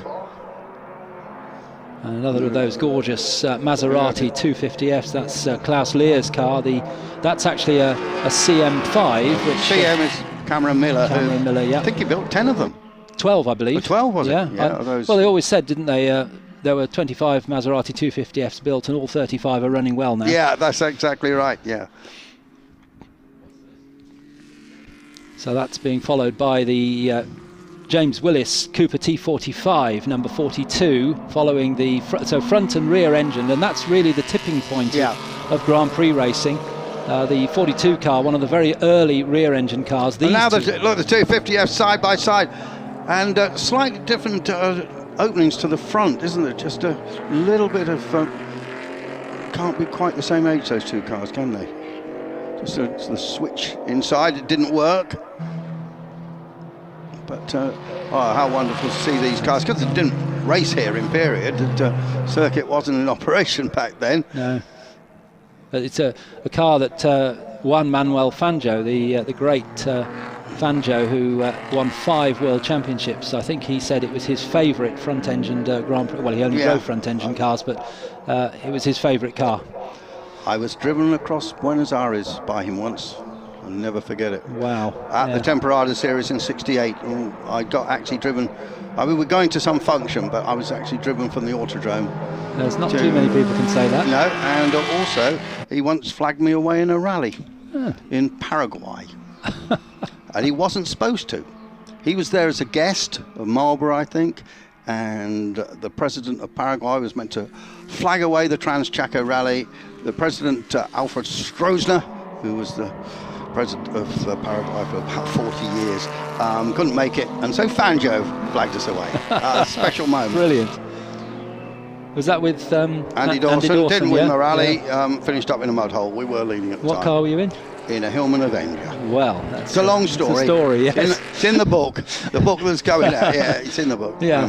Available at all good bookstores. Not yet. No. October, I think, maybe September. So anyway, forget all that. Will Nuttall is in the lead and pulling away from Fairley. Mark Shaw is still in 3rd place. Cannell is past Beaumont, by the way, now, look. And Fredericks is in 6th place. As we see this marvellous selection of Grand Prix machinery from the 50s and 60s. That's another of the Cooper T53s leading this group. We're now back to the leader, another Cooper T53, that of Will Nuttall, who's really stamped his authority on this race now, 13-second lead. I think they called that one the low line, didn't they? There's that ex-Sterling Moss car again. So he won by Chris Dinage and the team at Classic Team Lotus, still based up in Hethel, of course, and owned by Clive Chapman, Colin's father. Colin is one of the most inspirational British engineers of all time. And there we've got 3 cars. 3 cars into red grey. Yes. Great. And it's that's Andrew Beaumont, and he's being challenged, isn't he, by Rudy Friedrichs. Yeah, we saw the 43 car there, Eddie Williams, who I don't think we've given a name check to so far in this coverage, but Eddie going well. And there's that 49 Andrew Beaumont car must have been driven by Innes Island, I think, in period. I guess, UDT Laystall Green, with the tartan nose. They even painted a Ferrari that colour once. Shark-nosed Ferrari came to Silverstone, and for some reason they'd hired a car. I don't know what, I've forgotten the story, but it looked very peculiar in that colour, I have to tell you. It only raced like that once. Andrew Beaumont with his Ronnie Peterson replica helmet, and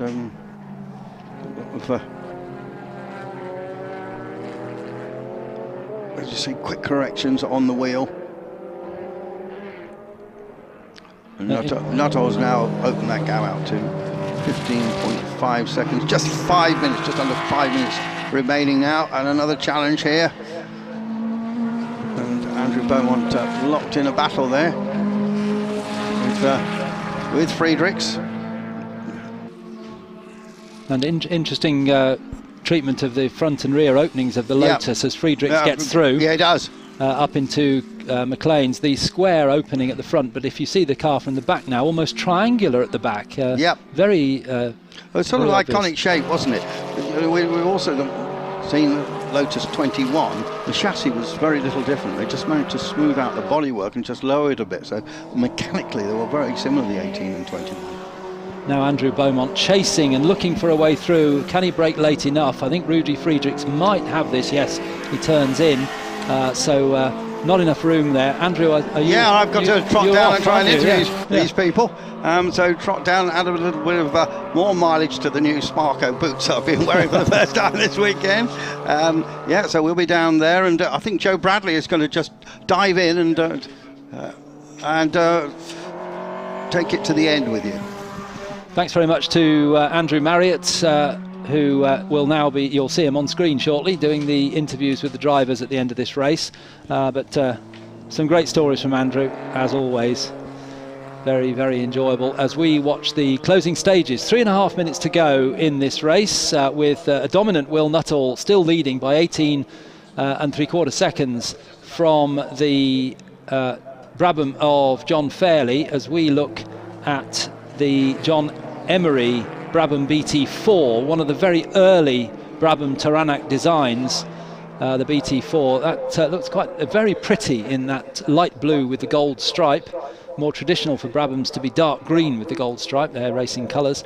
But this one in the blue, as scything through on the inside, lapping that car is Eddie Williams, who we've just talked about briefly, the Cooper T43.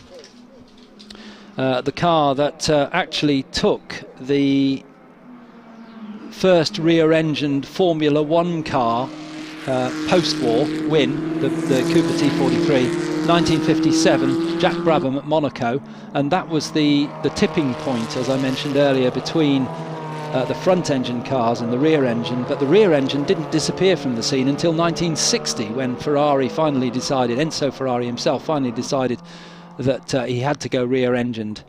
But up until then, they were still running front-engine cars. But we're looking at the very early Brabham, and Joe Bradley's back with me now. That is so pretty, isn't it? It's beautiful. All of these cars, really. Once again, I'm going to say it again, it's the Donington Historic Festival time machine. We're back there. We're back to the mid-50s, early 60s, and it was a period of transition. And if you think about it in contemporary terms, we're about to go to a new regulation next year for Formula One, and it's exactly the situation they were in 1960, where the transition into 61 to the 1.5 litre formula. We also had that design transition from front engine to rear engine and what was best, and I think what kind of sped that on was the smaller engine suited the rear engine cars better in that period of 61 to 65 before they decided enough was enough and let's go back to a 3 litre. And the Coopers, which were the dominant rear, or the cars that really brought the rear-engined design into Grand Prix racing, that all came from their time racing in the much lower powered formula in the 500cc's with Stirling Moss, of course. I mean, he was there throughout the whole thing. Stirling Moss was really a great all-round driver who never won the World Championship, but that came close, came second 3 times. But he really, Cooper built his reputation on those rear-engined 500cc cars, but then that transitioned into Grand Prix racing. As we're counting down towards the end of the race, still Will Nuttall leads, and I did notice earlier on, Will is not hanging about, is it? He's got a big lead, and he's still really pressing on. As he's kept that rhythm that you do, don't you? He's kept the rhythm. If he tries to slow down, he's probably going to make a mistake. So he's kept that very comfortable rhythm, and it just so happens to be a very, very quick pace. But it really is a beautiful example that we see at the head of the field. But pretty much the whole field, I think, Alistair, when you look down, pretty much the whole field of this Historic Grand Prix Cars Association field, the examples that we're seeing. I mean, the Stirling Moss, the winner from Monaco 61, just on screen just then, on screen there. Yeah, It's, absolutely. That kind of iconic pictures, the iconic photographs of Stirling Moss at Monaco in 61 with the side panels removed for ventilation. It's obviously running side panels here this weekend because it's not as warm as it was in Monaco in the 61 Grand Prix. He's the leader though. And he's about to cross the line and get the checkered flag, and it's Will Nuttall. There's the checkered flag. Wave to Will. He just acknowledges that from the cockpit of the car, and that's a dominant win, somewhere around about 20 plus seconds win for Will Nuttall. And then we've got other cars coming through the chicane, including that wonderful Maserati 250F of John Spears, who we've seen out a number of times, and there's the 31 car of Guillermo Fierro, actually Fierro Elena, as Andrew Marriott correctly put on our notes the full name of Fierro in the 31 Maserati 250F. In second place we've had John Fairley take the flag, Barry Cannell in third place across the line, just 3 seconds back, so Barry Cannell never really lost touch with John Fairley. And then it was Rudy Friedrichs, Andrew Beaumont and Mark Shaw, and we watched them for a number of laps during the race as they were having their little battle for the bottom end there, really, of the top 6. Then it was Justin Mayers and Eddie Williams, and then the first of the front-engined cars is in fact the 31 Maserati 250F of Guillermo Fierro Elena, the car that Stirling Moss himself drove just for a qualifying session because his own Maserati was delayed in transit coming across Europe, so he hopped into that car and unfortunately damaged it because the throttle was in the middle rather than on the right in that particular car. But as Andrew also pointed out, that car was also driven, that very car, by Maria Teresa De Filippis, who was the first lady driver in Grand Prix racing. I'm not surprised he crashed. You know, his muscle memory was the throttle was where it was, so no surprise there.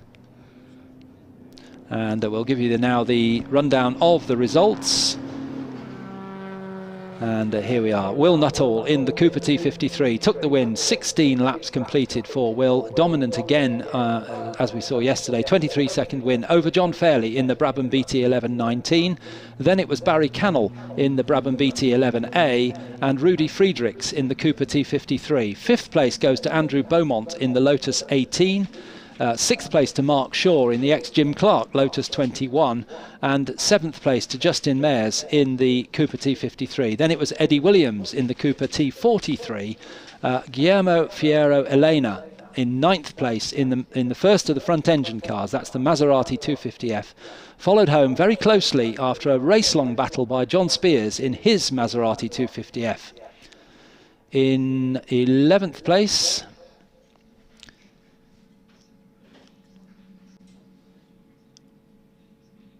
was Nick Taylor in the Lotus 18, and in 12th place Paul Wayne in the Cooper T53. James Willis took 13th in the Cooper T45, and Klaus Lear in the third of the Maserati 250Fs in 14th place. Then the Cooper with the Alpha engine, the T56-59 of Jeff Underwood in 15th place, John Emery in the Brabham BT4 in 16th place, and Tevian Salisbury in that historic Lotus 18 in 17th place, the ex-Moss Monaco winning car. And then it was Cliff Gray in 18th place in the Cooper T43, 19th to Chris Phillips in the Cooper Bristol Mark II, and in 20th place Alex Simpson. Then in 21st, Rod Jolly, who retired early on, I think, or did he get back into the race? Perhaps he did, in the Cooper T43-51. Stephen Banham in 22nd in the Cooper T45, and Tom Dark in 23rd in the Cooper T51. Ben Mayers, I think, retired in his T51, and Stephen Jobstall retired in his Lotus Climax.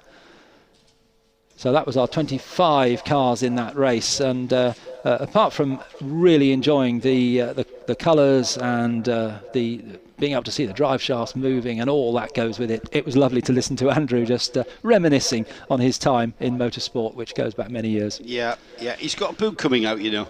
Has he? He hasn't mentioned it I don't think very he has, much this weekend, certainly not on air, but that's due out in September, and he's Andrew to tell us all about it.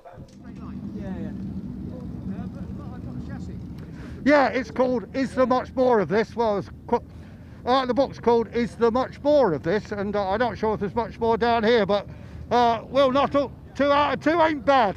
No, it was all good. It's great fun to drive around here, and especially in this amazing car. It was a bit warmer today. Did that make any difference? The car feel just about the same? Well, it was a bit better today because we had spots of rain yesterday at the start, which actually made it quite tentative for the first couple of laps.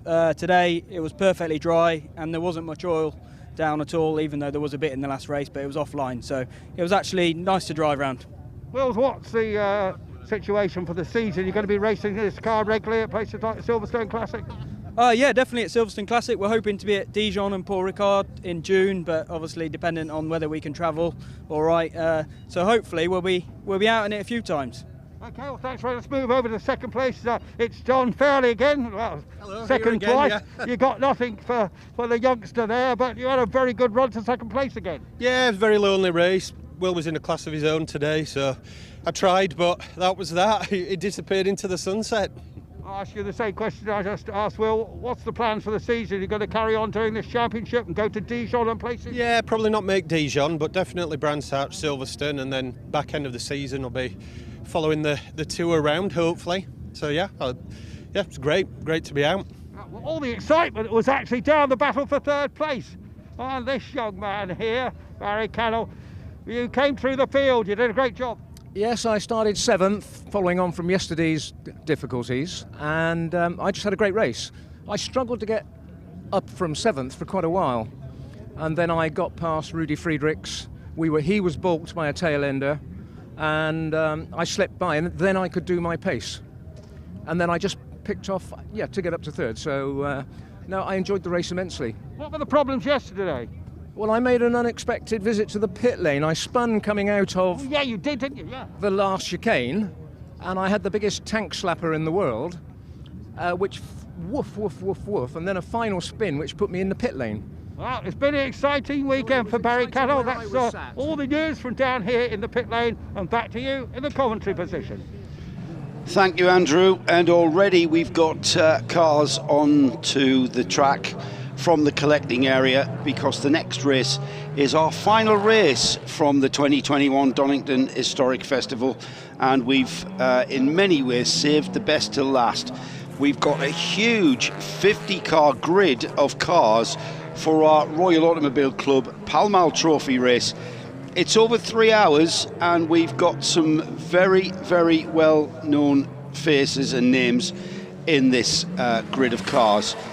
We've certainly got some motorsport royalty in this one.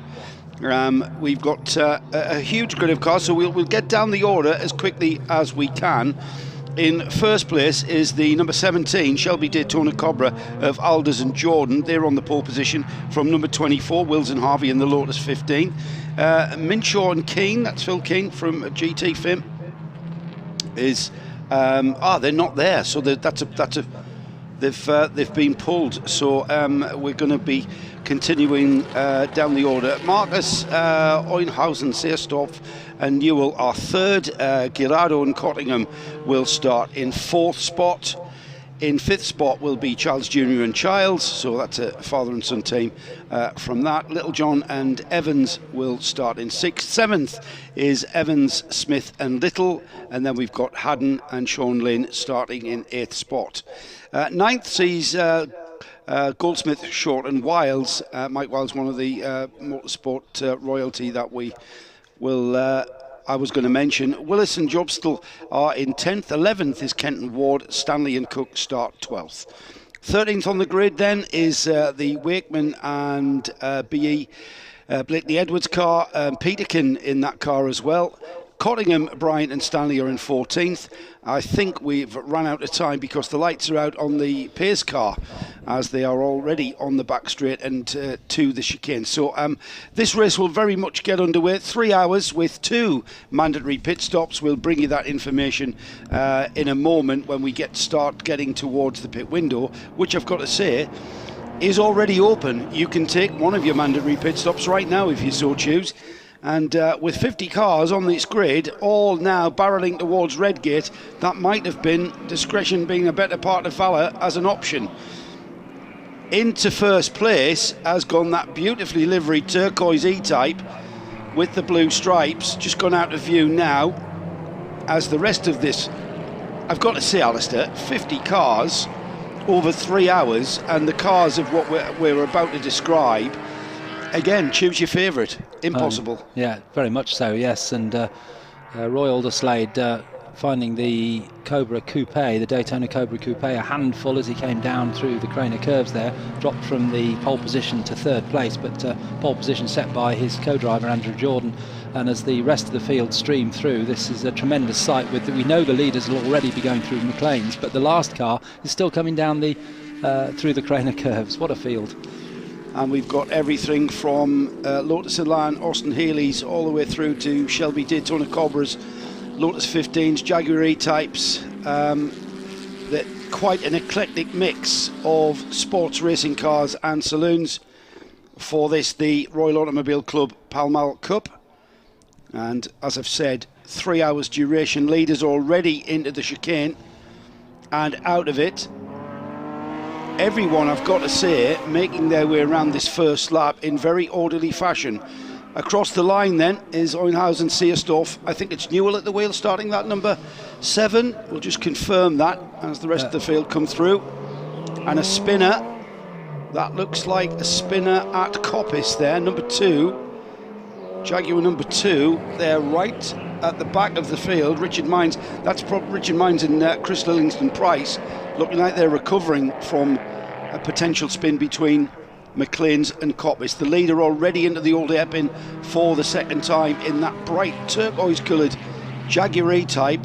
Who are we thinking's at the wheel then? Well, I was just going to apologise for not giving you an immediate answer because my information is quite complicated with 3 drivers in some of the cars. So is it who's 1, who's 2, who's 3? But we have, up until now, always had the timekeepers putting our first driver first in the driver mixed pairing. So Oinhausen Seerstorff would perhaps be the driver of that car because he's appearing on our screen as first ahead of Andy Newell. So we'll try and pick up the helmet colour if we can. And there's that car coming through, the leader coming through. Leader coming through the chicane, already led by the rest of the field.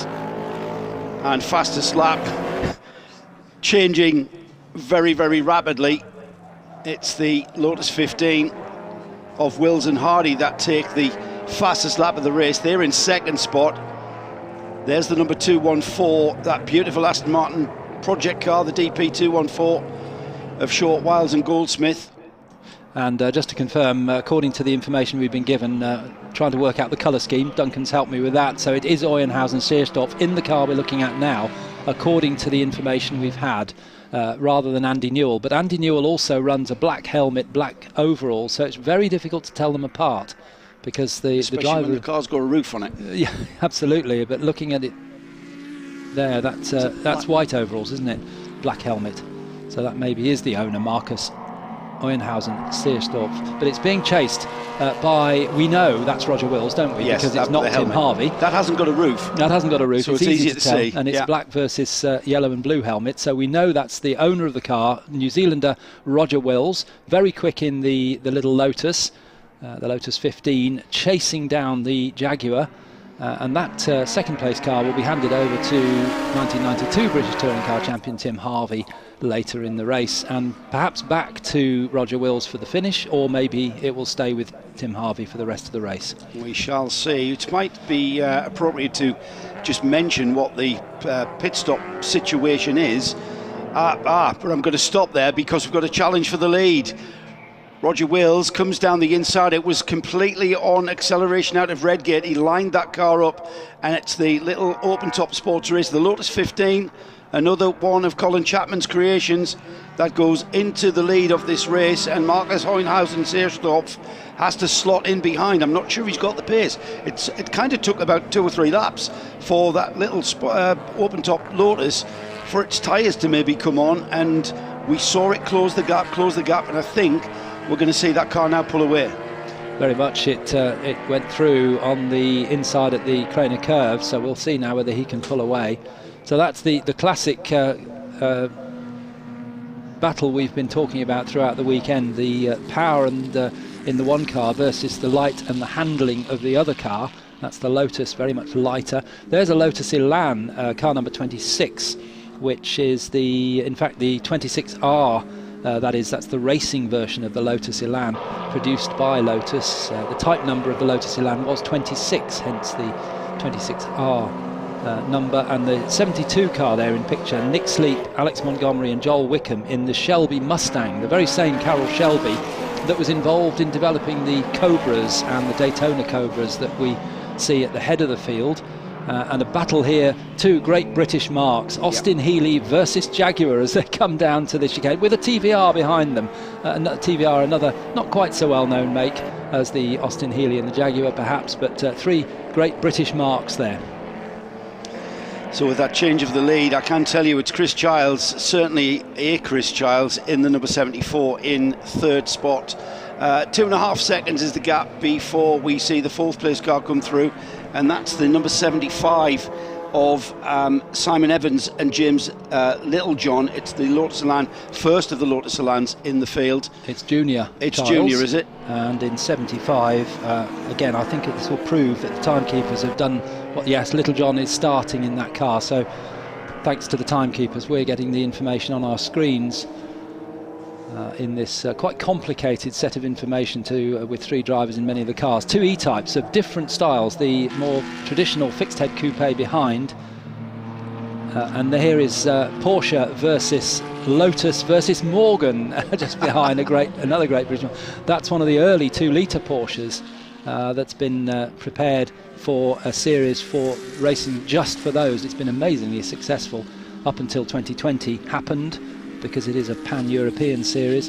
And here we have the earlier Austin Healey, the 100, versus the Morgan, versus now we've got an MG in our mix, and a Triumph. And there's a Triumph TR4. It's amazing, every make is out there. And the other Porsche, the number 9 car, that's Matthew Home and Steve Winter in the early 911 Porsche, one of the most well-known shapes. And there's another make and model, this time in the shape of the Lister Nobly. We saw a great race for a pack of Lister Noblys yesterday, and that car called a Nobly. There's a bit of a story to that, Alistair. It's not just about, it's down to the body shape, and you can see the refined sort of aero, sort of smooth lines, curved lines. And the other car in shot there, the number 35 of Rainer Becker and Andy Prill, Porsche 904 in red with the Scuderia Filippinetti team logo on that car, just down the inside of the Lister Nobly at the old hairpin and moving up the order. That's a very classic shape, quite reminiscent of the Ferrari 250 LM with that rear window with the buttresses going down there, and an early example of a successful racing Porsche. As we look at the Lister Nobly, so called, as Joe's just said, because the wheel cover, the wheel arches go over the wheels, and a lady who was related to one of the team members involved in that car said, "Oh, that looks knobbly, doesn't it?" Which it stuck. It's always been called the Lister Nobly. And it's a common name now, isn't it? You see those cars and you immediately think of the name, which is obviously started out as a nickname for the car. And the TR just getting by the Porsche, the Morgan following through there, and the Elan as well. We've got now Porsche versus Lotus, the 911 shape leading the Lotus Elan, one of genius Colin Chapman's road cars that also very, very successful in racing. Very lightweight, as all Chapman's Lotuses were, but also a great chassis, really handled very well indeed. The Porsche rear-engined, so the engine hanging out beyond the back wheels, quite an ungainly shape, and it's an art to drive them quickly. But this one is being driven quickly and staying ahead of the front-engined Lotus Elan just behind, the number 84 car, which is Steve Jones and Robert Barry in another of the race versions, the 26R. And there's the Jaguar C-Type. That's Rudy Friedrichs again and Gary Pearson again. We've seen Gary out racing 2 or 3 times yesterday in the Jaguar C-Type from 1953 with the 3.4 litre Jaguar engine. That we've got a car stopped. That's a Cobra stopped at the side of the road on the long straight down into the chicane. So yellow flags are locally there as the Porsche versus Elan battle goes on. It's a different Porsche and Elan battle though, isn't it? We've got several Porsche and Elan battles. Now then, that's not right, is it? Car 22, it's a Jaguar E-Type. Michael O'Shea and David Hall.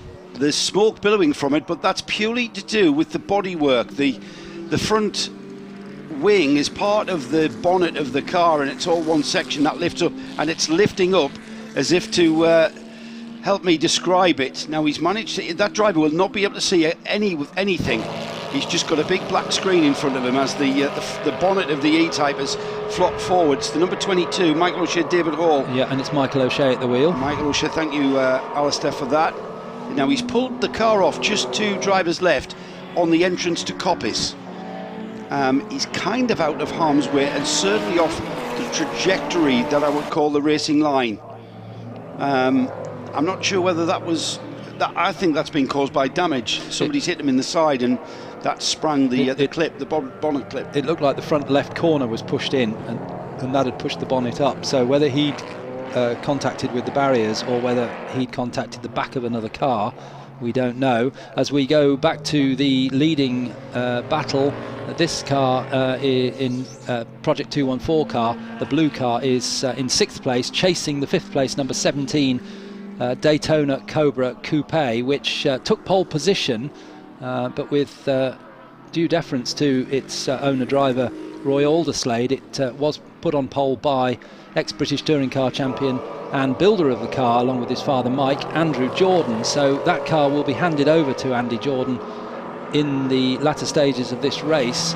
And the Project 214 car, that's not an original car. It's running number 214, which denotes its project type, development project DP 214, Aston Martin. And this was an effort, exactly as the Cobra was, to make the car more aerodynamic for the fast straights of Le Mans and in the American races as well, Daytona and Sebring. And Cobra's answer, or Shelby's answer, was to build the Daytona Cobra Coupe. Aston Martin were building these project cars, and the DP214, which we saw, actually got the fastest speed on the Le Mans Mulsanne Straight that year, 199, I think, miles an hour. Wow, still touching 200 miles an hour back then.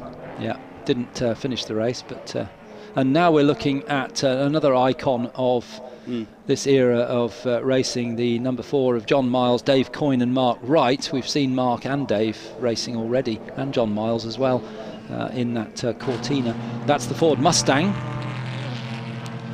as he comes down the hill, and that car was started by John Miles. Now John didn't drive the Alan Mann Cortina in the earlier touring car race. It was solo driven, but he should have taken the wheel for the start of this race, according to our information. We've got a pedant in our midst. Well, I said 198, didn't I? Right, you said 199. Yeah, all right, Yeah, that's acceptable. Yeah. I'm fine with that. Yeah. But the pedant behind us, who was going to be joining us, he's going to be giving you a break into the second hour, and then you're going to come back, and you're going to have to put up with him. Peter Snowden has given us the information. It was actually 198.234. 199 to any normal person, though, Alistair. So I think we'll settle with that. He's not normal, though. We're watching Roger Wills, who is leading the race in a strong position. He's 1 second ahead of, now we didn't see it in the background there, the very obvious turquoise E-Type should be in the pit. There it is, just coming around the outside. That's in second place, the E-Type, and it was just a second across the line last time around, as you can see on your timing panel there, 0.973. Alistair, we were going to mention, or I was going to mention, the pit stop protocol for this race just before we had a change of lead, something exciting happening on track. So the regulations are for the Royal Automobile Club Pall Mall Cup is that you have to serve 2 mandatory stops. We've talked about pit window opening. There's kind of like the pit window is immediately open from race start. However, that pit window closes with 20 minutes of the race remaining. Am I correct in that? I wasn't told about the closing. All right, okay. Yeah. But we have got a different set of regs with regards to the actual pit stop. Yeah, there are 2 pit stops. Oh, and the Project 214. The project car. Oh dear, that's such a shame. Luckily we were talking about that. Yeah. Well, at least we got to talk about it before it retired. That's a real shame. That's a car which we'd have liked to have seen more of in this race. The pit stop rules: 2 pit stops minimum in the race, and with drivers, there are 3 drivers in some cars, so you'd need 2 stops to do that, and one of those stops must be a refuel stop, but the other one doesn't have to be. And each pit stop, the minimum stationary time in the pits is 5 minutes, so not the 30 seconds or the 1 minute we've had in other races. As an end of a spin there, I think, by the looks of it, for the number 11 car of Fred Wakeman and Patrick Blakeney-Edwards, and that'll be Fred, I would suspect, in there. He usually starts his cars. Looks like he's stopping there, Alistair, in the number 11. We're not going to see PBE if that's... Another Cobra off. Now that's on the rise through Schwantz. Yeah, so is that connected? That one is that... and another Cobra off across the grass. Now, that one looks to have damage, doesn't it? Yeah, I'm not sure if that is connected. Now we see the number 80, Richard Evans, Andrew Smith and James Little down to drive that AC Cobra. Yeah, that's got damage on the rear end. It's lost.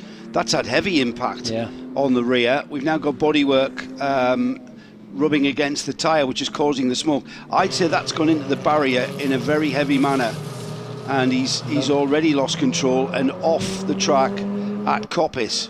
And another Cobra pulls off. The marshal's there indicating if you come around here, we don't have to have a yellow flag, get you out of the way. And another, that's an Austin Healey, that's hit the barriers as well. That looks like the same place that the Lotus went off yesterday, and that's made heavy contact. Great to see the driver out and okay, having to come out of the passenger side. So that's on the exit of the old hairpin. And there's the number 500. That is at the outside of McLean's. And we've got I think there's oil down. I would think there's got to be something oil down. The cars are sliding into view. It's the run through Schwantz curve. We've got a damaged number 17, Roy. That's the leader, of course. He was second. The second place car, I should say. We've got oil down through Schwantz curve up towards McLean's, and that's and of course the safety car. So comes straight out to sterilise the field. The Jaguar F-Pace onto track, and impossible to be more precise about what's going on. You're seeing the same pictures as us, and there was clearly a significant problem down there which caught out a large number of drivers, some of them at the head of the field, some of them not, some towards further back. I'm wondering if that's oil from, I wonder if that's Aston Martin project car oil. We saw that car pull off first, possibly, and then we had the issues. The F-Pace Jaguar pace car, or safety car as it is at the moment, and there's the oil flag. The yellow and red striped flag means slippery surface, and the yellow flag means that the safety car is out and there's no overtaking. But the pace car, the Jaguar F-Pace, has picked up the leader, which is Roger Wills in the Lotus 15. Oh, that's good. I love it. I much prefer that. Oh, absolutely, yeah. Particularly in a race this long, because if they hadn't managed to pick up the leader, it could have really compromised a large number of cars. Like it did in the Tony Dron race earlier, with Steve Soper being put almost a minute behind the leader, and that gave him a drive. So, that's good news. The other news that I would like to tell you is to kind of confirm whether or not we've got a situation. I think I'm pretty certain that we've got. I'm looking for the red and yellow flag that's being shown at McLean's. I think it's early around the lap, though. I think that's through Schwann's Curve, and I'm not sure where we saw the 214 go off. And it was just being driven off, so whether that was a bit of an engine problem, but we've definitely got a bit of a dubious track surface. There's the number, is that 53 or 93? The Morgan. Yeah, it's the 93. Yeah, the Wenmans Morgan, yes. Now, of course, with the safety car coming out, this has given a lot of our competitors the opportunity to serve at least one of their 2 stops. And I'm waiting for word whether Andrew Marriott has managed to get his kit together and get down there, and he'll maybe be able to give us some information. Is that the leader coming in there, I think? Can't quite see, it's a long shot, but the leader isn't behind the pace car anymore, so that's Roger Wills coming in to do his 5-minute stop, and we look for the yellow and blue helmet of Tim Harvey perhaps hovering to get into that car for the second stint. Or, of course, Roger Wills may stay in the car and then hand over to Tim for the third stint. Yeah, I'm not sure what their plan is, but certainly the leader in to the pit lane, that has now allowed it is at the old hairpin and Craner curves where we found the issue with the track surface causing all sorts of problems. One of the fastest parts of the track, of course, Alistair. Absolutely, yes. Not somewhere that you want to find no grip at all. Oinhausen, Seyerstorff and Andy Newell will take over the lead of this race, but of course they will have to stop twice, and I'm not sure why you wouldn't stop under safety car, to be honest. I know we've only had 20 minutes or so of this race, so there might be teams, let's call them, competitors out there who've decided to split the times equally, no matter what.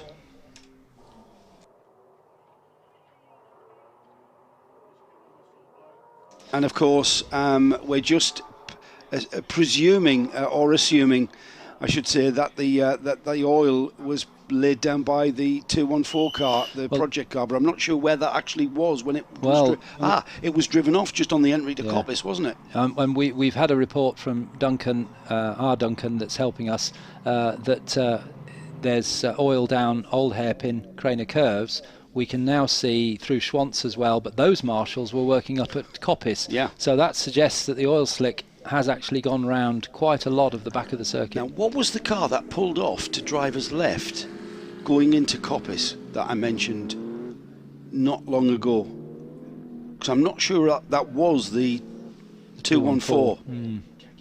It was a Jaguar, wasn't it? It was an E-Type. Oh, with the bonnet up, you mean? Yeah. I think that... No, that car continued. Yes, it did. So we'll... yes, we're... we're going to have to wait. We're in that confusing point in the proceedings where we've got cars that have pitted. We are under safety car still, and we're seeing the track surface being treated by our team of marshals. Well done, everybody, for the on the organisational side of this race meeting, because as ever they've been as efficient as ever. It maybe gives us an opportunity to thank our supporters for this race, and indeed the whole of the Donington Historic Festival. A big thank you to the Royal Automobile Club and the Pall Club for their support for this race, along with DK Engineering, and of course DK Engineering, Motor Racing Legends and the Royal Automobile Club have supported the need for this live stream, and hopefully it's some consolation for spectators being unable to attend Donington Park for this event, some consolation to bring the event to you. Just looking at the timing screen, which we have direct from the timekeepers, which you can see on TSL Timing's website, the 24 car of it is now Tim Harvey. There he is in the car with the yellow and blue helmet, so that's the leading car prior to the pit stops. But this, you know, I normally say, oh, we need a lap or two after the pit stops to sort this out, but actually this won't sort out till the flag. That's because right. We've got another set of pit stops. That's right. And we've got 3 drivers and we don't know the relative speeds of them, so this is going to be an absolutely fascinating 2 hours 35 minutes, because we won't know who actually net is in the lead until the very end. That's right, because we've got such a difference in abilities with our gentlemen drivers, and we've got some real pros with this. I mean, the number 600, the MGB, has got Sam Tordoff, a touring car and British GT winner, to name but one. Mike Wiles, former Formula One driver, is down to drive the 214. However, we're not going to see that now, which is a shame. We were mentioning the pit stops, and we mentioned that the 5-minute stationary, and the pit maximum, but maximum of 85 minutes between stops, I think was what you were the only other relevant point with regards to the pit stops is that the gap between the 2 pit stops, if you just make your mandatory 2 and you don't make any more, is 85 minutes. So that effectively stops someone doing 1 lap and then effectively handing over to the faster driver for the whole race. There has to be a maximum of 85 minutes between the stops, so it sort of controls things without having a window. Well, each car actually has created its own window, so when the car rejoins, it's then got an 85-minute pit window of the pit window being closed until it then reopens. There was the leader of the race before the safety car came out and before we started this pit stop phase. Car 24, Tim Harvey, now at the wheel of that Lotus 15, and he will continue on his way and rejoin the race, but join at the back of the field, which continues to circulate behind the safety car. I have a feeling that this is going to be a lengthy clear-up process, because the length of track that we've got oiled down is quite a considerable length. It's almost a third of the lap, and the marshal's still finding traces of a slippery surface. Well, we've got some information from Duncan, who's been buzzing around trying to pick up car numbers and where they're off, and we... Do you want to give us that first? And then we've got Andrew, I think, in the pit lane, haven't we? So 50 was off on the inside of the Craner curves, 500 on the outside of the Craner curves, and 450 has gone missing somewhere as well, and 93 we think might be missing. So that's 4 numbers that we've tried to pick up off our circuit cameras. Right, well, the safety car certainly made it very busy down in the pit lane, but the man who's down there and can tell us all about it is Andrew Marriott. Yeah, well, I've been buzzing around as well, but unfortunately we had a bit of a problem with the link. It's all up and running again now. So behind me you can see the damage to the Cobra. Let's walk in the garage, and Richard Evans was driving this Cobra, and Richard, I'll see if you're Richard, yes? No, it's over there. Oh, well, where is I've got to find Richard. Okay. Was Richard who was driving this car? Oh, come. No, I've got a straightforward question for you. We think somebody else dropped some oil. Yeah, it was an absolute Oh.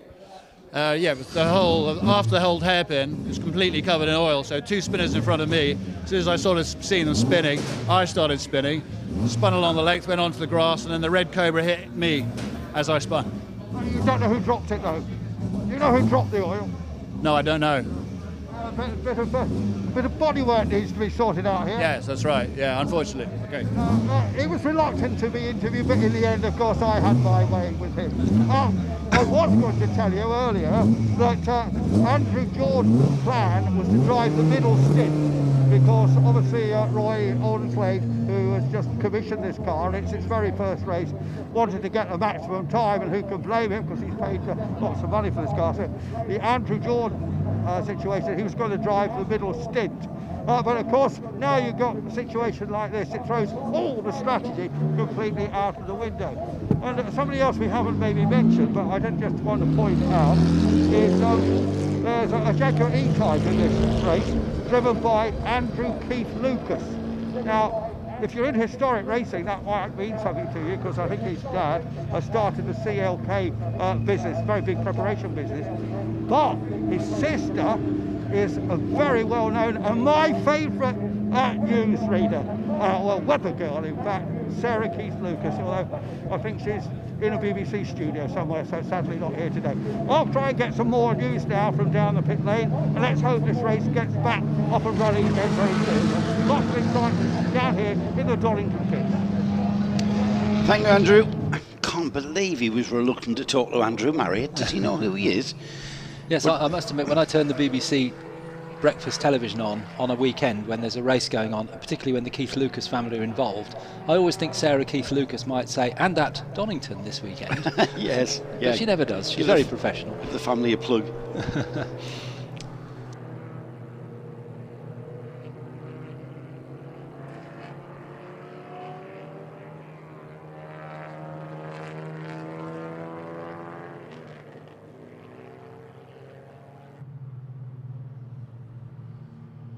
Yeah, we can see that the oil starts at the top of the craners and going all the way down. We're still we're still struggling to find the culprit. We've got our detectives on the job.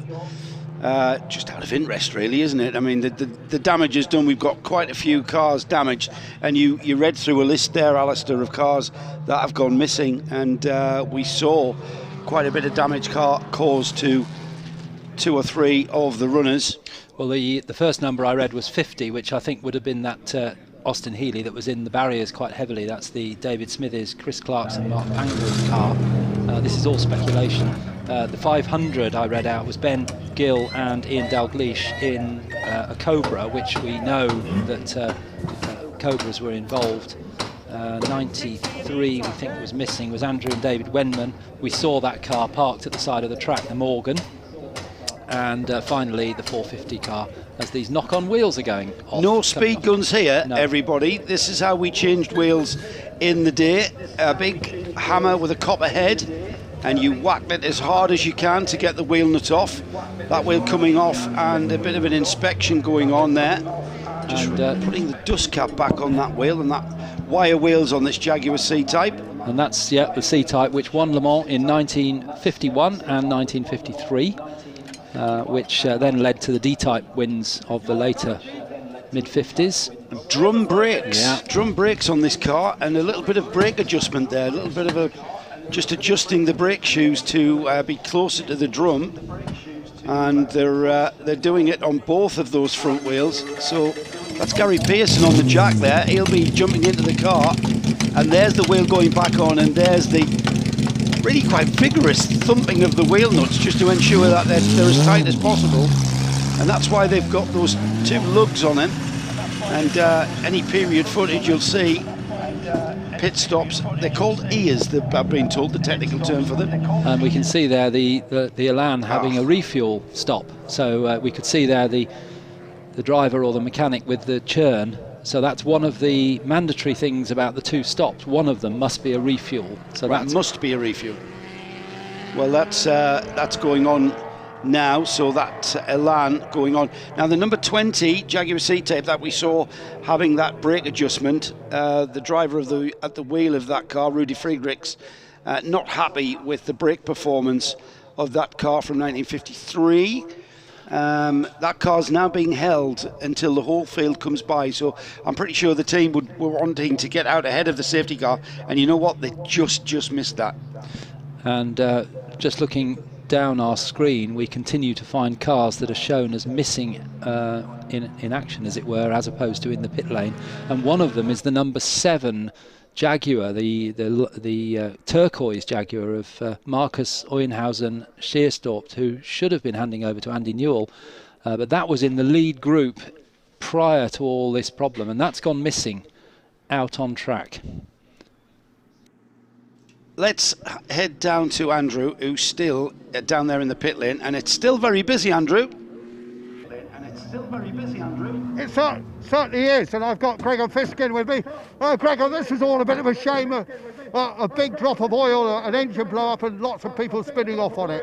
Yeah, I mean, last time I looked, we were 18th, and suddenly now we're 6th. So maybe it's not bad news. Not bad news for you. Perhaps not bad. I feel sorry for the guys who've obviously had an off out there. When you hit oil, you're just a passenger.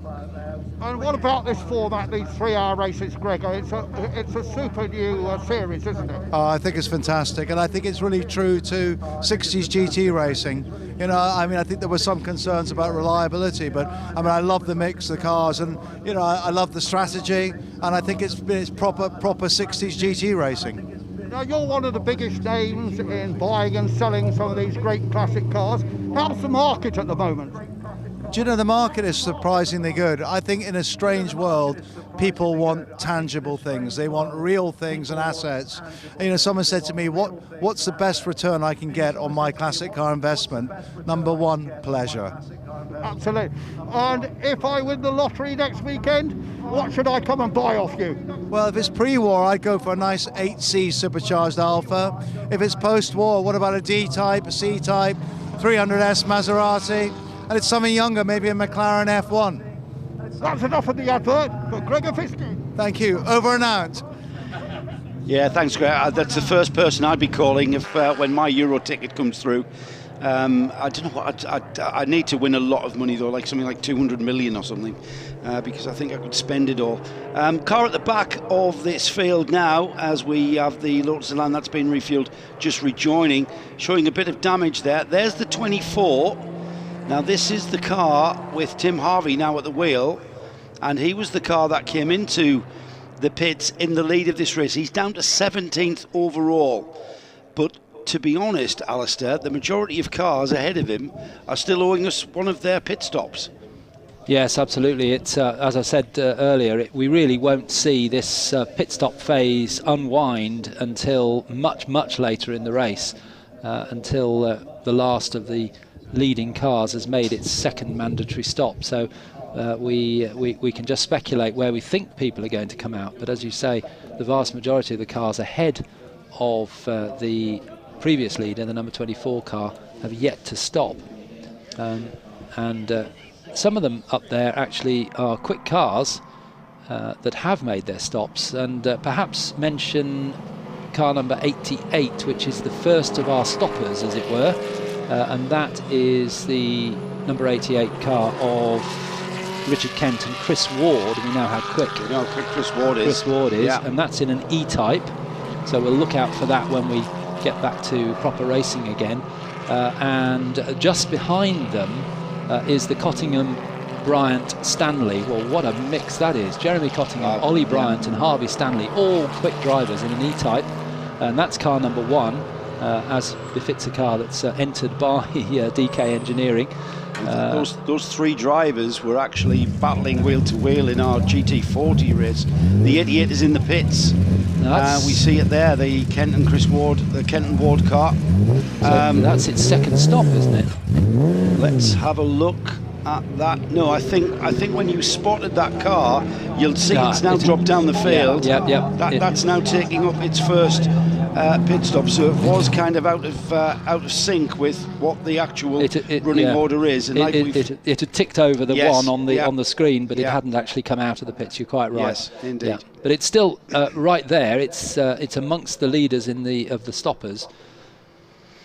Current leader, according to the timing screens, is the number 74. It's the Chris Childs and Chris Childs Jr., Shelby Cobra, and that leads by 5 seconds. Of course, that 5 seconds doesn't mean anything because we're all behind the safety car.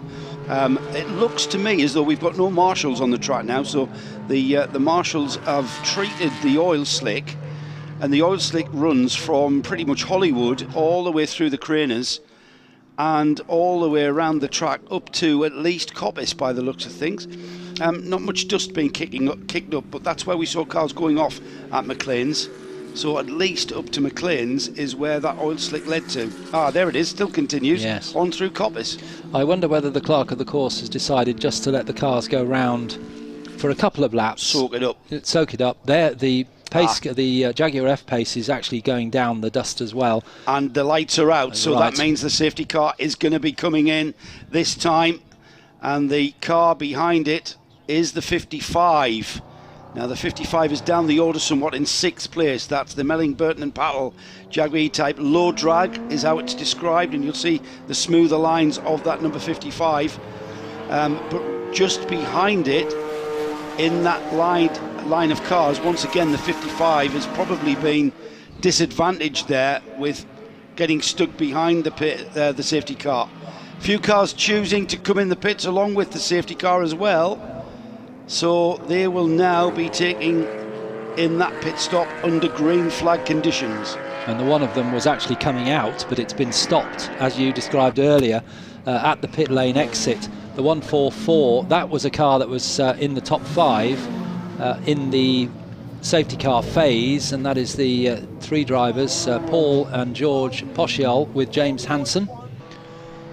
Now that's an E-Type that is in the pit lane now to take in its first mandatory stop. We've still got a few cars at the front of this field as the field come through at racing speed through Schwann's Curve and into McLean's, kicking up all of that cement dust and oil dry, and out of McLean's up towards Coppice. We'll see more. This is going to catch our attention, isn't it, Alistair? When we see dust flying, we expect to see a car in the gravel. That's not going to be the case because we're just kicking up dust from the oil dry. That's right, and it will try not to get too excited. Hopefully it will clear fairly quickly, as with so many cars on track, as you saw with the E-Type there, it wasn't taking the optimum line, it was offline, letting quicker cars through, so that will clear up any dust that's at the side of the track as well. The 600 car, you mentioned earlier, British GT winner and former British touring car driver Sam Tordoff, and I think it's Sam at the wheel because it's the pink helmet in that good spot blue MGB. There we see him coming towards peak helmet. I think that will be Sam Tordoff driving that car. Always runs a 600 number. JCT 600 is the family business. Big Porsche dealership, isn't it? Yeah, well, they've got many dealerships, I think, yeah. and they also do long-term lease cars as well. So there's Sam Tordoff coming down, just being passed by the number 6 Elan of Andrew Haddon and Sean Lynn. 1963 Elan there, chasing another of the MGBs. I was the first person who ran Sam Tordoff in his first try in a car, on a track, out of karts. He had to go with one of the Robert Shaw Racing Clio Cup cars one day, and we knew he had talent. Didn't hang on to him. So the rest of the field then come through, and Alistair and I are going to keep a wary eye on the timing screens and give you some semblance of order. The car in the lead is the number 60 car, and that's the Gregor Fiskin Pat Blakeney Edwards E-Type, and that's showing in the lead, but it's also showing that it has not served any pit stops. So with 2 hours and 17 minutes remaining, that 85-minute gap between the first and the second pit stop is going to start becoming a bit of an issue as we get to 1 hour and 20 minutes remaining, or 1 hour and 25 to be exact. Yeah, I wonder, that's a triple-driven car, the number 60 you were just talking about, which is in shot, isn't it? Is that it with its boot flapping a little bit? Yes, it is. So that's the car that's actually leading the race at the moment, the white E-Type with the blue stripes down the bonnet and the soft top.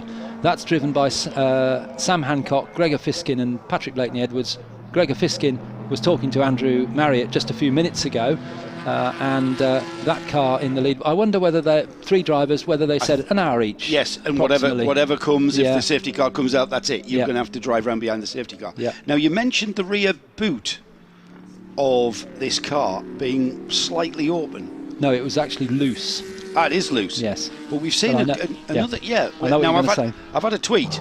Mickey Hetherington has asked why the E-types run their boot lids slightly open. Do you know that? Cooling the rear brakes.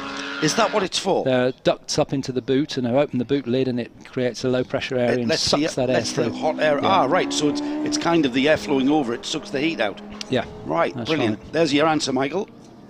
I'm glad you asked that, Michael, because I was going to mention that in an earlier race. I think it was yesterday we had the Jaguar Classic race, and we just never got time. It was too busy. Yeah, too busy. Lots of them running with that the boot lid open. So tweet in your inquiries, hashtag Donington Historics. I'm at Bradders3078, and Andrew Marriott is at Pitlane Andy. So keep those inquiries coming. It gives us, it certainly educated me. And former British touring car champion from 1992 and current commentator on ITV for British touring cars, along with David Addison, Tim Harvey there in the yellow helmet with the blue top on it in Roger Will's Lotus 15. Now that's certainly a contender for the win. Roger was leading prior to the pit stops, but of course, as we've said many times, it's all shuffled up for a while, but there's no reason why that car can't come back through to take the win. It's currently running in 7th place, just sliding up the inside there of one of the listers, the number 8 car, which is getting very sideways, wasn't it? He's having a ball, isn't he? Tim Harvey thanks him for keeping over there on the right-hand side as they go up through Coppice. I'm wondering if the driver, even who's just slid down the inside, even knew that Tim was there, because he was just so decisive, wasn't he? And then he was fully sideways to the exit curb. He's probably been assisted by the oil dry. So the Tim Harvey we're following here in the New Zealander Roger Will's own car number 24, the Lotus 15 with a 2-litre engine, coming past one of the early Porsche 911s, and it's actually coming up behind the car that's showing as leading on our screen, but it's a lap ahead of Tim Harvey. Now look at the damage at the front of Roy Alderslade's Daytona Cobra Coupe, which will be shared with Andrew Jordan and Michael Grant Peterkin. That was one of the cars that got caught up in that incident, but thankfully that's been repaired. That's prodigious use of the tape there, isn't it, holding that car together? I'm not happy with the use of yellow tape on the front of that car, though. I would have thought they would have had some blue, dark blue tape there. I'll have a word with Mike Jordan about that. The yellow showing up very distinctly on the front of that car. That car was one of the contenders, Alistair. It's not quite out of contention yet, though. It's only running 7th, and it's behind the Lotus 15 of Tim Harvey. Just going to see what the gap was. It's not very much at the line, 1.7 seconds. Yeah. And they were first and second prior to the incident, so they've really kept their positions relative to each other, haven't they? However, he's got a job to catch Tim Harvey, who's just gone and put in the race's fastest lap so far. 2 hours and 13 minutes is how much time we have left, and Tim Harvey is on a charge. He's just gone past the Jaguar E-Type of the number 55 Melling, Burton and Pattle, and that has put him up to 5th spot already. Now we're getting to the point where Harvey is going to be in the actual lead of this race. He's chasing down the Childs Cobra. Yeah, now which is a minute ahead. A minute ahead, right, okay. Now they've pitted, but the cars in 1st, 2nd and 3rd have not. Yeah. So from gauging where we are in this race, I'd say the actual leader is the car that has pitted already, and that's the number 74, Chris Childs Jr. and Chris Childs Sr. at the wheel, and will be sharing that Shelby Cobra. Lovely to follow Tim Harvey through. We've followed various drivers over this weekend and often commented at how smooth they are, and Tim Harvey, another example of a a retired professional driver now, but still absolutely on the button in terms of his skills, and lovely to see the way he just drifts that car through. There's the 74 car. You've just mentioned that. That's the car that's just ahead of Tim Harvey. That's the Childs and Childs Cobra, started by Childs Jr., so I assume they've done their pit stop, so now Childs Sr. on board that, although Charles Jr., this is where we don't know. Charles Jr. could have stayed on, couldn't he, and done 2 stints, we don't know. But anyway, at 4th place overall, car number 74, just ahead of the Wills Harvey car. Now they've just taken 3rd place, so there was a position swap as we were watching, and the car they went by was the Shelby Mustang, which was the white car with the blue stripes in the back of the picture. You'll probably see it just come through the... There, that's it. It's just lost for 3rd place to the number 74, which has taken that 3rd place. Meantime, back with our flappy boot number 60, which is leading the race, although it is owing everybody a pit stop. Yes, and let's keep an eye on that battle for 5th and 6th as the number 55 continues being pressured by the 60. Just trying to pick that battle up. That's not an actual battle on track. The 55, the Melling Burton Paddle car, has just been overtaken by Tim Harvey a couple of laps ago. Now Tim Harvey, we mentioned the gap between, there's Tim Harvey now, just coming across the line now. And Tim Harvey has got 58 and not quite on the pace of his fastest lap. We've got a car off in the gravel at McLean's, and it's the number 14, Rob Cool, Tom Smith, Steve Winter in the MGB, and that car looks like it's beached. Now the question is, can we get a snatch tractor up there and pull that car out of harm's way under local yellows? Beautiful to watch Tim Harvey, you mentioned, Alistair, and wonderful. It really is. You can see him working. Great work from the number 14 MGB. He's managed to, now considering how deep he was in the gravel, that in itself was quite a really showing real ability in clutch control to get that car out the gravel. That's great. That's avoided any kind of safety car, and that car will now continue. So many cars to look at. We're following the Lister Nobley, I think, now number 66, but also just behind number 74 is the Charles and Charles car, but the 66 car, Niall McFadden and Ben Mitchell, and then it's being passed or lapped by the 74 Chris Charles Jr. and Senior, as that goes on its way in 3rd place. Tim Harvey. Oh, and we've got a retirement on the grass. Is that a spin, perhaps? Is that a spin, or and that's we've seen that in Strife before. That's Fred Wakeman and Patrick Blakeney Edwards. Yes, it's having a bit of a character building race. Yeah. You were about to mention Tim Harvey just putting in another fastest lap last time through. He's got the fastest lap down to a 1 minute 20.383. So he continues his charge, and yeah, I mean, he is significantly quicker than anyone else on track, isn't he? By over 4 seconds a lap. That time by, the race for the race, so to speak, is between the 2nd place number 74 of the Childs, who is currently, I'm trying to fathom out a gap between that car and Tim Harvey. We're about to see what that is, Alistair, as Tim Harvey comes through. Yes, we are. We'll keep an eye on that. It was about 50 seconds last time by, so we've got to wait a little while. But the reason I'm saying that is because the cars, certainly the car at the front of the field, the number 60, we know that car with Sam Hancock, Gregor Fiskin and Pat Blakeney Edwards, they look like they're going to be lapping in about 8 minutes, because we think we're assuming they're going to share the 3-hour race equally and take a pit stop on the first hour and a pit stop an hour and 25 minutes later. That stops them taking a pit stop every hour, that 85-minute rule. It's 85 minutes maximum between pit stops. Yes, but they haven't pit stopped now, so if he pit stops in 8 minutes time, he's not going to be able to pit stop for another hour and 25. No, it's the maximum time between them, it's not the time between them. So you can't Ah, run. sorry. Run for So more than within 85 that minutes. 85 Yeah, minutes. yeah, Ah, right, yeah, okay. Yeah. So they can go Right. 60, 60, 60 Got if they you. want Right, to. yeah, that's exactly what they're going to do. Yeah, yeah. Right, that makes more sense. So Tim Harvey, it is number 24. Now we were waiting for when's he going to cross the line. He's coming down the back straight now, so we'll wait just for a few moments to see his time come up. In the meantime, we're following the Elan and the early Porsche 911 down into the old hairpin, and you can see that most of that absorbent material dust has cleared away now, which is good.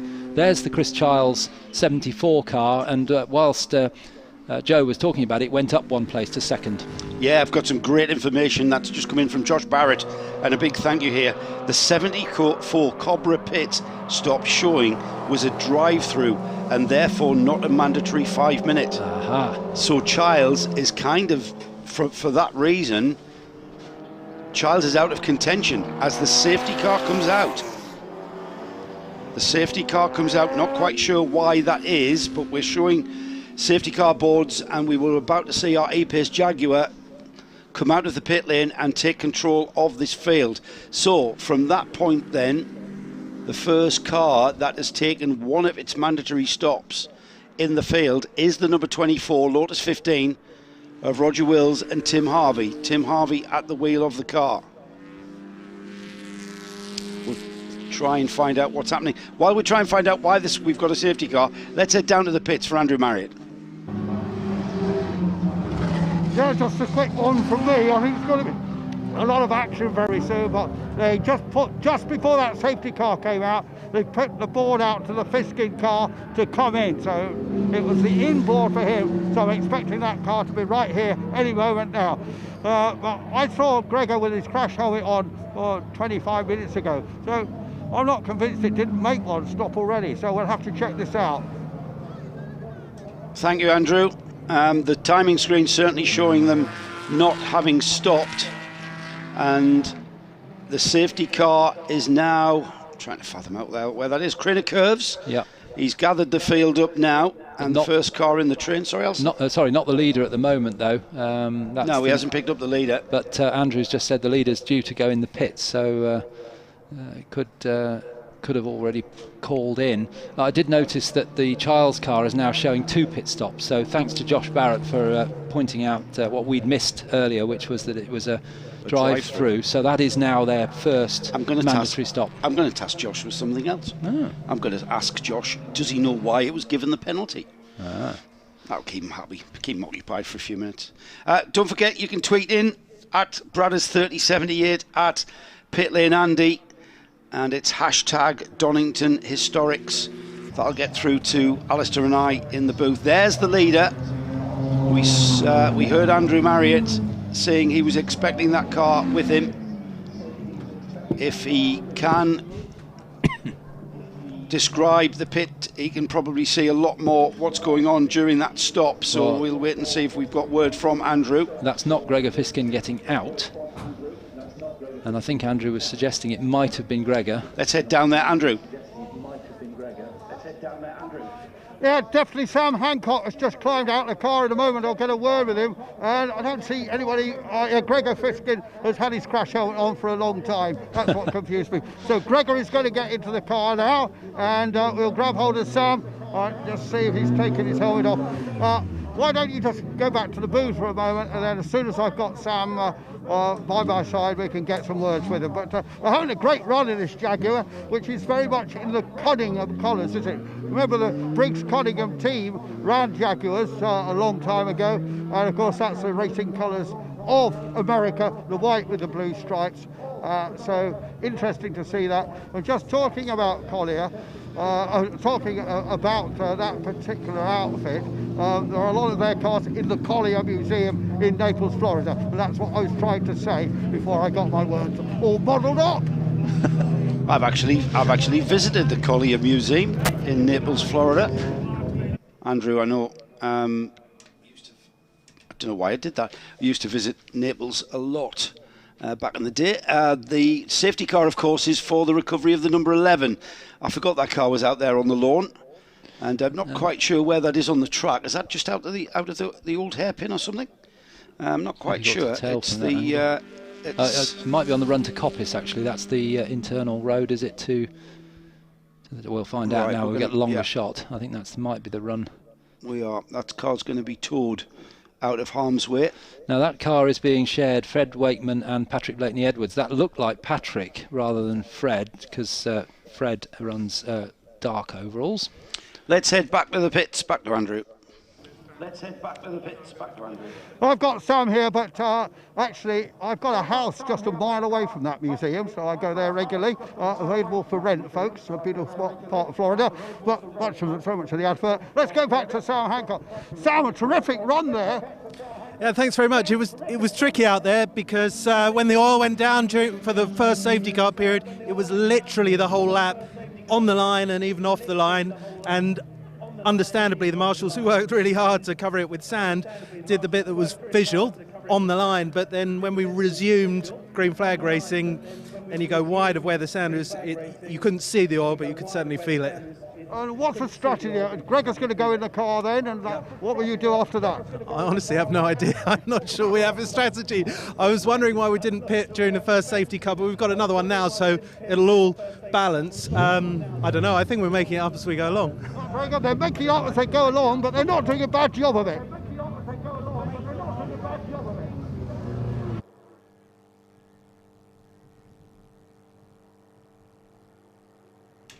Thank you, Andrew. And you can pay me some commission, because I knew you had a house in Naples open for rent. Josh Barrett has cleared that up. It wasn't a penalty. Misunderstood the tweet there, Josh, and thanks for clearing it up. It wasn't a drive-through penalty. It was that Chris Giles in the 74 Cobra followed the safety car into the pits but drove straight through. He didn't go into his penalty box and didn't serve one of his mandatory stops, so he basically drove through the pit lane. That's what cost him the time, and that's what made that look like it was on the screen. I think we might have Andrew back. No, not the case. Well, we can see Gregor Fiskin being strapped into the number 60 car, which was leading when it came into the pits.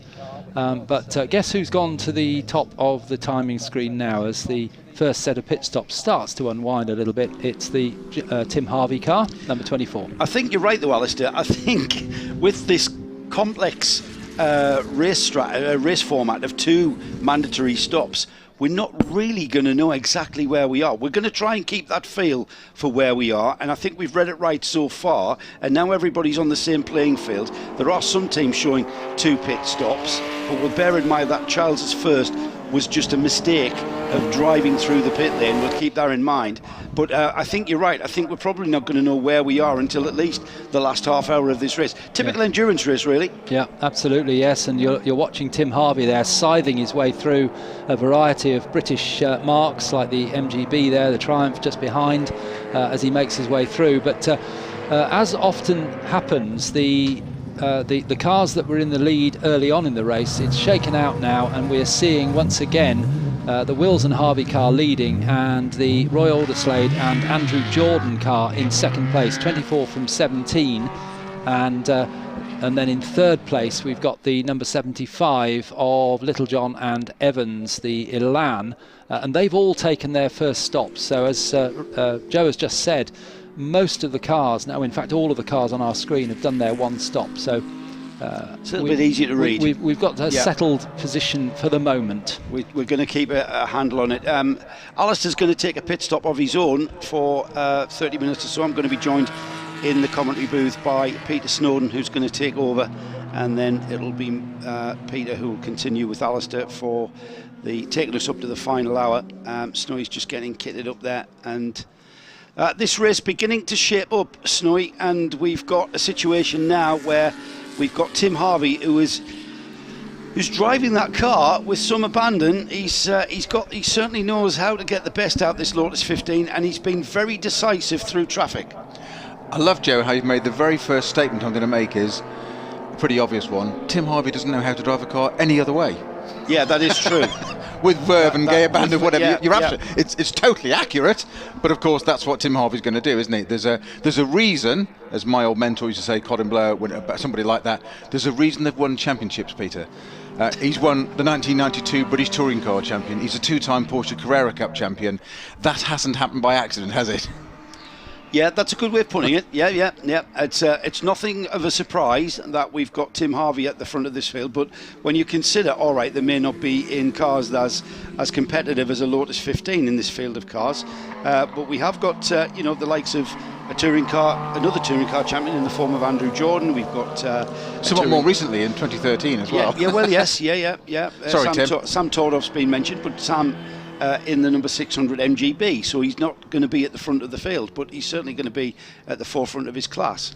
And I'm sure that yourself and Alistair have covered it, but the history of that little Lotus there, an ex-Bruce McLaren car, driven in period by him and won in period with him, of course eponymous of McLaren cars, but that's why it's so close to Roger Will's heart, being a Kiwi himself. That's the car. He's had many nice cars. Has he owned it very long?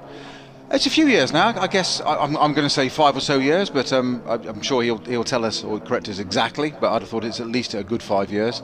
And of course he's won at Goodwood. And I did say in the commentary this morning on the qualifying this, when Alice and I covered this, he won one of the big races. I think, I'm not sure which one it was, at Goodwood only about 2 or 3 years ago in that car. And such was the stature of doing that, he actually bumped Formula 1 off the front cover of Autosport the week that Thursday's issue. And it was that car winning at Goodwood because it was the McLaren, it was the Kiwi, it was the history, and it was just like, and it was, I did say to him at the time, if you haven't bought a copy of that and had it framed, there's something wrong with you. Yes. You are genuinely, it's not a spoof one, not you've got a mate who's a graphic artist who's done it, you are genuinely the front cover of Autosport. Not Lewis Hamilton, Roger Wills in an ex-Bruce McLaren Lotus. Yeah, that is quite a provenance. The car that Peter is talking about, I'm going to slip into calling you Snowy, so for all of our listeners and viewers, if I call him Peter, it means I'm being very official. If I call him Snowy, it's I'm far too relaxed. So we'll just, we were talking about the Lotus 15, it's currently leading. Last time through, it's being chased down somewhat by the number 17 Shelby Daytona Cobra Coupe of Alderslade and Jordan. I think Andrew Jordan has now jumped into that car. However, it's just not got the pace.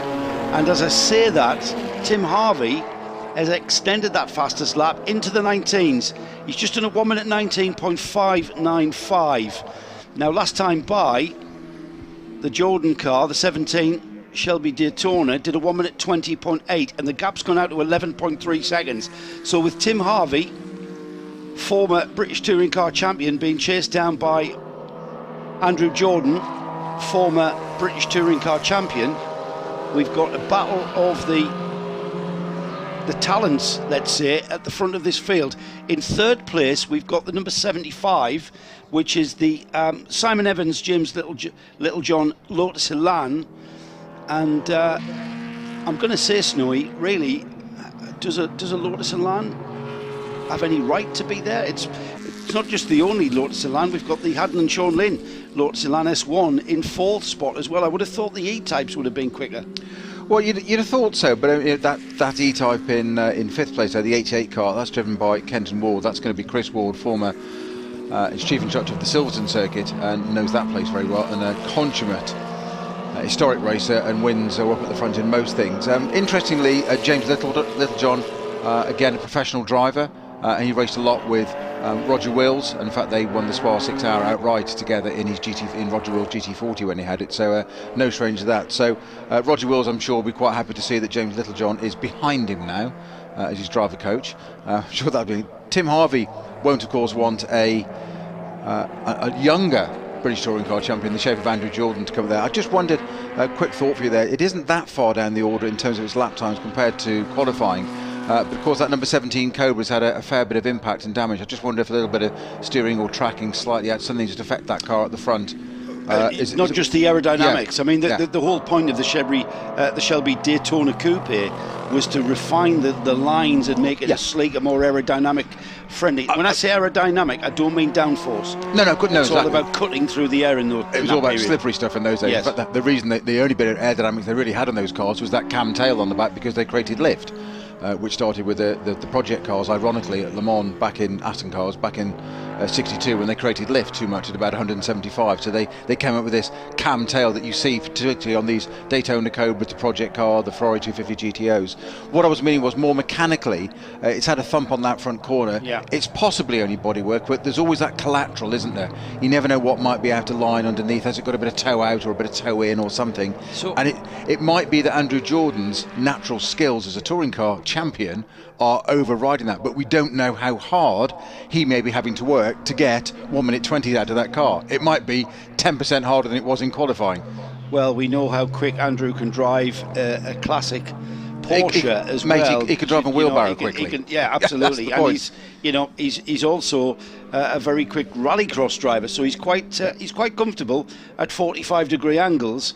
So really, track limits aren't a problem to him. It doesn't really matter where he goes. Really, it's rules. He's got to follow the rules, but it doesn't really matter. You mentioned about the E-types. What I thought was fascinating earlier was watching the number 60 E-type. There's two different specifications E-type, and they're really obvious to the eye. You mentioned the 55 car, which is Martin Melling's car, the low drag, which is quite distinctive. Just take the low drag side of it out of it at the moment. That's a full lightweight, and that means it's got an alloy block. The road cars had a cast iron block. It's got alloy casings. It's got magnesium wheels, that kind of thing. It is a full lightweight as per period. That's what they ran. The very pretty number 60 car that we saw a little bit earlier on, with Gregor Fiskin, or Sam Hancock driving that first, and then Gregor Fiskin getting it.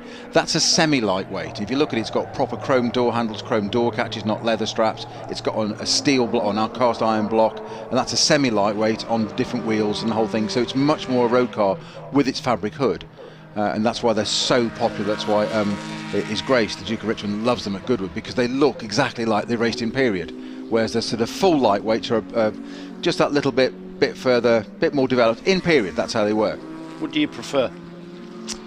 I've got to say, I love the look of the lightweights, where they've had all of the bumpers removed, and you can see what what context the car has been developed in. There's two schools of thought. I absolutely get what you're saying, that the idea of having basically what I prefer, whichever's quickest and whichever wins, is the first answer. The idea of a semi-lightweight looking like a road car, that wolf in sheep's clothing, that bit of a Q car of it just looks like a nice car, but in actual fact it's really, really quite quick as well in the background.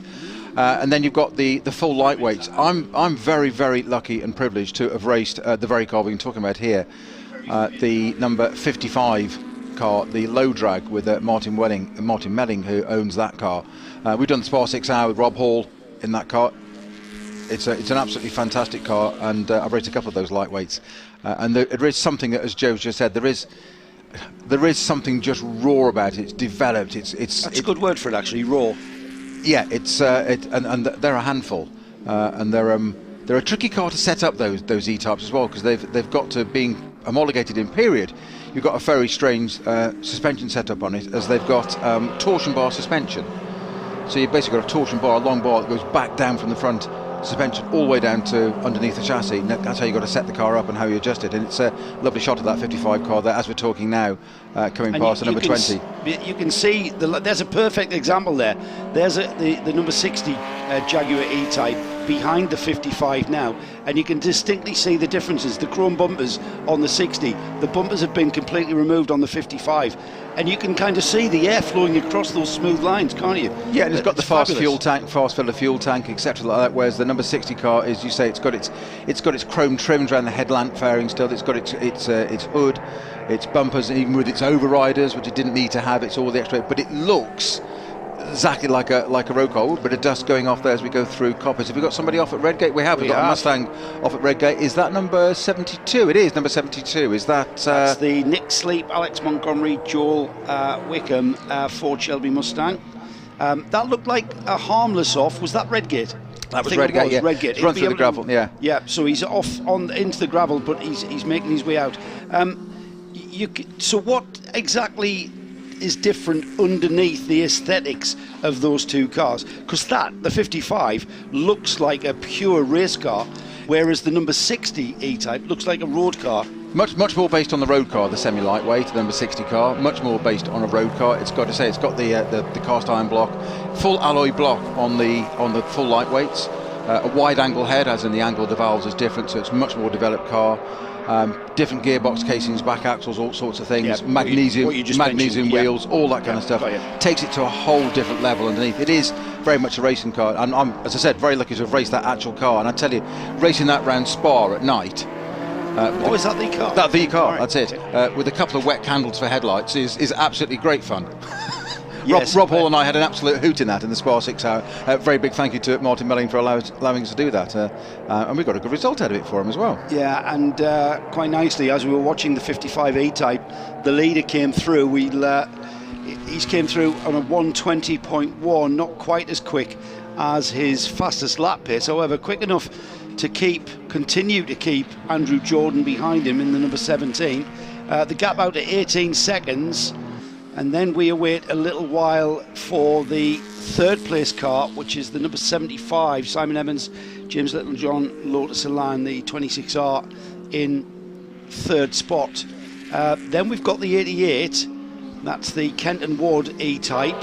They've moved ahead. There was a Lotus Elan in that fourth spot. That was the Haddon and Sean Lynn car.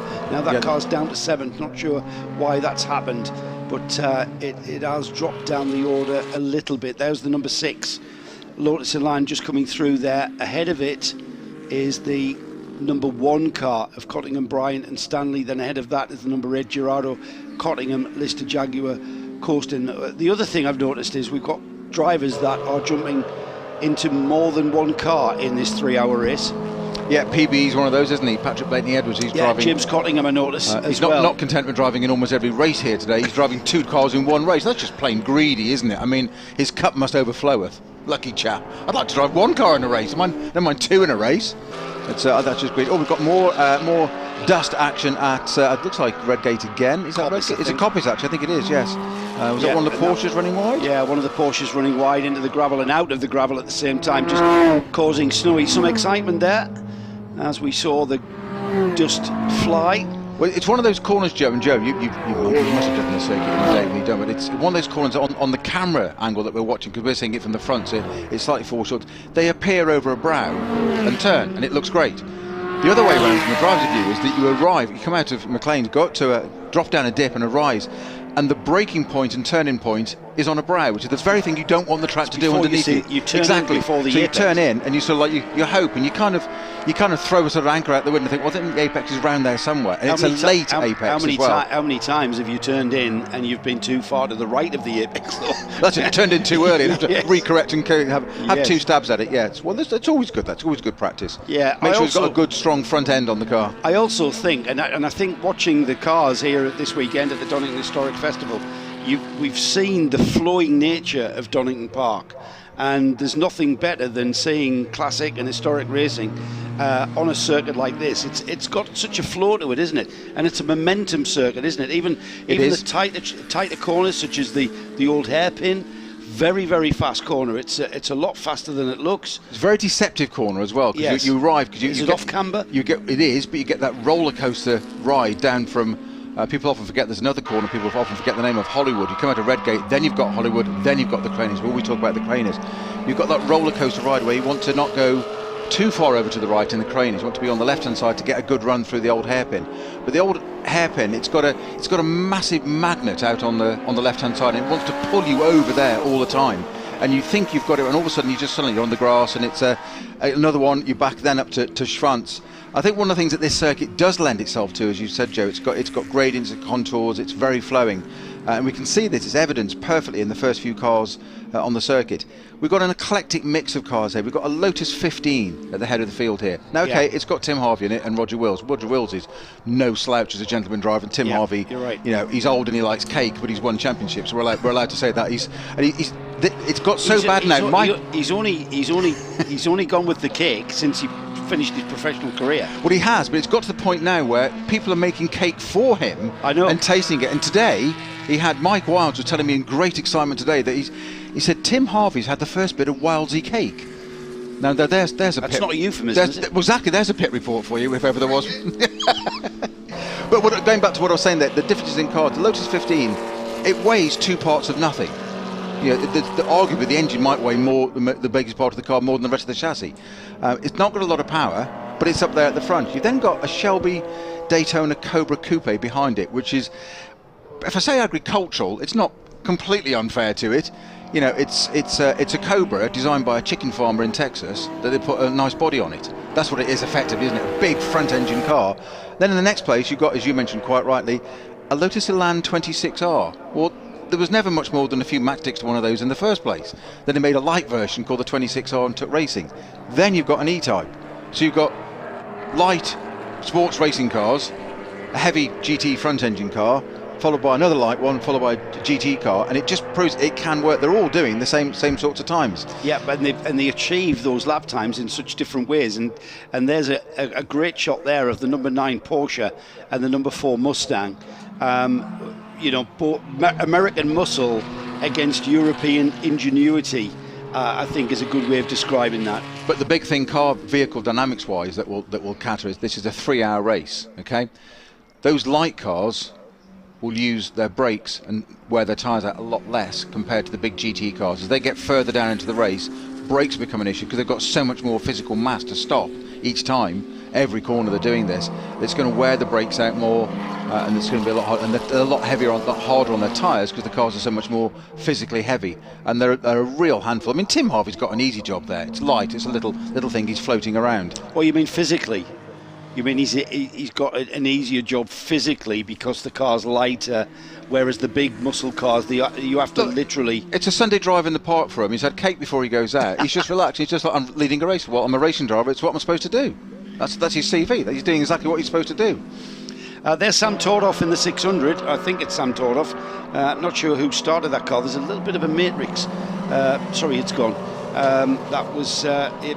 I think he took over the car from Richard Woolmer, the MGB, in the pale blue with the biscuit coloured roof. Just in front of him there, the number 71 is the TR4. Biscuit colour. That's powder blue with the Old English white roof. Is that what it's called? Old English white. The TR4 ahead of him. He's thinking about food again. Car 71, Alan Ross Jones, Daniel Ross Jones with Mark Hales in that car, in the TR4. No stranger to a variety of cars, Mr. Hales. Yeah. To say the very least. I mean, a consummate racer in his day as well. I mean, TVR Tuscans, etc. Just to say the least of it. But of course, very involved with Nick Mason and 10 Tenths and looking after his collection of cars, and driven and raced a whole series of cars there. Most notably, probably most famously, that glorious 250 GTO that was second at Le Mans in 1962. I was going to say, if you're going to own if you're going to own a GTO, I mean, not everybody's got pockets that deep, but if you're going to own a GTO, have one that's finished second at Le Mans. It's pretty impressive. But Nick Mason's had that car for a very long time. We just saw the number 24 that's continuing to lead. He's extended that lead to 22 seconds as we look at the battle of the E-types. Car number 2 and car number 1. There's the leader, car 24. It's the Lotus 15. Now this car is dated at 1958, so this car, by dint of mark number, came before the Lotus 23. The Lotus 23B came after this Lotus 15, but very logical, wouldn't it? Yeah. Very similar in. I'd suggest probably 8 models later. Sarcasm's always been the lowest form, Snowy. Continue. I know you taught me well. There's the 59 Porsche offer again. Yes, that's not the first time it's done that. And Maxwell Lynn, Andrew Haddon in the 911. We've seen a few of those Porsches and these cars that pretty much derive from road cars, being able to go across gravel, continue to drive through, and out the other side, which is a big bonus because we don't have to then bring out the safety car. There's the 17 in second spot. Andrew Jordan still at the wheel. That's the car that's bearing damage on the left-hand front of the car. 25 seconds. Jordan just can't keep the pace of the Lotus 15 in front of it. And there is the number 75, the Little John and Evans car that is currently in third. The bright yellow Lotus Elan, I think it's 1 lap down off the number 17. I'll try and get a little bit more scope track position wise. I do indeed think that the number 75 Lotus Elan has gone 1 lap down from that car in second place. So only 2 cars now remaining on the lead lap. and the number 75 has gone down a lap. We've got about 3 or 4 cars, might be more, until the timing screens update. Just making his way through the traffic now, the slow traffic for Andrew Jordan. Porsche 911, Triumph TR4, and he's just cleared the Lotus Elan. Lotus Elan choosing to go down the middle of the Austin Healey and the Porsche. Just look at the that number 17 Cobra on the screen there. There's quite a bit of damage. We've talked about the damage at the front of the car, on the front left-hand side, and we mentioned potential collateral damage. If you look a bit further down the side, the door skin is damaged, and the silencer to side exhaust on that car, side exit exhaust, that's quite heavily damaged as well. And you just wonder if there is something underneath there, say cooling ducts, whatever, all that stuff that's immediately behind that front area there, really obvious, but the ducting to the brakes, has it lost some of that cooling duct? Is its braking not working as well? And we did say that, you know, we're approaching what, just approaching half distance now. The GT cars, the race will change as they get later into the race. They will start to, you know, the tyres will be more tired. I was going to ask you that, but their brakes will go. Yeah, and I was going to ask you that about tyres. And are we seeing any element of tyre management? I know we see it as a modern racing thing. We talk about tyre management all the time in modern contemporary racing. It doesn't matter what we race. I would imagine it's the same there. However, it's on treaded tyres. You can see when your tyres have gone off because it's got no tread left. Absolutely, but there's okay. It's a fixed tyre. It's a Dunlop. It's a control tyre. It's a fixed compound. So it's the same for the whole field. Yes, so you haven't got to worry about compounds. However, what's the most variable change thing in a racing car? The driver, the most easily changed component of the driver. How a driver uses those tyres, and that's what you need. You need somebody that can change wheels. We saw that earlier on the C-Type with Gary Pearson on the jack there, and the two-eared spinners doing it all old style as per Le Mans, all the races as it should be. But it obviously takes more time. Now we do have reasonably long pit stops here, so it's possible, and you'll see them potentially changing outside tyres as opposed to an axle, so front or rear. They'll probably change the outsides because obviously that's the ones that are loaded the most. Yeah, here at Donington Park, it's all right-handers. Yeah, big hairy GT cars are going to load up that left rear. So depending on how hard your driver is, and you've got a couple of corners here, just McLean's and Coppice. McLean's, it's putting a lot on that left rear all the time as you're going through there at a fair pace. Old Hairpin will do the same. Redgate will do the same. Coppice will do the same. There's 4 big corners there that are going to load that tyre up. So it looks spectacular. Nobody's drifting. Although I've seen a couple of E-Types just stepping out. That's one thing. But I'm not suggesting they power slide out, but if you're loading to the point where you've got the car just on that balance, it looks great, and it's potentially quicker while the tyres are new, but it will shorten that life of that tyre so quickly, and that certainly the performance on these tyres, it's just like you hear on Sir Lewis Hamilton, etc. on Formula 1, the performance just drops off a cliff. Right. It's suddenly gone where your lap time can suddenly go up 3-5 seconds because I just can't get anything out of the tyre. They've just gone. And they're a very strange, because don't forget they're a cross-fly as well. They're not a radial. Yeah, so an old cross-fly. Why we're seeing such beautiful drifting driving. And the tyre management in those is you've got to get heat into them to start with. And I've always described them as it's almost like a hydrofoil boat in the water. It goes out, you can drive it around, you can move the boat in the harbour. But once you've got to get the tyres up to temperature, and you've got to get basically the film, the surface of the tyre, at a certain nice temperature that the car will then float on that film and not wear the actual carcass of the tyre out. Oh wow! And really? that's the skill to it. It's almost like that hydrofoil. Get it up on its foils, and it's sitting there above the water. It's not to use them too much. And of course, one lock up under braking, big heavy GT car into the chicane or something, locks a wheel. We see it. You've got a flat spot, and that will find it every time. So you've got to drive around that. So there is a great deal of tyre management in these. You can't change them easily, or cost time. So you've got to look after you. What you really need is a very careful opening stint. That's what you want, or a driver that's gentle, kind, considerate on those tyres, and get that first in. It's almost as we say when we do qualifying, Joe, we often say about a banker lap. Get that lap in. It's almost the first hour of the race. Get a banker hour in, get it sorted, wherever your position is, and then you can start to work out a bit of strategy or whatever. But well, we'll see. We're way beyond. That'll look out the window now, won't it? Well, we're way beyond the window of bringing the tyres in very gently. We're coming up to. We're zooming up to half distance in this 180 minute, this 3-hour race. We're on 92 minutes, just over 92 minutes remaining. That's a Premiership football game time, isn't it? Tim Harvey still leads. Don't know, wrong shaped ball.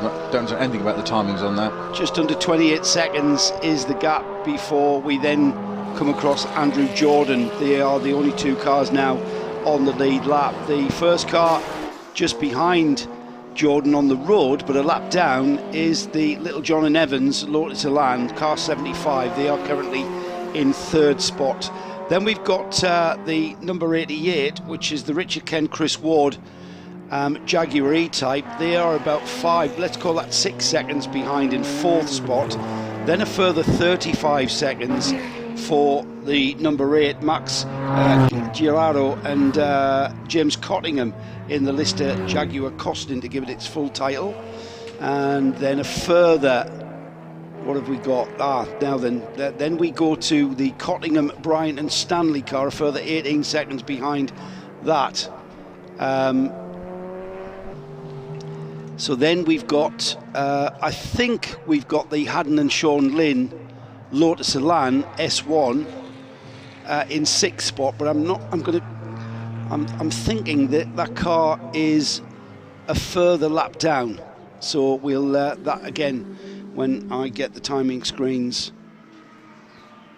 updating themselves. Welcome back, Alistair. He's going to be joining Peter Snowden now for the next 30 minutes or so while I dive into the pits myself. So Alistair, no change there while you went away for your break. We've still got Tim Harvey, and if anything, that gap now out, it was a couple of laps ago 27 seconds, it's now just under 30.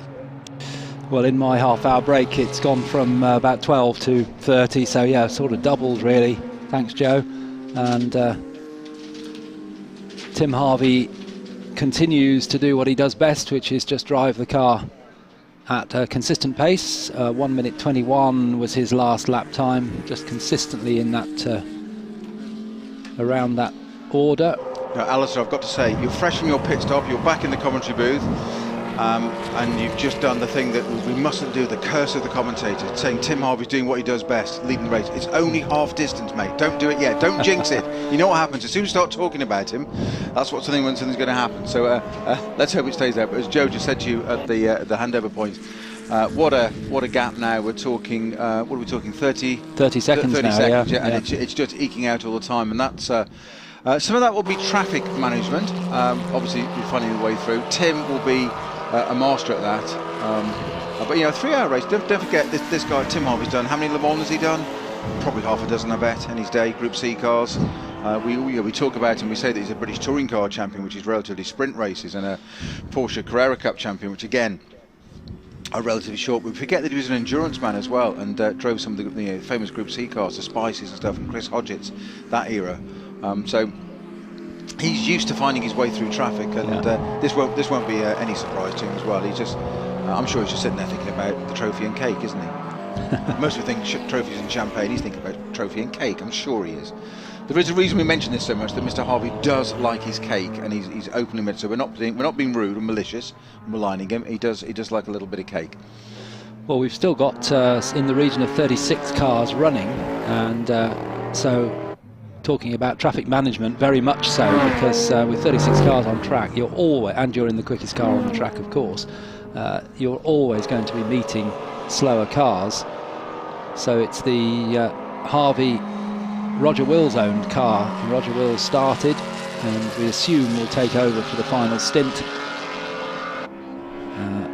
in the leading car, number 24, the Lotus 15, and then it's Roy Alderslade, who had this car built very recently by the Jordan Racing Team, and Andrew Jordan at the wheel.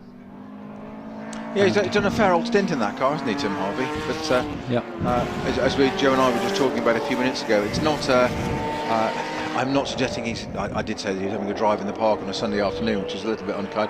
Just as we say that, the race leader is into the pits. I just spotted in the background there that we've got Tim Harvey into the pits, our race leader, with a very comfortable 30-second lead over the number 17 car. So that's the Alderslade Jordan car. So Tim Harvey is into the pits, and is there going to be a driver change? It might just be a sake of fuel, but Roger Wills there. Roger Wills is in the garage. Obviously, he'll be staying in the garage while they refuel the car. Yes, Tim Harvey is indeed getting out of the car. So Tim Harvey, the race leader, vacates the number 24 Lotus 15. That car will refuel. No work allowed to take place on the car or driver change whilst the car is refueled. So they need to get out of it first. So they open the rear deck, as it were, on that little cover on it, and they'll refuel the car. Obviously, you've probably seen this before, and I'm sure you talked about it already, Alistair, but fire extinguishers and whatever they are just checking the oil level. You're allowed to check levels, you're not allowed to work on the car. So basically you can check an oil level, you just can't fill it with oil if it needs it at the time. So it's a kind of a safety thing for the engine there, obviously, in that car. So tanks of fuel, dump tanks of fuel going in. And that's why we keep all the pit personnel as we can behind the safety line in the pits whilst that's being done. And Roger Wills actually manning the fire extinguisher there, because he's got the full face helmet and full fireproofs on, which is required for the appointed fire person to just make sure that if there is a spill of fuel and a little bit of flame, that they're there with a little extinguisher. You can see the larger extinguisher on the ground and the smaller one in his hand. But perfect logical management of staff to do that, because it designates, you say, a designated team member's got to be able to do that, so why not make your incoming driver do that? Because at the same time he can talk to mechanics and crew, but he is manning, he's there for a reason. Then he's got a dual role, he'll definitely become the driver and hop into the car he owns. So this should change the order slightly, shouldn't it? We should get Andrew Jordan will be come through in a minute and take the lead. Indeed, exactly on cue. Absolutely, he has indeed done that. So Andrew Jordan is now the new race leader, but of course that owes us a pit stop as well. So our race leader, Tim Harvey, with Roger Wills' Lotus 15, is the first car to take the second pit stop. So this is when it all starts to get very interesting, Alistair, because we'll all start to shake out. We have got the Andrew Haddon and Sean Lynn Lotus Elan, number 6 from 7th place. That's into the pits as well. That's taken its second pit stop. And some of the cars a bit further down the order as well. Jones Barry Lotus Elan, number 84, 11th.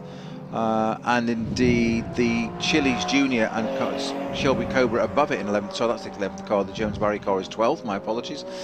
They've taken their second pit stop. So really we need to see what happens now. How soon is Andrew Jordan going to bring what is now the race leading car? We've got number 66, one of the listers, just having a little spin there. Coming off that. Is that Ben Mitchell. Ben Mitchell driving that. Yeah, it's most unlike him. Very much, yeah. So the Niall McFadden car, the Lister Nobly. And that was it into McLean's. It looked like it had just swapped end. We just saw it rejoining, didn't we, Alistair? But it looked like it had just sort of swapped ends. So you'd almost imply, if it's not oil, which we had earlier and had such consequences for so many people, almost like it's probably just caught a gear or something, just swapped ends there. But it looked like it was rejoining. And the C-Type comes in, number 20, parks itself for its second pit stop right in front of the 24 car, which Roger Wills is now strapping himself into. And he will. There's Tim Harvey come out again. Look, is that no? That's actually the C-Type co-driver, isn't it? Thought that was Tim Harvey coming out to have a chat with Roger. But Roger Wills has been strapped into the number 24 car. The team still looking around the back. The refueling will have been completed now, but they're still checking the levels and making sure that the car is okay for the final stint of the race. It's showing as 4th now in the order, but of course we're now into the second pit stop phase, so we need to wait for these to unwind. Here's the number 60 E-Type Jaguar in the Cunningham colours that Andrew mentioned earlier. The big thing to remember on this, Alistair, it's the mandatory pit stop is 300 seconds, isn't it? 5 minutes. Yeah. So there's 5 minutes. So there is no rush. There is no need to rush and fumble. It's not like Formula 1 or the other endurance racing that we cover, where they literally you have to go and do it as quickly as possible. They've got 5 minutes. And actually 5 minutes in a pit stop is a remarkably long amount of time, Alistair. The only concern is when you get something like this, it starts to getting full, the pits, as we can see looking down in the pit lane on our camera shot now. We can't see what was the race leading car, because it has got a Porsche right behind it, but there's people starting to block, and that's when you can't get out of the pits. And when your 5 minutes is up, you might have 5 minutes, but you don't want 5 minutes any longer. You want to be out there. Out then, well, the that's certainly going on at the moment, and a little bit of news we think might be a change, not change, but perhaps a driver not taking a stint in the number 60 car, which we were following earlier on because it was well up the order, and that's the Hancock Fiskin Blakeney Edwards car. We're questioning whether Patrick Blakeney Edwards will take the wheel. We'll find out later on, but the the chat was that it would be just Sam Hancock and Gregor Fiskin in that car, and the number 11 car that Patrick Blakeney Edwards was sharing with Fred Wakeman is out of the race. We saw that earlier being towed off the grass. Here we see the number 1 car, which is the James Cottingham, Harvey Stanley, Oliver Bryant car. Now there's Roger Wills back out on track again. So the owner of the car now back behind the wheel, having taken over from a sterling stint from Tim Harvey in the number 24 Lotus 15, and that's back now in the hands with New Zealander Roger Wills, a very experienced historic racing driver. And of course his first stint was very impressive indeed and left Tim with a bit of work to do, but he got it into the lead. We're looking again at the pit lane, lots of activity there. It's great to see. There's the C-type Jaguar with its front wheels off the ground on the jacks. I think they may even have changed those wheels because we can see them. Yes, there's a wheel coming off. Now, is that perhaps them adjusting the brakes again? It looks like it is. It is. It's the second time they've had to do that on the Gary Pearson C-Type. So it is on drum brakes, unlike most of the cars here. Roger Wills has left the pits and indeed out on track as we see now. So that's our erstwhile race leader. I say that because he has had any pits. We've got another one of the E-types that's spun again. That's the 144 car. That's Paul Posciol, George Posciol and James Hanson.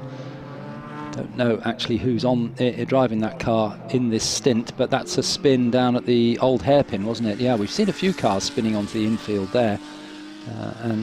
Anyway, it's underway again. Just a momentary spin. And drifting through McLean's, the 144, the very traditional shape of E-Type, the fixed head car, as a whole bunch of cars comes down into Redgate with the number 8 Max Girardo, James Cottingham, James driving number 1 and number 8. That's the Lister Jaguar Costin. Our race leader, the Jordan-driven Shelby Daytona, has gone past the pit entrance on this occasion, so it's going to complete at least this lap. We are going to keep an eye on that car, Alison and I, just for you to inform when that car comes in and see what happens. So at the moment it's the Shelby Daytona Cobra of Andrew Jordan that currently leads, car number 17, the Kent and Ward Jaguar E-Type in second place. Little Johns and Evans Lotus Elan 26R is third place, rounding out the podium, so to speak. Max Girardo and James Cottingham in the Lister Jaguar Costin in fourth.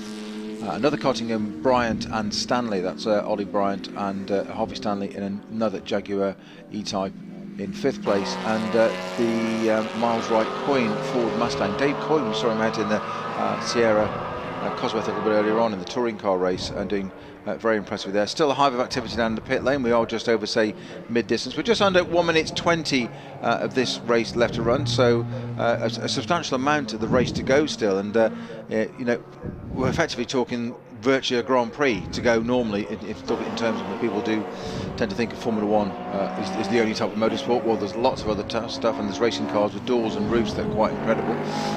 The Cobra going round again for another lap, and I was just looking that there's a little, almost as if there's a bit of something on the driver's door there. It doesn't. I think it might just be a little bit. Oh no, it's a bit of perspex where it's got side deflectors on the winds on the A pillar there, so just looking slightly odd. I wonder what was going on there, but it sustained that damage earlier on in the race when you were covering that bit then as well, Alistair. I mean, we're still not really sure which car dropped the oil that caused so many cars to go off, and there's been a lot of collateral damage from that oil, unfortunately. Can't be helped. It's one of those things. It's racing. The Austin Healey having to take avoiding action there as the leading car, the number 17 Cobra Coupe, just slides through on the inside of the old hairpin. We've got number 74 coming out of the pits. This is the Chris Charles Jr. car, the Shelby Cobra, the more traditional shaped car rather than the Daytona Cobra Coupe shape. And off he goes down through Hollywood, rumbling away there, the big V8 Ford engine. And just noticed that car went down through. It's got a broken perspex rear window there as well, just a little bit. So that just, I've had that experience before with these cars. It can actually let a lot of fumes in as well. So just be a little bit careful of that one. And through the chicane there, past the pit entry, leading that group is the 184 E-Type, Reed Gomm and Andrew Keith Lucas. in the low drag. And there's the 72, one of our American muscle cars, the Shelby Mustang, Nick Sleep, Alex Montgomery and Joel Wickham. 72 car, that's actually running in 11th place, just behind the Hancock Fiskin 60 E-Type. And here comes the leading car, number 17, with all that damage it sustained much earlier on. But the word from Mike Jordan, when Duncan had a chat with him earlier on about that car, he said actually mechanically it's fine, it's just cosmetic damage, so we're not too worried. It'll keep going. There's nothing damaged underneath. Just unfortunate that it brand new car built by Jordan Racing Team just looks a bit of a mess at the moment after that incident. I'm sure it'll be repaired very soon. Its last lap was a 1:23, so it's 3 seconds off its best pace. That just might be a reflection of traffic and nothing more. It's certainly anything to do with the car, let alone Andy Jordan's pace in that car. He certainly seems to be pressing on. But Andy Jordan, again, a consummate professional. As we said before, you don't get to be touring car champion for nothing. It's in one of the most frenetic and hard-fought series, arguably I'd say, in the world, never mind in the UK. And he has won that championship back in 2013 and multiple races before and since. And he will be absolutely taking his time through the traffic there, so that's possibly why that time's dropped down a little bit for 1:23. I'm sure it's not utterly reflective of what the car can do. And the 44 car on screen there is the George Shalgren Jeremy Cook Mustang, again the 4.7 litre Ford V8 engine in the front of that, a very similar sort of family of engines that's used in a lot of these cars, as it's being passed on the inside by the car we think that after all the pit stops have unwound might well drop back into the lead, and that's Roger Wills in the little Lotus 15 with the 2 litre engine, and it slides up the inside of another Lotus, that's the Lotus Elan, just lapping it there as it goes into the chicane. But there's the George Shalgren Mustang number 44 with Jeremy Cook. You just mentioned pit stops there, Alistair. The top 6 cars still owe us a pit stop, which is why you were just saying quite rightly that we think that's the de facto leading car. It may seem odd that it's down in 7th place at the moment, but it has led the majority of this race so far. We've got an hour and 15 minutes to go, and I suspect that we're going to start to see, as ever with the pit stops, if one starts, one follows, we might have a flurry of activity in the next 2 or 3 laps. It all depends on strategy. And what you can do. There's a maximum, isn't there, between pit stops of no more than 85 minutes, isn't it, between pit stops. So those that have done a short dash to start with, with not much fuel on to get the pace and be up at the front, you've then got to, it's all about strategy. That's what I love about endurance racing. It unfolds. You can be out at the front and have the glory early on by putting no fuel in it and a quick driver. It's great, but then there's a payback. You've got to do this thing in the middle of the race. You've got to put a ton of fuel in it and perhaps not your fastest driver. You might have a very good team of all 3 match drivers, and that is ideal. It's great for a team manager then. But you've got to give it back at some point. And as we so often say in endurance racing, just like what this is, a 3-hour race, that traffic it giveth and it taketh away. That's what can happen. So we're just waiting for those top 6 cars that still owes us those pit stops, and I'm intrigued to see which one's going to pit first. In fact, now we've got the Lister Costin. That's been in and gone, isn't it? The 4th place car, that's in the pits. That's the Cottingham. The Grado Cottingham. I'm looking at the one behind it, yes. And also we've got cars 2 and 66 in the pit lane at the moment. That's the Jaguar of Richard Mines, Chris Lillingston Price, and the Niall McFadden Ben Mitchell car, which I think we're just seeing there, aren't we? 66, yes, indeed. And also in is there's the Richard Mines, Chris Lillingston Price. So they're actually servicing the cars next to each other, and a car behind, slightly hidden from view, also just coming to the end of its refuelling stop. And we can see just very animated, that's Ben Mitchell talking probably about that spin, I would think, to Niall McFadden, the Northern Irish businessman. And I suspect that he's telling him about that quick spin he had much earlier on in the race. We just caught the end of that with the cameras. And we got Porsches together here, 2 911s, and the 59 car, coloured, and the numbers rather like the Brumos Porsches in America, with the blue and red stripes, but a very early Porsche 911. And great to see those two together. That's wonderful. And coming through on the inside is Andrew Jordan in the leading car, the Shelby Daytona Cobra Coupe, which comes down the long straight, and he'll be on the brakes now for the right-left of the chicane. And the Porsches are side by side. The 59 car slides through on the inside. That's they just outbraked it, didn't it? Just dived down the inside. Maxwell Lynn and Andrew Haddon racing with the similar 19 of Guillermo Fierro Elata, and Steve Hart. Race leader into the pits. We just missed that on the well, we didn't miss it because the two Porsches were battling away into the chicane there, but at the same time Andrew Jordan brought the number 17 race leading Shelby Daytona into the pits, so he'll be vacating that. The door typical Andrew Jordan, he's got out and had a quick look at the door, because obviously that's been a little bit damaged. Had a quick look at that on the way out. I'm sure Mike Jordan's all over. You can see Mike Jordan down there in the pit lane, and he's got a leaf blower already straight onto literally onto the disc, cooling it down. And yes, the mechanic the other side as well, cooling the brakes. So just trying to keep that car as cool as possible while it's stopped. A lot of heat comes out of the car and sinks into the surrounding metal, and that can cause problems when the cars go out again. Well, that's exactly the problem. The heat soak, and what it does is it boils all the fluid in the lines nearby, and obviously boiled fluid doesn't really work very well, rather than brake fluid. So the driver gets in, and off he goes, and goes at the end of the pit lane, accelerates out, and the first time he needs the brakes, there's no brakes, because you've got to pump it back on again. So it's again, all these things you've got to think of, because these cars, you know, they're working extremely hard, and as we mentioned earlier, they're big, heavy GT cars that are being stopped quite significantly, you know, at least 3, 4, 5 times around the lap, and they've done an hour. We've got an hour and 11 minutes of this race to go, so let's see how the order shakes out. Where is that Wills Harvey Lotus? It's back up to 4th place now on the actual road, because that's going to shake out a little bit, because we've got the Alderslade Jordan Daytona in the pits. So that will put the 88 car into the lead. Richard Kent and Chris Ward in the E-Type will probably take over the lead, although it was quite a way behind before they went into the pits.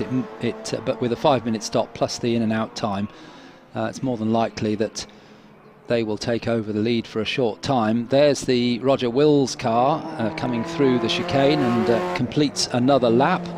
Fabulous close up there of it, and of course he's a very, very proud Kiwi, and he's got his All Blacks sort of feather on the crash helmet, so it looks like he's part of the All Blacks rugby team. I know he's a big fan of rugby as well, and as he should do, correct shaped ball sport to follow.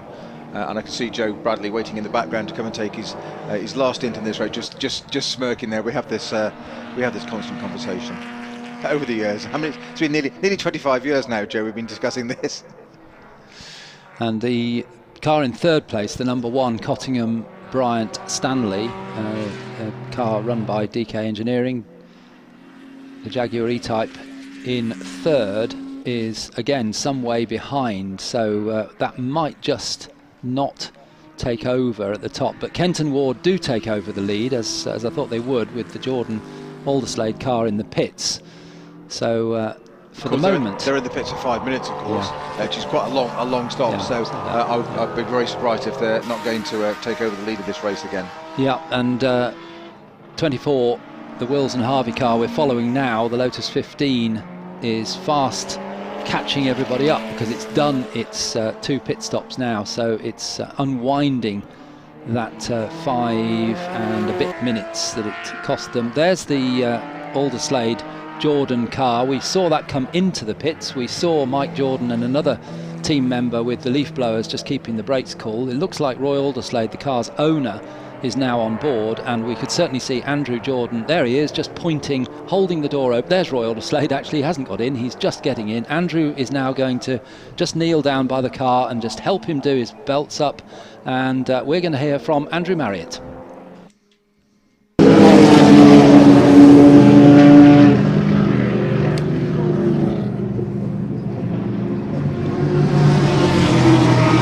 Tim, absolutely fabulous stint in the Lotus 15 there, and you're out in the lead, and Roger's taking the car over. Can he hang on? Yeah, I mean, you know, the cars, we're really stroking it round, looking after it, and it's still keeping the gap, so that's lovely. We haven't got to work the car too hard. The only thing that could catch us out is we did our second stop under green flag, and if others can do their second stop under a safety car, then obviously they'll gain a great deal. But, you know, if all goes well, you know, we should get to the end in a good place. Up in the booth, they said two things. Tim Harvey looks so fantastically smooth out there, and he also eats too much cake. Yeah, Colin Chapman would never have employed me as a driver because I'm definitely overweight, but you know, it's a real pleasure to drive that car, the ex-Bruce McLaren car. It's got all those lovely Lotus qualities, deftness of touch, light feeling, lots of feedback to the driver, you know, little thin steering wheel, and it's just an absolute, you have to pinch yourself really. It's a lovely car. When you're leading a race like that, Tim, and of course you've got that massive career behind you, do you think, oh, maybe I should never have retired? Well, I never have retired, actually. I just stopped racing sort of modern, ultra-competitive, serious championships because, you know, motorsport is two words. It's the sport and the motoring side, and you don't get so much sport in the modern stuff, so it's really nice to do these sort of races. Of course you did, five or six Le Mans. Do you think that endurance element helps in a race like that, the experience you got? Yeah, I'm sure it helps with traffic, you know, judgment of traffic, you know, picking when to get a run on cars and when it's safe, you know, all that makes a huge difference because one mistake and that's your race over with. And I mean, I must have passed with everything going on, I don't know, 50, 60, 70 cars. So you have to make quick decisions, and when you've got a lot of experience, you can rely on that, I guess. Well, Tim, great drive, and well, you just got to sit on the pit wall and wait and see what happens. Okay, thanks. Thanks very much to Tim Harvey, chatting there with Andrew Marriott down in the pit lane. Wonderful to hear from Tim. He's such a, like we heard from Mike Wilds yesterday and a number of other drivers, they're really enthusiasts at heart. They may have had a professional career in racing, some of them, but really what's inside them is a racer. And it's great. Tim was really, you read between the lines with that comment, don't you, about there's not so much fun in the racing, not so much sport in the racing these days. Oh, as the 65 Porsche got the door open there as the driver trying to hold it shut. I think that's going to be a pit caller.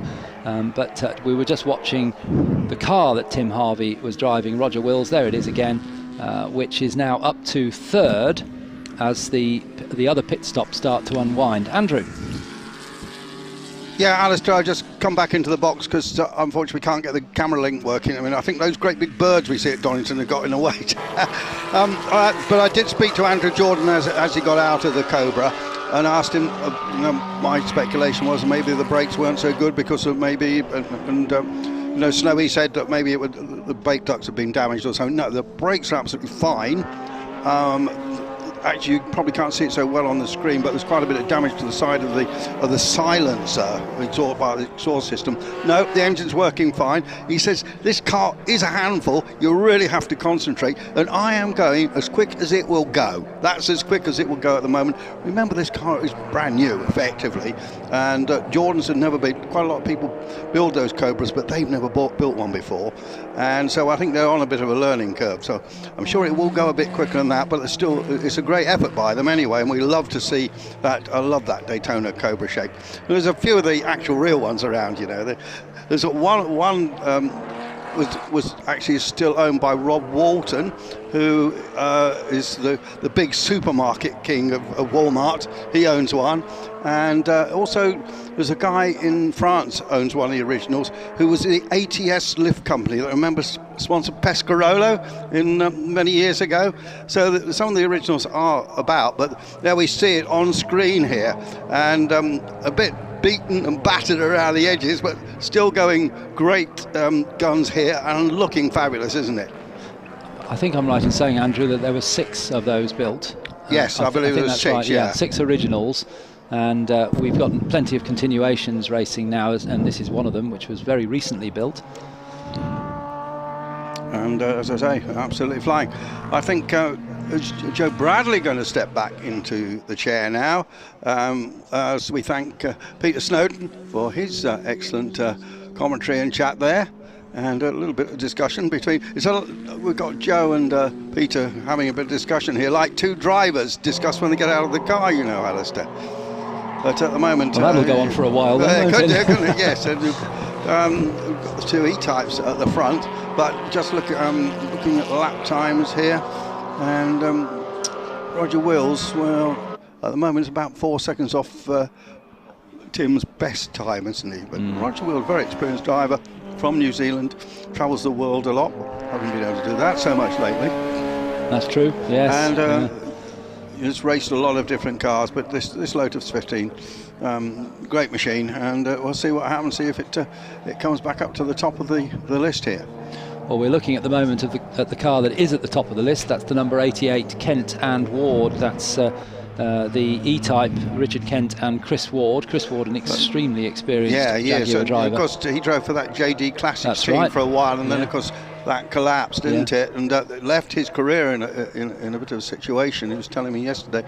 But he's got a new backer, and it's strange enough, Malden, there's a famous salt from Essex. I think it must come from the Essex Flats or something. And they've got new overalls. Looks absolutely immaculate, that team. So it's great that Chris Ward's got back into the swing of things with a drive like that. Just long races like this, you get things like the exhaust. You see the blackened exhaust up the side of that E-Type. It's very emotive, isn't it? Yes. Yeah. Very much so. In fact, some of the teams that have run at Le Mans, they leave their cars in the dirty state as they came off the end of the race. And Porsche did that recently with the 919, where they left the car in its dirty state. They all do. They all do. Do they now? Yeah, absolutely. Days, yeah. They never clean the cars, and they go. You know, Porsche would go off to the Porsche Museum. Audi did the same with their Le Mans winners. They went off to a museum with exactly how they finished. I fixed Andrew's link, so good. I'm going to send him back down to. I got the Phillips out and had a bit of tweak and stuff, so we're back on with Andrew in the pits. A car that looks as fresh as a daisy, actually, talking about dirty cars and looking great after a couple of hours racing. Actually, the number 24 car looks as clean as when it started. In the pits is the leader that took over when Wills and Harvey went in for their stop. That's the 88 car, which is currently stationary in the pits. And that's the Richard Kent and Chris Ward car. And that, the 24 Lotus passed the pits, but that doesn't mean he's unlapped himself. He has unlapped himself one lap, but he's 2 laps down because of the long pit stop. So we've got a little bit of time to wait before that 24 car retakes the lead, but it looks like it's going to happen because Kent and Ward are going to have to stay in the pits for another 4 minutes or so. And we're watching here what the car behind, the 47 car, Malcolm Pall and Rick Bourne, who have raced together for many, many years, and they were racing the Lotus 10 yesterday, if you were watching our live stream yesterday. And they're together again in the TVR, the Grand Tourer TVR, which is being overtaken on the inside. Or is it? Exactly, or yes. Is it? Yeah, I mean, just grabs a break there, but kept the E-Type at bay. The TVR certainly can corner better. It came out of Coppice, and the E-Type, but the thing about the E-Type, what number was the E-Type there? 184. It's tripping over the TVR because it's got more power, and that's the Reed Gom and Andrew Keith Lucas. It's certainly got the power on the straights, but the TVR, I think, is going to manage to perhaps pull away through the curves and the sweeps. The TVR using the MGB engine, the 1800cc, so a little bit less than 2 litres less than the Jaguar, but a very light body shell made out of fiberglass, I think we called it then. I'm not sure what we call it these days, but plastic body shell. But there's an MGB, very much steel body shell in that one. Car number 14, Rob Cull, Tom Smith, Steve Winter. Now we saw that in the gravel earlier on, and I think it was across the gravel, wasn't it? Yeah, and you said did a good job of getting it out of the gravel. And the number 2 E-Type of Richard Mines and Chris Lillingston Price. Now that's sitting, where is that? Scanning down. 13th is the black E-Type with the white stripe, broad white stripe, which is number 2, the semi-lightweight of Richard Mines and Chris Lillingston Price. The Porsche there, number 9, we were watching a little bit earlier on, and that's being driven by Matthew Home and Steve Winter from 1965, being chased by the 71 Triumph TR4, which is shared Alan Ross-Jones, Daniel Ross-Jones, and our very own Mark Hales, who's one of those drivers who's been around for many, many years, driven just about everything there is to drive. Don't know whether Mark's on board at the moment. It's an open face helmet. Don't recognise it, but Mark Hale's an extremely experienced driver. We saw a short while ago the number 65 Porsche 911. I'll just mention the drivers, Mark Bates, James Bates. The door was flapping. That's been rectified with good old tank tape. Oh, good. Yeah, the old tank. I just hope it's colour coded. I was about to say that. I really hope it's not. It's not in contrast to the colour of the car. 'Cause it's one of my pet hates. Lack of preparation, I call it. And the big car, 72, the Nick Sleep, Alex Montgomery, Joel Wickham, Shelby Mustang.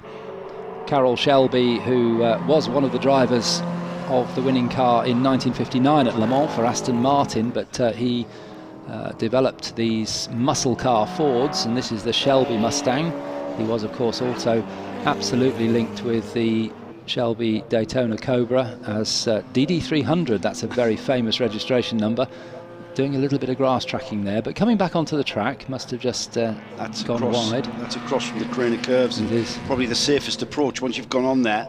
Yeah. Not sort of turning sharp left and rejoining the track at the crane of curves, continuing across the grass, and came on just on the exit of the old hairpin and out of harm's way. You said it was a famous. There's the lead. Yeah, there's the lead. The 24 Lotus 15 now has regained the lead. It's got those laps back. Whilst the number 88 was in the pits, the number 88 remains in the pits, so the lead being extended all this while. We'll keep an eye on the pit lane just to see when the 88 E-Type does resume from its pit stop, and the number 24 now continues. That's the Lotus 15. Roger Wills now at the wheel of the car, and that you has mentioned gone back into the lead now. It's gone back into the lead. Yeah, just explain that. Yeah, Sorry, you mentioned the registration number of that car. DD300. On the grass. Yeah, what's the? Yeah, well, that was an ex-works car that raced for many, many years in the hands of John Chatham in club racing and some international racing as well, and it was hugely successful, and is amongst the most famous registration numbers in Austin Healey's world. Right. Just one of those numbers, and it's the original car, so it's got provenance. We're not talking here about a continuation or a recreation That's car. the actual car. That's the actual car. And this is the actual car, and didn't Tim Harvey refer to it? That. Bruce McLaren drove, and it's very much an original car that Roger Wills owns. And that's why Roger is so proud of owning and racing this car, because his fellow New Zealander Bruce McLaren. And you know, I thought I saw a spinner there at Coppice on the entrance to Coppice. We'll try and get an idea on that. But that the responsibility, Andrew and I bumped into Tim Harvey early this morning in the paddock, and he was telling us about driving that car, how it's the Bruce McLaren car, and quite a responsibility really for Tim and Roger, of course, to drive that car. And you would not think that the car had such provenance the way Tim was driving it. He was driving it with great gusto, wasn't he? Sliding the car through the corners. But it reminded me of a story here at Donington Park during an Aston Martin Owners Club race. We had Peter Hardman in the the Aston Martin DBR1. The Le Mans winner. And the car was priceless. You literally couldn't put a cost on the car. And from the tower, we could see Peter Hardman fully broadside, in exactly the same angle, using all of the curb on the exit, kicking up the dust, lap after lap after lap.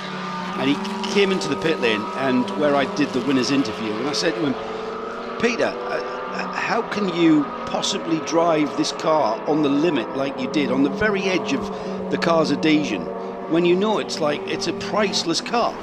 And he gave me this answer that is just the epitome of what we've kind of seen here at the Donington Historic Festival. He said it would have been offensive to the people who built and created this car not to continue and use it in the way that it was intended. Rather than put it in a museum, we're going to race it, and we're going to race it on the very edge and on the limit. And if we crash it, we'll repair it and we'll take it racing again. And I just thought that is the perfect attitude, and that's exactly the attitude that we're seeing from that leading Lotus 15 from both Roger Wills and Tim Harvey at the wheel. Indeed, yes, and it's now, as we mentioned a couple of laps ago, gone back into the lead. But what's also happened is that the Royal Alderslade Andrew Jordan Daytona Cobra Coupe, which was in the pits, is back out. That's gone back into second place, and the gap between them is 52, nearly 53 seconds. And then in third place at the moment, but owing us a pit stop, is the Shelby Mustang we were watching a couple of laps ago on screen, which is the Sleep Montgomery Wickham car. And then it's the number 60 Hancock Fiskin, possibly Blakeney Edwards, although question marks over whether Patrick will race in this car. Number 60 in fourth place, and then the number 88, which we've been following on and off with the 24 as well on screen, and that's the John Kent Chris Ward car, which is now in fifth place. But that has done its two stops, and the two ahead have not. So we've still got some shuffling in the pack yet. But I think the shuffle is very much, the aces are held by Roger Wills and Tim Harvey, who are in the lead at this point and pulling away, because the last lap was 1.7 seconds quicker for Roger Wills than Roy Alderslade. I think we're at that stage where the cars first and second have taken their second and final pit stops, so that's kind of settled. Behind them, though, there's a little bit of uncertainty as to where exactly who's owing us a pit stop still. So behind the first two, I think it's a run to the flag for the first two, and then we're still waiting for things to settle down. We've got a slippery surface flag being shown at Redgate, and a lot of sawing at the wheel and a bit of sideways. I'm not sure whether, is it raining? It's not exactly oil down, it's just maybe a little bit of spit. That's altering the track surface. So information certainly from our colleagues who've just poked their head outside for some fresh air, and there's a little bit of precipitation in the air. We've been lucky so far here at the Donington Historic Festival with the weather. It's been a beautiful day. Temperature's very, very pleasant. Perfect day of racing, and we've had some fantastic pictures from our TV production crew at Race Television. I must admit, it's my first time working with Race Television, and I've got to say, we've got this telepathy going on. They seem to know what we want to talk about next, Alistair, and we've had some great pictures and just sort of capturing the ambience of the day, of the weekend, with some great shots. The only thing you could improve is a crowd of spectators on this beautiful Donington grass banking at the back there. Year, right? As the camera pans around, you've got all the people, which just adds that little bit of flavour to the event. But as for on-track action, it's been absolutely stunning, and we've got 49 3/4 minutes to go in this final race of the weekend, and still leading is the Roger Wills Tim Harvey Lotus 15. It's 1 minute and 1 second pretty much now a lead over Roy Alderslade, who's in his new Shelby Daytona Cobra Coupe. We've got a slow moving Mustang, it's car 72. We've got a bit of smoke coming from that exhaust, I think. The 72 of Nick Sleep, Alex Montgomery, Joel Wickham into the pits. And he's whatever it is, it's never good when we see smoke at the rear of a car, and I'm not sure where that manifested on the track, but he was very close to the pits, and he brings that car in now. And that car was quite up there, wasn't it? Yeah. 7th spot actually, in from 7th, and that car now showing 2 pit stops. So that was one of the cars that owed us. It was running third, but it was owing us a pit stop. So it wasn't, sorry, yes, it was third. Wasn't a net third, but now it's effectively doing its second stop. But unfortunately, it's not for the reasons that they want. It's and it was going slowly on that straight, wasn't it? It was very slow. Yeah. Here's a bit. How many cars can you fit on across the Donington Park track? The answer is about 4. And this is on the run out. Here they come now, all 4 of them still tied together. This is one of the Costin-bodied listers. Frank Costin, the aerodynamicist, the much more slippery shape. There's the knobbly, similar car, but underneath the chassis, the engine, but that's the knobbly lister, which has a completely different body shape. And the Frank Costin car showing smoother, flatter lines, the knobbly showing more curves where perhaps in complete contrast to the Frank Costin car. That has a sort of a flatter front. Getting the air across the car and out the back was all very important at this period. We hadn't quite discovered downforce created by wings and the like, so it was all about making the cars travel as quickly as possible through the air, and we certainly see that with that number 8 and indeed the number 88. And we can see from the pictures that Mustang is parked below our box. We can't actually see it because we haven't got a window out that way, but I can smell. Can you smell that? I can smell what I think is gearbox or diff oil smell. So that smoke was probably gearbox or diff, and we can actually smell it in our box. Can you smell the difference between gearbox oil and engine oil then? Yes. Yeah. Yeah. So I've got no sense of smell. Completely different. I've also got a message from Duncan, who's been helping us, as I mentioned.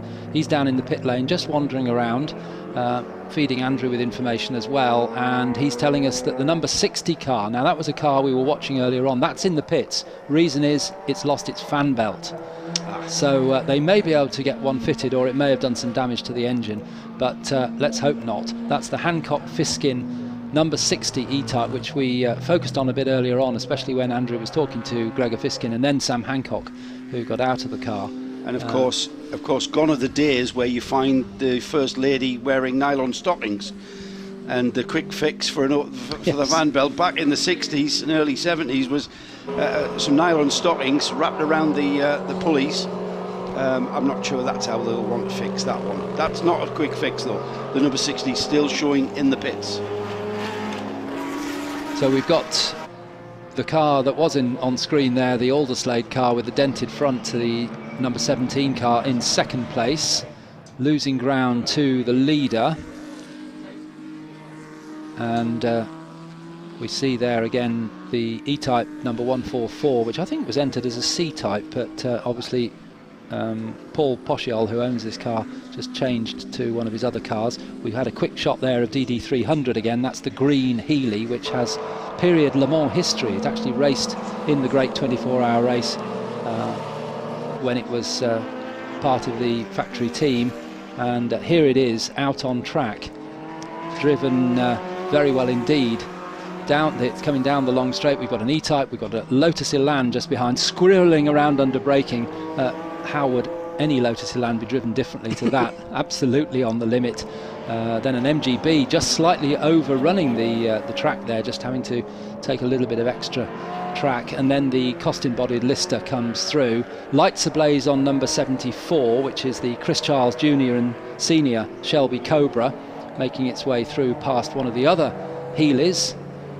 And behind that, the number 8 Max Gerardo James Cottingham car, which is running, that car on screen now is running in 4th place. And I noticed just behind that, it's 2 stops. Alistair, there is the 88 on track, on road.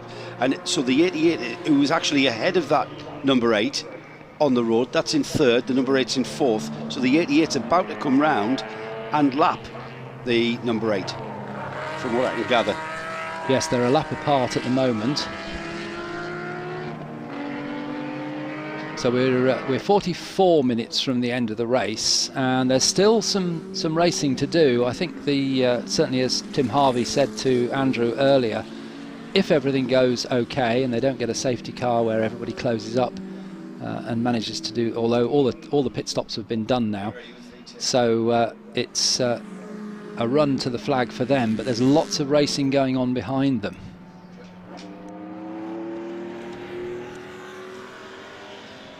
It's been a while since I've heard from Andrew Marriott. Let's head down to the pits where Andrew has someone to talk to.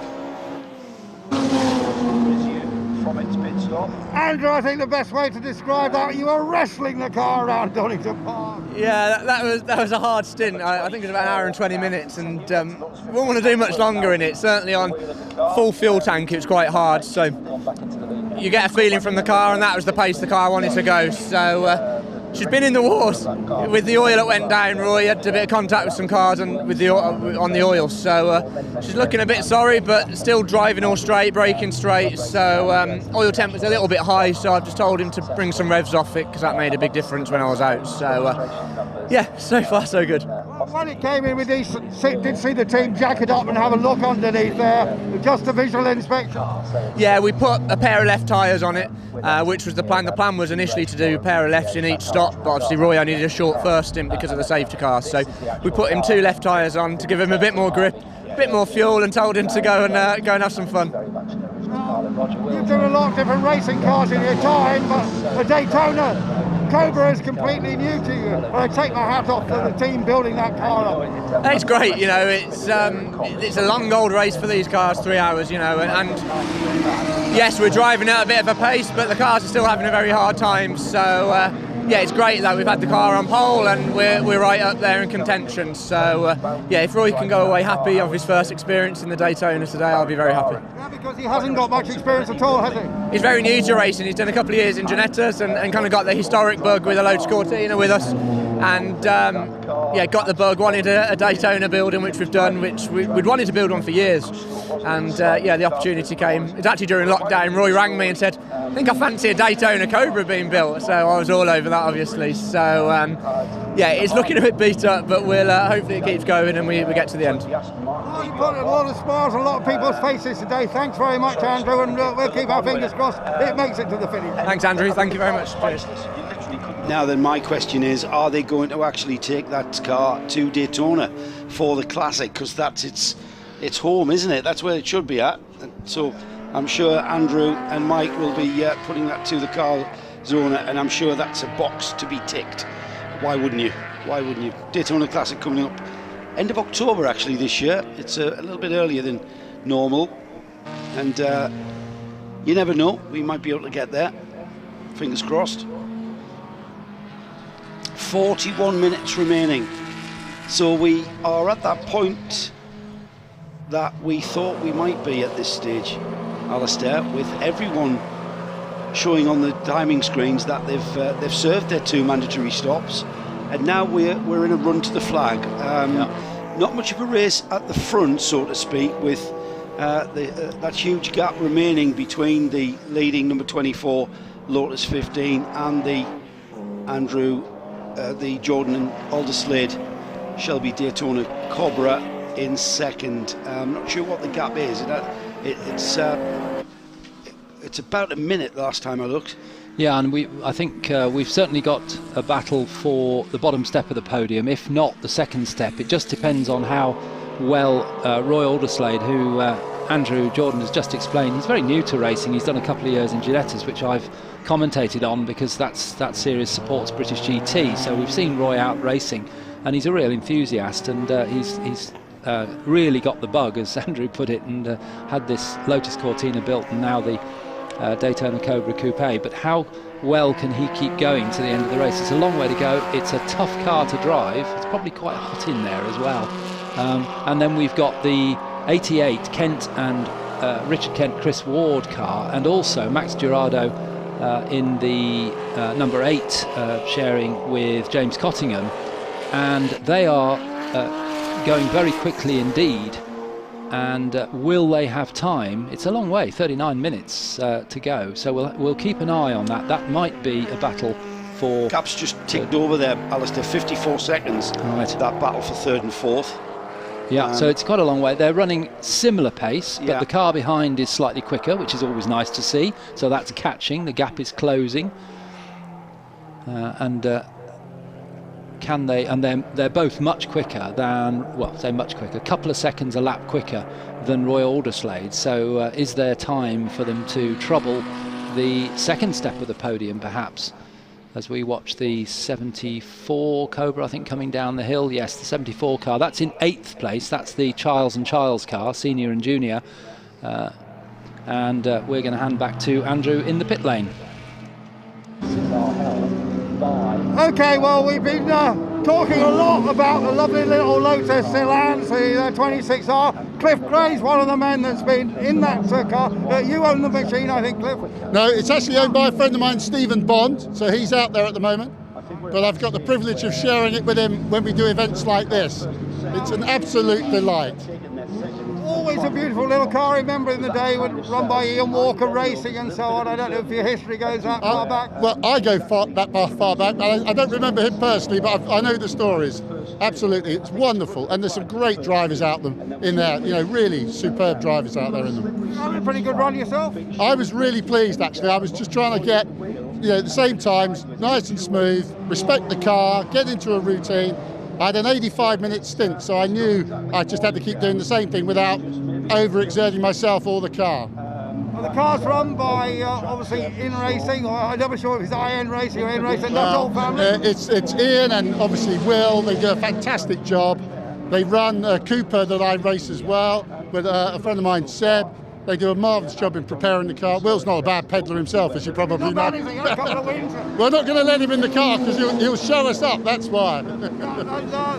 They give you everything, because we just saw them giving you a massage. Well, that's Seb who actually looks after me, and he's a physiotherapist, and he does all this Reiki stuff. It's a marvellous service they provide. I think I probably need it after 3 hours. Charlie Sprickley, thanks so much. Thank you very much indeed. Have a great day. Thanks very much indeed. Thank you.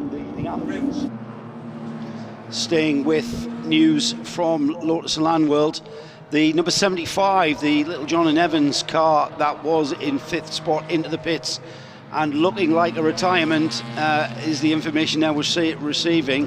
Broken rear wishbone has put that car out of this race by all accounts, and that car has already lost 2 spots whilst it's being in the pits. So that was the car behind the Gerardo Cottingham car on the road, and we were just mentioning that, Alistair, there, and as we were talking there to Andrew, that car into the pits with a problem, and it looks like a broken suspension wishbone at the rear of the car is going to put that car out.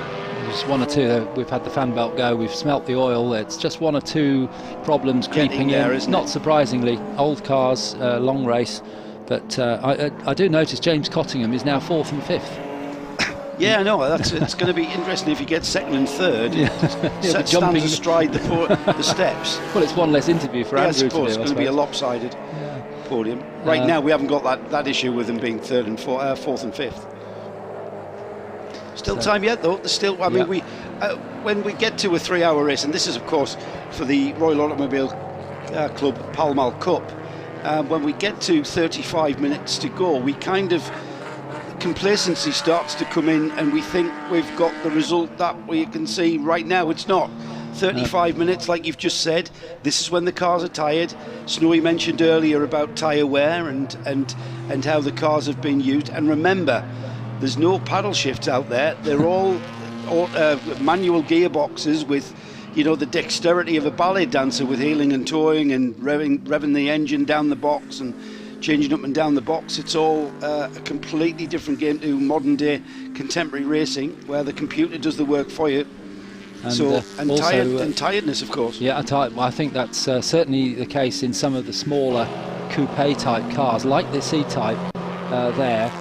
But you can see the window down on the Mustang just to keep the airflow going. But these cars get awfully hot inside, and I know the Daytona Cobra Coupes do get hot in the cabin, and that can, to drivers who are not the fit professionals that we see sometimes on the television, it is certainly a very good point, tiredness, and also the brakes as well. And perfect timing from our producer, because that car is running on drum brakes. We've seen them being adjusted twice now in this race by the Pearson team, and drum brakes are far less efficient than the modern cars with disc brakes. They're less easy to cool, and the car is really towards the end of a race, they're really going to be struggling.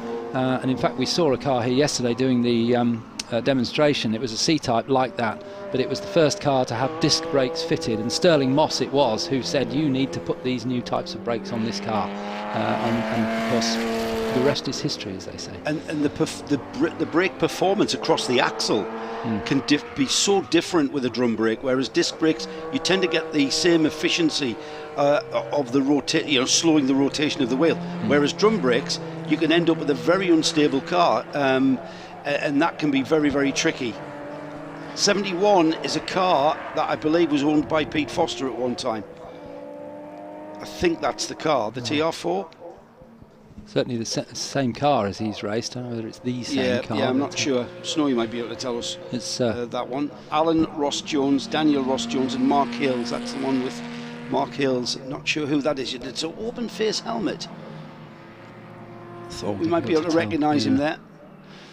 In terms of what's going on in the 2nd, 3rd, 4th and 5th places, which we're closely watching, it's still true to say that the lap times of the Kent and Ward E-Type, number 88, which has some white car with the damage at the front, and the number 8 Gerardo Cottingham car, they're both lapping in very, very similar times, 1:21.7, 1:21.8, and they're 50 odd seconds apart. So that probably isn't going to change in terms of their positions, but they're lapping 3 seconds a lap quicker than Roy Alderslade, certainly on the last lap anyway. Roy's been around about the 23.5, 24.5 mark for a few laps now. So depending on how far apart those cars are, it could be that second place could come under threat. We are going to try to pick up the number 88 and get an idea of track position. There's the leader, just going through McLean's there. Roger Wills now at the wheel of the 24. The second place car, the Alderslade driven Shelby Daytona Cobra. And we get the tracker up. We're looking for 88. And there it is, just going through the Craner curves.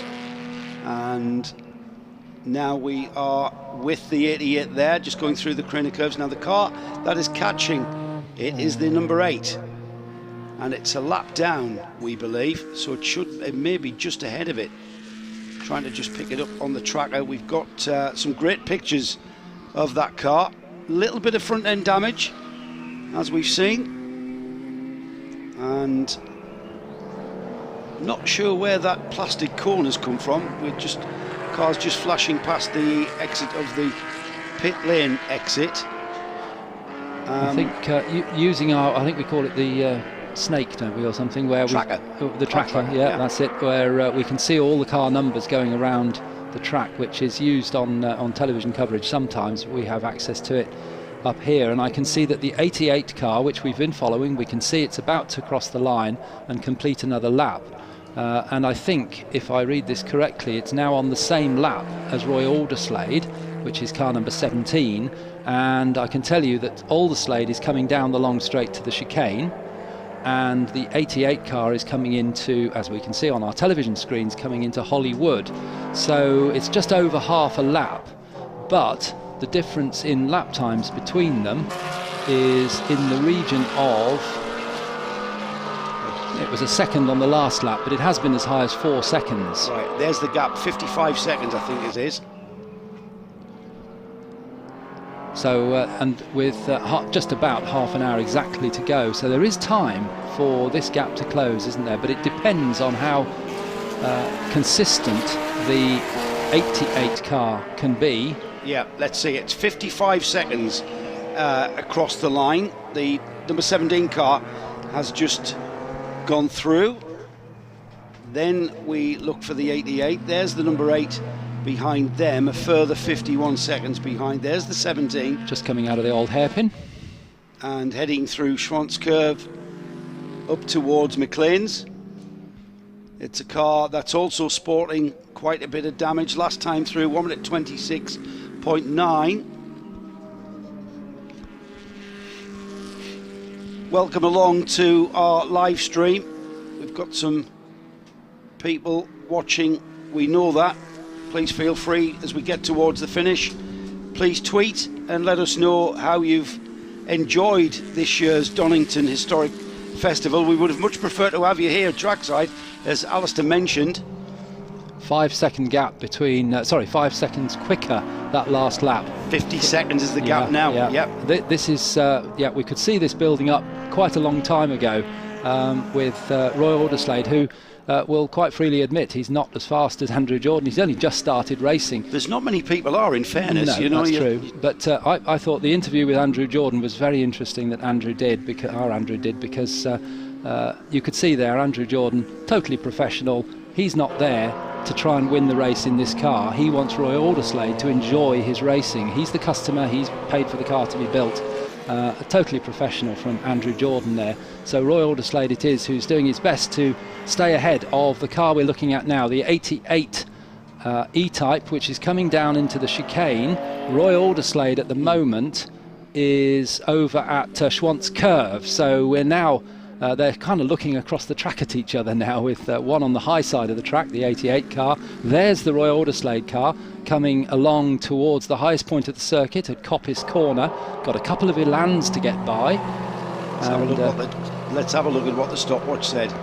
The stopwatch said 48 seconds, so a further just under 3 seconds there was taken out of that, almost 3 seconds, 2.9 seconds taken out of that gap.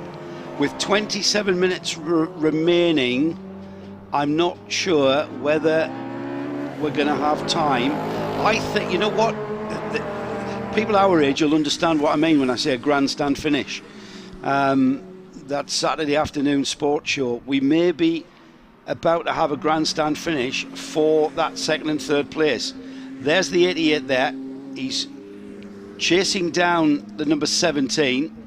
Jaguar E-Type, white coloured, blue roof, bit of frontal damage. This is the car we talked about earlier, showing signs of this length of race. You really see the sort of battle scars that a car picks up in an endurance race like this.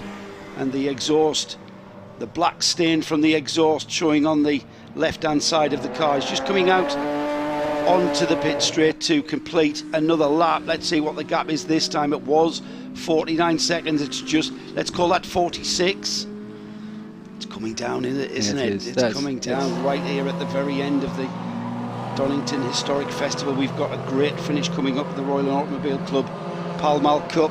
Great way to finish it. Both these cars we've been talking about showing significant damage from incidents, as far as we know, neither of which were of their own making. It was just that terrible situation with that oil slick which caused cars to spin off all over the place.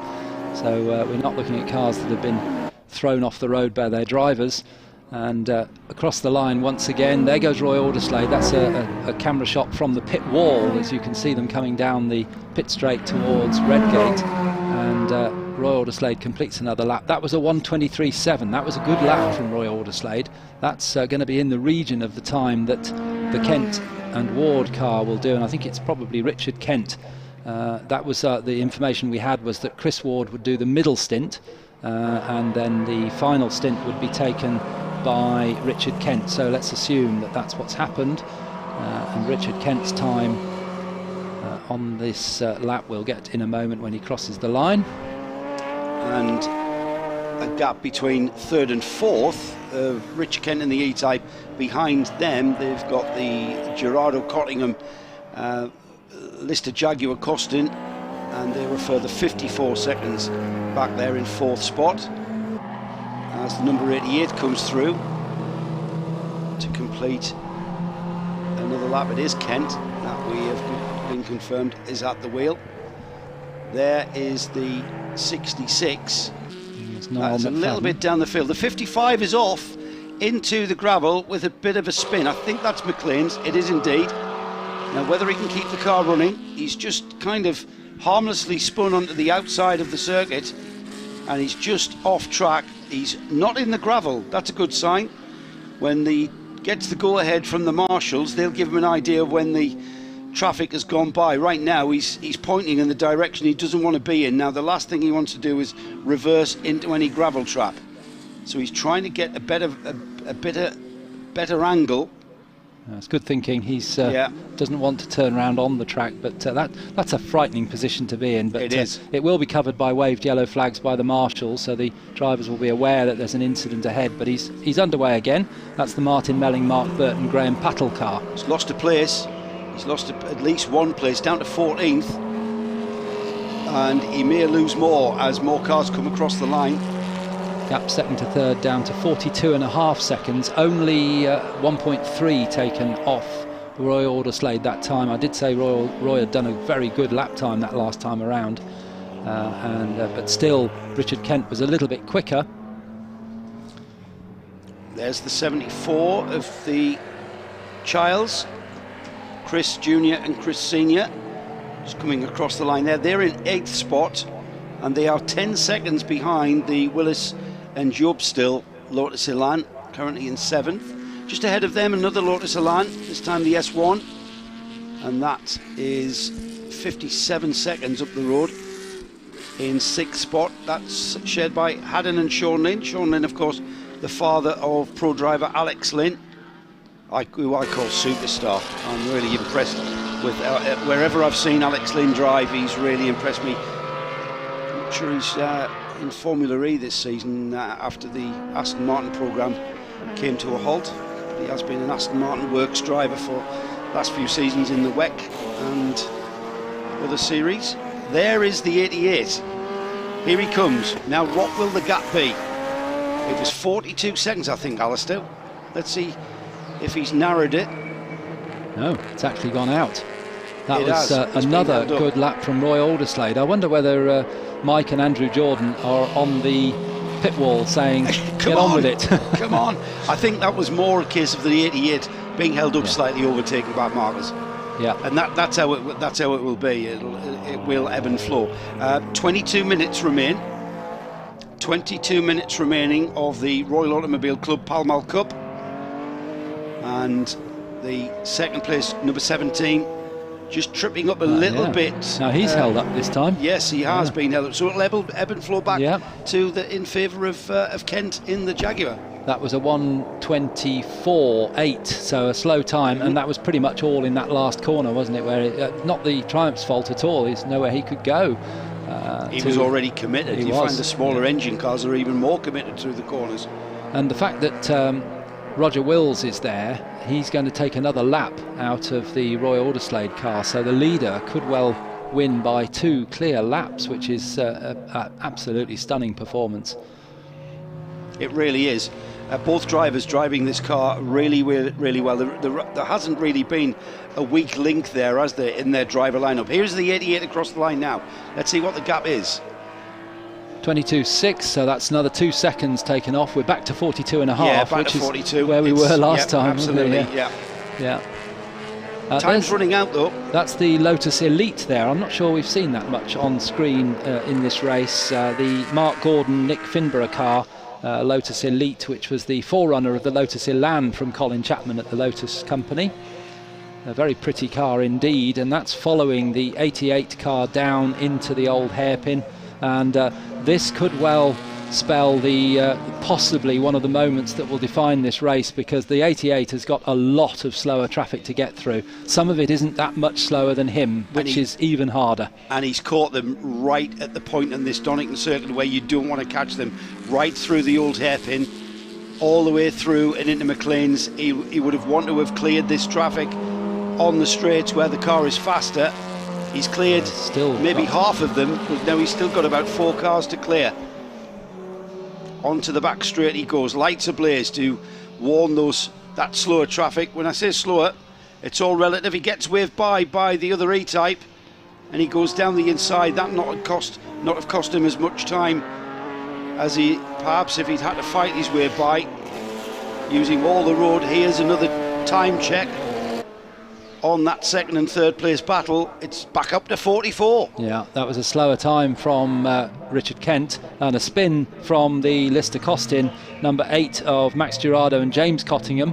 That's the car that's in 4th place as well. Yes, and we also, you said number 1 waved through the 88 car. Well, number 1 is actually in 5th place, so not challenging 88 for a position, but just shows the respect between these drivers, despite the fact they're both in the top 5. The driver of car number 1, that's either James Cottingham, Ollie Bryant or Harvey Stanley, waved through the other car. As we look at Roger Wills, our leader, number 24, totally metronomic that car's been, hasn't it? Yeah, yeah. And it only has to continue being metronomic for about 18.5 minutes.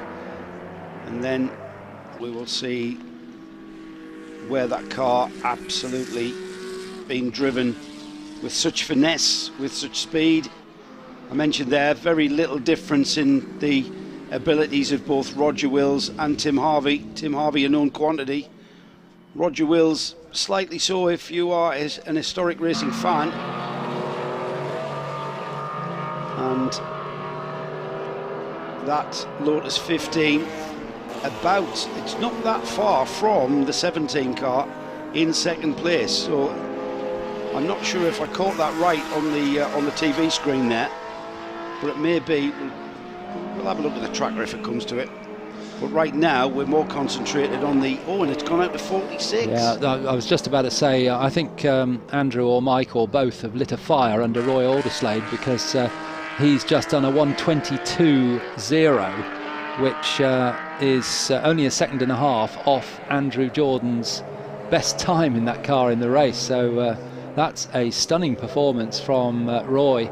And he knows that he's got to keep going at a decent pace, and he's just done a 24.0, so that was slightly slower, but he's doing enough to keep Richard Kent back. There's Richard Kent in the 88 E-Type, and ahead of him, further around the circuit by about 45 seconds, is Roy Alderslade, and he's doing enough to keep that gap. He will be getting pitboard signals. There's no pit-to-car radio or anything like that in these cars, but the teams will be hanging out the board with the gap to number 17 in the case of the pits for this car, and number 88 in the case of the pits for number 17.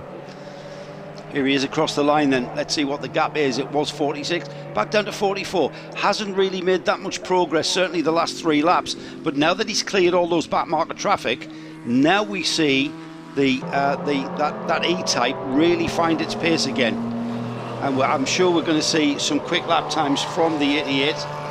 And of course Richard Kent is at the wheel of the car, and I've got to say he drove very well through that traffic. He didn't get into any panic stations. He knows he's chasing down a second place, but after all he's still looking good for a third place podium finish, and it's the Royal Automobile Club Pall Mall Cup.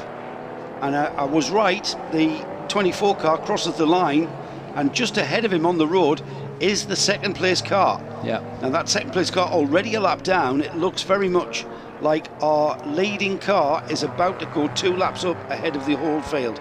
2 laps on the whole field. Slightly worrying moment there for Roger Wills, because the Austin Healey with the registration DD300 that we were talking about earlier just went a little bit deep into the chicane, locked a brake, went wide, but the driver was aware that Roger Wills was there, so he kept over to the left-hand side. But all sorts of things going through Roger Wills' mind at the moment. Every little knock and scrape will be, is that the car braking? Of course it will.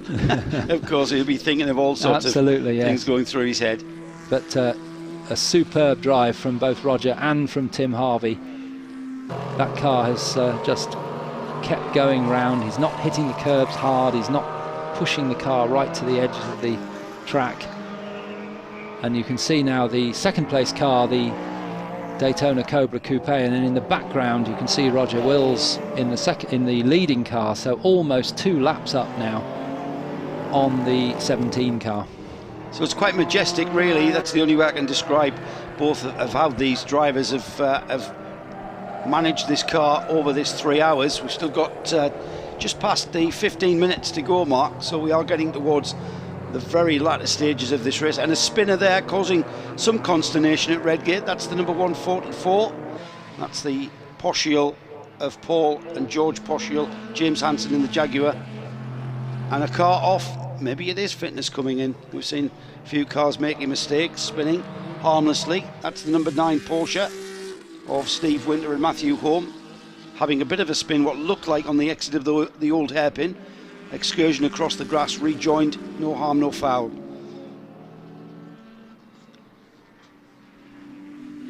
Notice there the 600 going through the shot. And I wasn't sure about what progress that car had made. Oh, there it is, just on the screen. 24th place, Tordoffel Woolmer at the wheel of that number 600. And it's the MGB, of course. There's the leader. The leader's getting mixed up now in that back marker traffic. And there is that second place car just ahead of the leader. I can't see any problems from Roy Alderslade when he sees that white car, the Lotus 15, behind him in his mirrors. They've got a Lotus Elan in between them. Roger Wills just look at swinging across the track there. Yeah, gets his way past that Porsche. Now he's got the Lotus Elan, which he will easily pass on the inside, and he's now right behind Roy Alderslade, who has been stuck. It'd be interesting to see the lap at 27.6 from Roy Alderslade that time. He's been stuck in that traffic for well over a lap now, and still in there. It's a balance, isn't it, Joe, between do I push and try and get through, and an inexperienced driver in a big car that's hard to drive. Andrew Jordan said that, and he's trying to work his way through traffic, and he doesn't want to make any mistakes. And that's where the urgency and the panic can creep in. He knows he's got to get clear of this traffic. He knows he's got to remain calm, because he knows that the car that he's racing has got to clear the same traffic. And I suppose the art is to get through the traffic better than your opponent. That's what it's all about. And sometimes it's just down to pure luck. Just pure luck and timing, and just being in the right place at the right time. And he's now going to have the lead car in his mirrors. So as he's overtaking, he's being overtaken. And if anything, he's cost the leader a little bit of time because the leader, Roger Wills, is still behind the second place car. But even more than Roy Alderslade, Roger Wills is well aware that he's got some time in hand. He's got nearly 2 laps in hand, so he doesn't need to rush. But the gap is down second to third to 35 seconds because Roy's been caught up in that traffic for a lap and a bit now. So we are going to have a close finish, but I think with 11 minutes remaining, it's probably too much to ask to get the Richard Kent car up into second place. I thought so, but you know what, Alistair, we're in the entertainment business.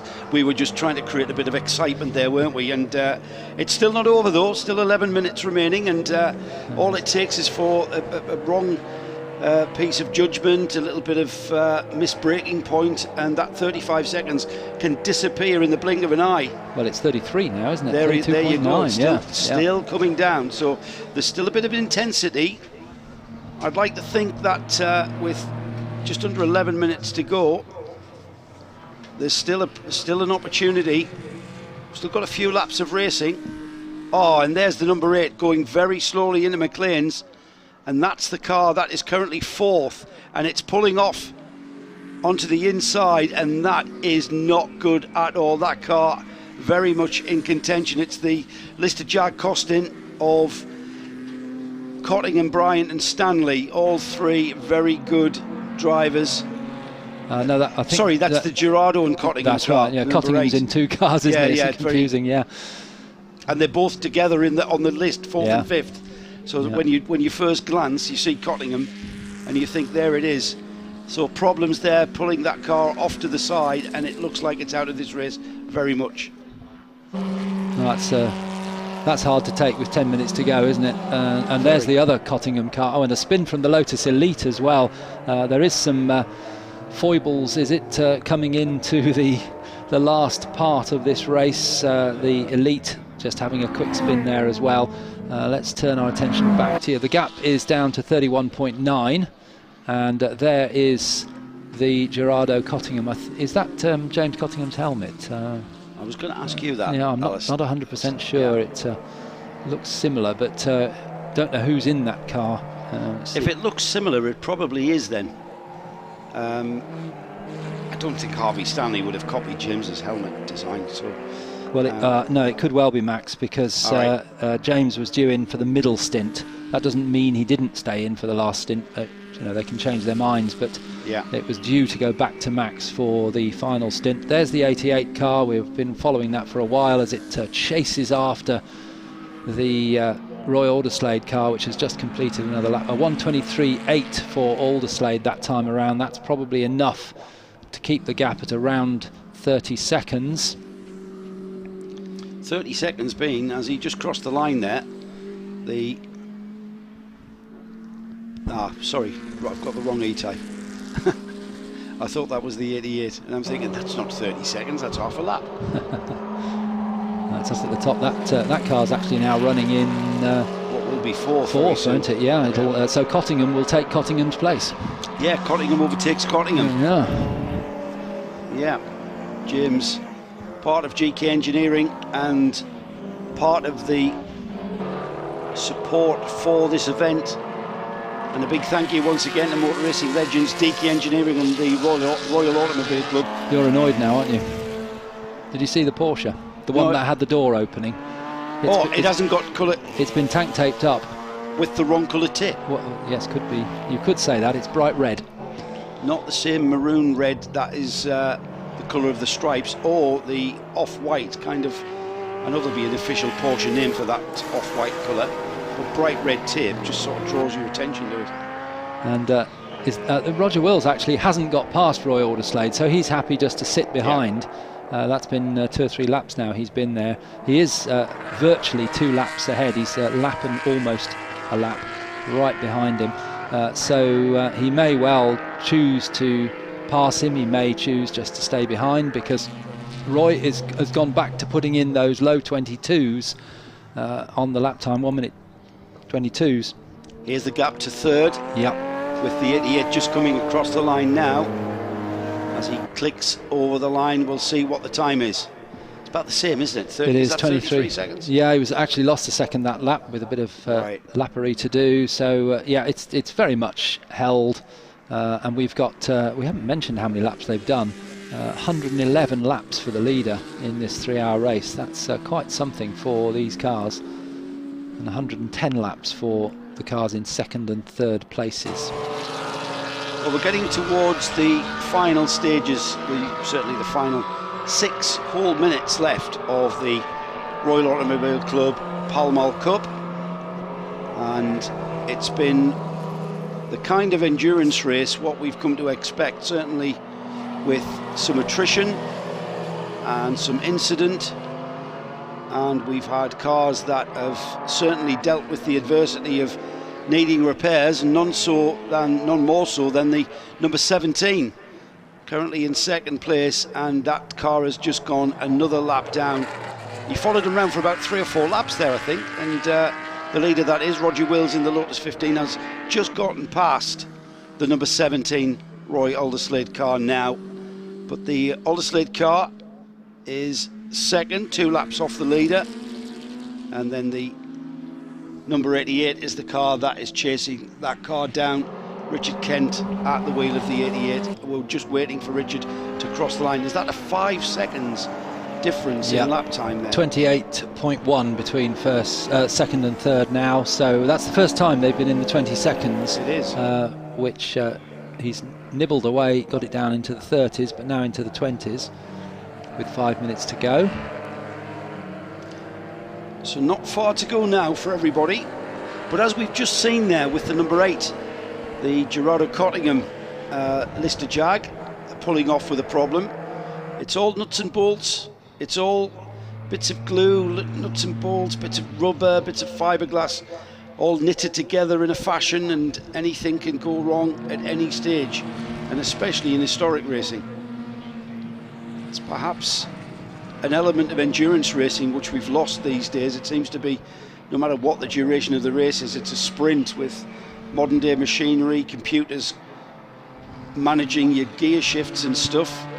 Takes away that element of driver management and drivers being able to caress and nurse gearboxes home. What would it be, do you think, when Audi came into World Endurance Racing, that the element of keeping the cars for the 24 hours, and now it's a 24-hour sprint? Probably around about those early 2000s. I mean, even when you think about the adversity that sort of mixes endurance races up. They even narrowed that field down with full modular rear ends. Yes, and I've witnessed many times in the American Le Mans series and at Le Mans. I think the quickest time I ever saw was 4 minutes for a gearbox change, and that brought about a rule change at Le Mans where you had to finish the race with the same gearbox casing. And what the design of the Audi R8 was that the rear end from the engine back over was one big modular unit that bolted onto the back of the engine, and the gearbox had the suspension and everything, the bodywork, the undertray, all attached, and one rear end came off and the new rear end went on. And a gearbox problem like that would mix things up, and Audi even shaved seconds off that and shaved literally minutes and took away that element of attrition. So I think you're probably right, Alistair. It was around about that time that Audi upped the game, and now it's kind of commonplace for not even gearboxes to be affected by drivers. So 3 minutes remaining, and Roy Alderslade just completed another lap, and that lap time of 1:22.5, which is a good time, and the gap to third place with Richard Kent completing his lap, 25.9 seconds. So it is still coming down slowly, but with only a couple of laps to go, I think that charge is going to be in vain. It's been a great race, though. It's been a great race all the way to the flag for those two final podium steps, second and third. I think, though, with coming up to, as you say, the final couple of laps, I used the word majestic for the winning car, the Lotus 15. Roger Wills, Tim Harvey, the way that they used the traffic and the way that they just had the car moving around in the corners, it was just a joy to watch, really. Yeah. From both of those guys. There is the 66. Oh, and there's a problem. I was just saying, wasn't I? It's just nuts and bolts. And there's the number 26 Elan. That is dropping an awful lot of fluid onto the track. That's a good point, actually. At a point where we don't want fluid, at the old hairpin. You know what? Heads up driving from whoever's at the wheel of that number 26. It's either Chris Fox or Nick Pink, because he pulled the car off before the apex of the old hairpin. If he'd gone around the old hairpin on the apex, that would have caused absolute mayhem. And that looks like a catastrophic engine failure, if you ask me. Yeah, the only sort of semi-good thing, it looks like it's water, steam, rather than oil smoke. So it might be that was a... it may be that was water that he was dropping rather than oil. It looked like it, trail. yeah. So it's not as bad as oil. Pipe or something, then. So we got a minute to go. Oh, cars all over the place coming through the chicane. It may be only a minute to go, but they're still racing. These the two Porsches and the E-Type there between them, and they're making their way round onto their last lap. We've got 48 seconds to go. Where is our leader at the moment? He is just coming across the line. Yep, so just crossing the line. So that's coming on to the last lap now. Yeah, last lap then for Roger Wills, and he will continue round. I'm kind of hoping that the fluid that was put down at the old hairpin hasn't become a problem for anyone. And there's another spinner at the old hairpin. That's the entry to the old hairpin. Tyre smoke. That's just in front of our leader. Here he comes now, Roger Wills. And that's exactly where that car blew up, isn't yes, it? And there you can see the trail, actually, just as he went across it. It's on the inside, and like I say, the Elan pulled off just before the inside curbing, so didn't affect the track surface there. And the leader is clear. The 24 car, the Lotus 15 of Roger Wills and Tim Harvey, already into McLaren's for the final time. As he continues. And he's just easing that car around now. He's not even using the curbs, Alistair. He knows that the flag, the checkered flag, is going to be greeted by that checkered flag next time by. He's on to the back straight for the final time. And the second place car right behind, but not, of course, on the... In fact, Roger lets him go through, and that might be something to do with letting Roy Alderslade collect one lap back, because he's now not going to cross the line with the checkered flag out. So Roy is going to do another complete lap as long as he doesn't go off on that lap. But that's the idea, and I think we've had the flag. Yep, we have. Yes, we have had the flag. Yes. Roger Wills, 2 arms in the air to acknowledge that, and yes, I suppose it's important for Alderslade and Jordan to only finish 1 lap behind the leader, or whether he was aware remains to be seen. I think actually they're going to finish on the same lap, aren't they? Because I think I thought he was 2 laps down. Well, it's showing as 1 now. It did seem earlier on from the screen, you and I saw it, and we thought that it was going to be 2 laps down, but it's showing as 1 lap down now. So that means that Roy Alderslade will finish on the same lap, but it also means that Richard Kent can't catch the Roy Alderslade car, because he will have passed the checkered flag. So he's finished the race now a lap down on 116 laps, and the leader on 117, and Roy Alderslade also on 117. Oh, and a Porsche on the very last lap at the very last corner. Yeah, goes straight on. Still pushing on. So we're just waiting now. The Roy Alderslade should be will be the last car to take the flag, because he was just ahead of the leader who took the flag. So here he comes. He will finish on the lead lap. He will. What a great drive. A very, very limited amount of experience from Roy Alderslade, driving a car which Andrew Jordan himself said is tough to drive, and he's come through in 2nd place. There's our winner. There's our winner indeed, and a great race it was. Snowy's just told me a story about how he usually partnered with James Littlejohn, and when he said that he was going to run the Lotus 15, James Littlejohn said, "I'm sorry, I've already committed," and he said, "Okay, mate, I'll find someone else." And who did he find? He found Tim Harvey. It's like a great stand-in, really. Do you think Tim Harvey needed asking twice? Probably not. No, I don't think so. No, it's a good shot. What a lovely shot there, really close in on Roger Wills' face there in the full face helmet. So we've got Roger Wills and Tim Harvey, 117 laps, and indeed Roy Alderslade and Andrew Jordan on 117 laps. The gap between them 1 minute 24, and the gap back to the 3rd placed car, although there was a lap down, in the end it was well inside the 22nd mark after that charge from Richard Kent and Chris Ward. The team are happy. He pulls up in front of the pit garage for that team, and he's congratulating Tim Harvey there, just leant in and shook the hand of Roger Wills, and that car will be making its way down to Parc Fermé, and a great win for those 2 characters. Looks like actually they're it looks like they're straight in the garages, aren't they? Yeah, I'm not sure why we aren't seeing any cars to Parc Fermé. Yes, we are. I think we'll get hopefully we'll get the top 3 to see Andrew. We'll get you the results up on screen. Some cars going into the garages, others going through. So here we are with our results for the Royal Automobile Club Pall Mall Cup, and it was Roger Wills and Tim Harvey who took the win in the Lotus 15 with 117 laps completed. Roy Alderslade and Andrew Jordan in 2nd place, also on 117 laps, just 1 minute 24 behind at the end in the Shelby Daytona Cobra. In 3rd place it was Richard Kent and Chris Ward in the Jaguar E-Type, 1 lap down, and then it was James Cottingham, Ollie Bryant and Harvey Stanley in another Jaguar E-Type, a further couple of laps back. Then it's in 5th place Andrew Haddon and Sean Lynn in the first of the Lotus Elans. What a stunning result for the little Elan. I hadn't spotted them coming through, apologies to them. And then in 6th place, another Elan. Willis and Jobstill came through into 6th place. Then it was the Charles Junior and Senior shared car in 7th place, the Shelby Cobra.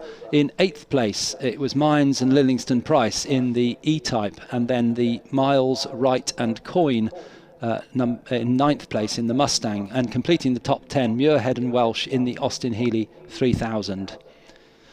In 11th place, Jones and Barry in the Lotus Elan 26R, and in 12th it was Gom and Keith Lucas in the E-Type. Another E-Type in 13th place for Melling, Burton and Pattle.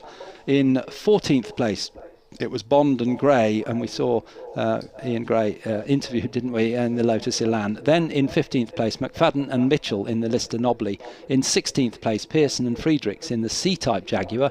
In 17th place, Bourne and Pall in the TVR Grand Tourer. In 18th place, Ross Jones, Hales in the TR4. And in 19th place, the Bateses in their 911.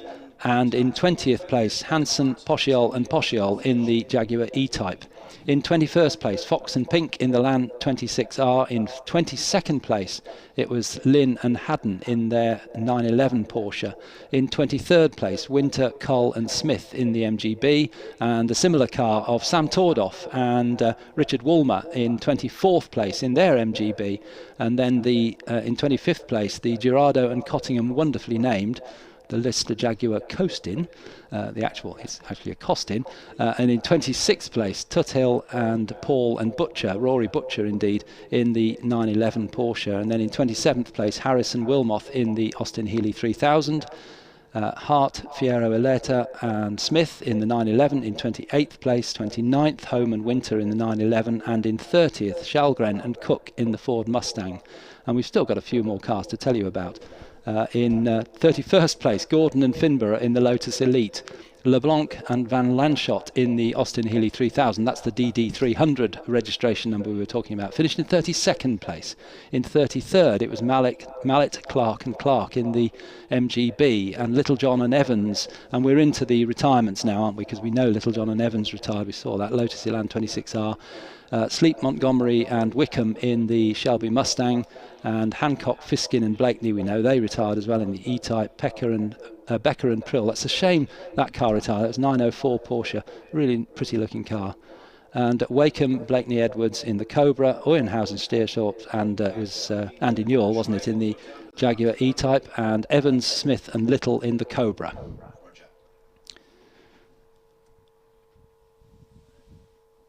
And just to complete this, and we'll go down, I think we're keep going with this, is David Wenman and in the Morgan +4, and then it's Gill and Dalgleish in the Shelby Cobra, Smithies, Clarkson and Pangborn in the Austin Healey 3000, the Mortimers in their Austin Healey 104, the Aston Martin DP214, that blue car, Short, Wilds and Goldsmith retired early on, and two early retirements, that's Stanley and Cook in the Cobra, and in 47th, we had 47 starters in that race, O'Shea, Hall and Smith in the E-Type.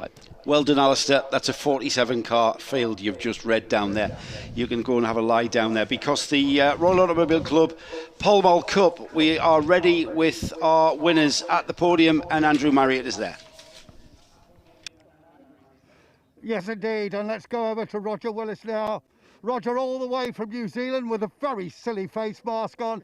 What a fabulous drive from you, of course, with Tim Harvey. And you've had a lot of wins in your career, Roger, but this must go down as one of the best. Oh, it was fabulous. I mean, such a cracking race. Tim did a fabulous job in his stint. Car held together. We had a gearbox issue on the last lap, and I got past the Daytona, and I thought, right, he can go. I don't care now. You know, I've got lap lead or something. So we just got it over the line. I mean, it's a big ask for a little car like this, a delicate little thing, but you know, we got there in the end, and Rich and the boys did a fabulous job, beautifully prepared as always. Great day. And had you flown all the way from New Zealand for this? No, I live in London. No. All right, okay. Yeah. Tim, come in here. Still a winner.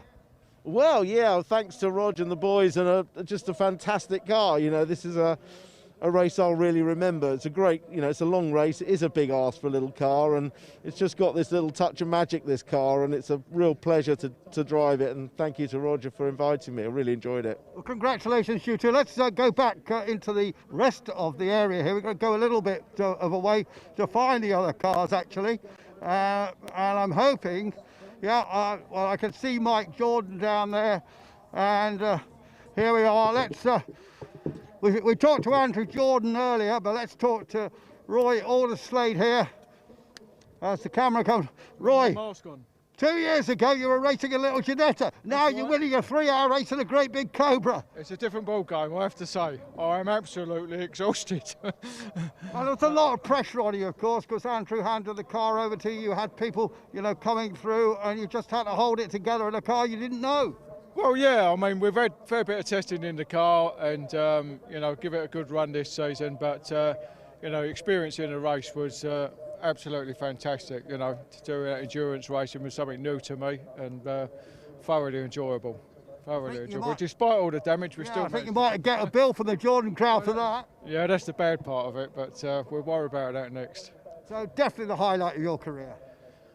Is it a highlight of my career, did you say? Yes. Yeah, this fantastic, yeah. I mean, first race we've done in the Cobra, and we've come in P1, so we couldn't ask for more, really. Brilliant. Right, very well done. Where is Andrew Jordan? Andrew did a lot of hard work. Andrew, we had a nice interview in the middle of the race, but congratulations. You must be so happy because it means so much to you. You built this car, and that's no easy task, and then you drove it superbly. Yeah, no, really credit to the guys that have put this together. So to get it to the end of a 3 hour, as I said, it's a long race for these cars. So over the moon for Roy. We'll have to get it to the metalwork next week, I think, because it's taken a bit of a beating. But for Roy to get a class win and second overall in his first kind of long distance race, I'm so happy, and so happy the car got to the end. Absolutely brilliant. Oh, that's about it from me down here in the Donington marshalling area. We've had a great 2 days, had a lot of fun, worked with some wonderful people. So from me, Andrew Barrett, it's goodbye until the next time, and back to you in the booth.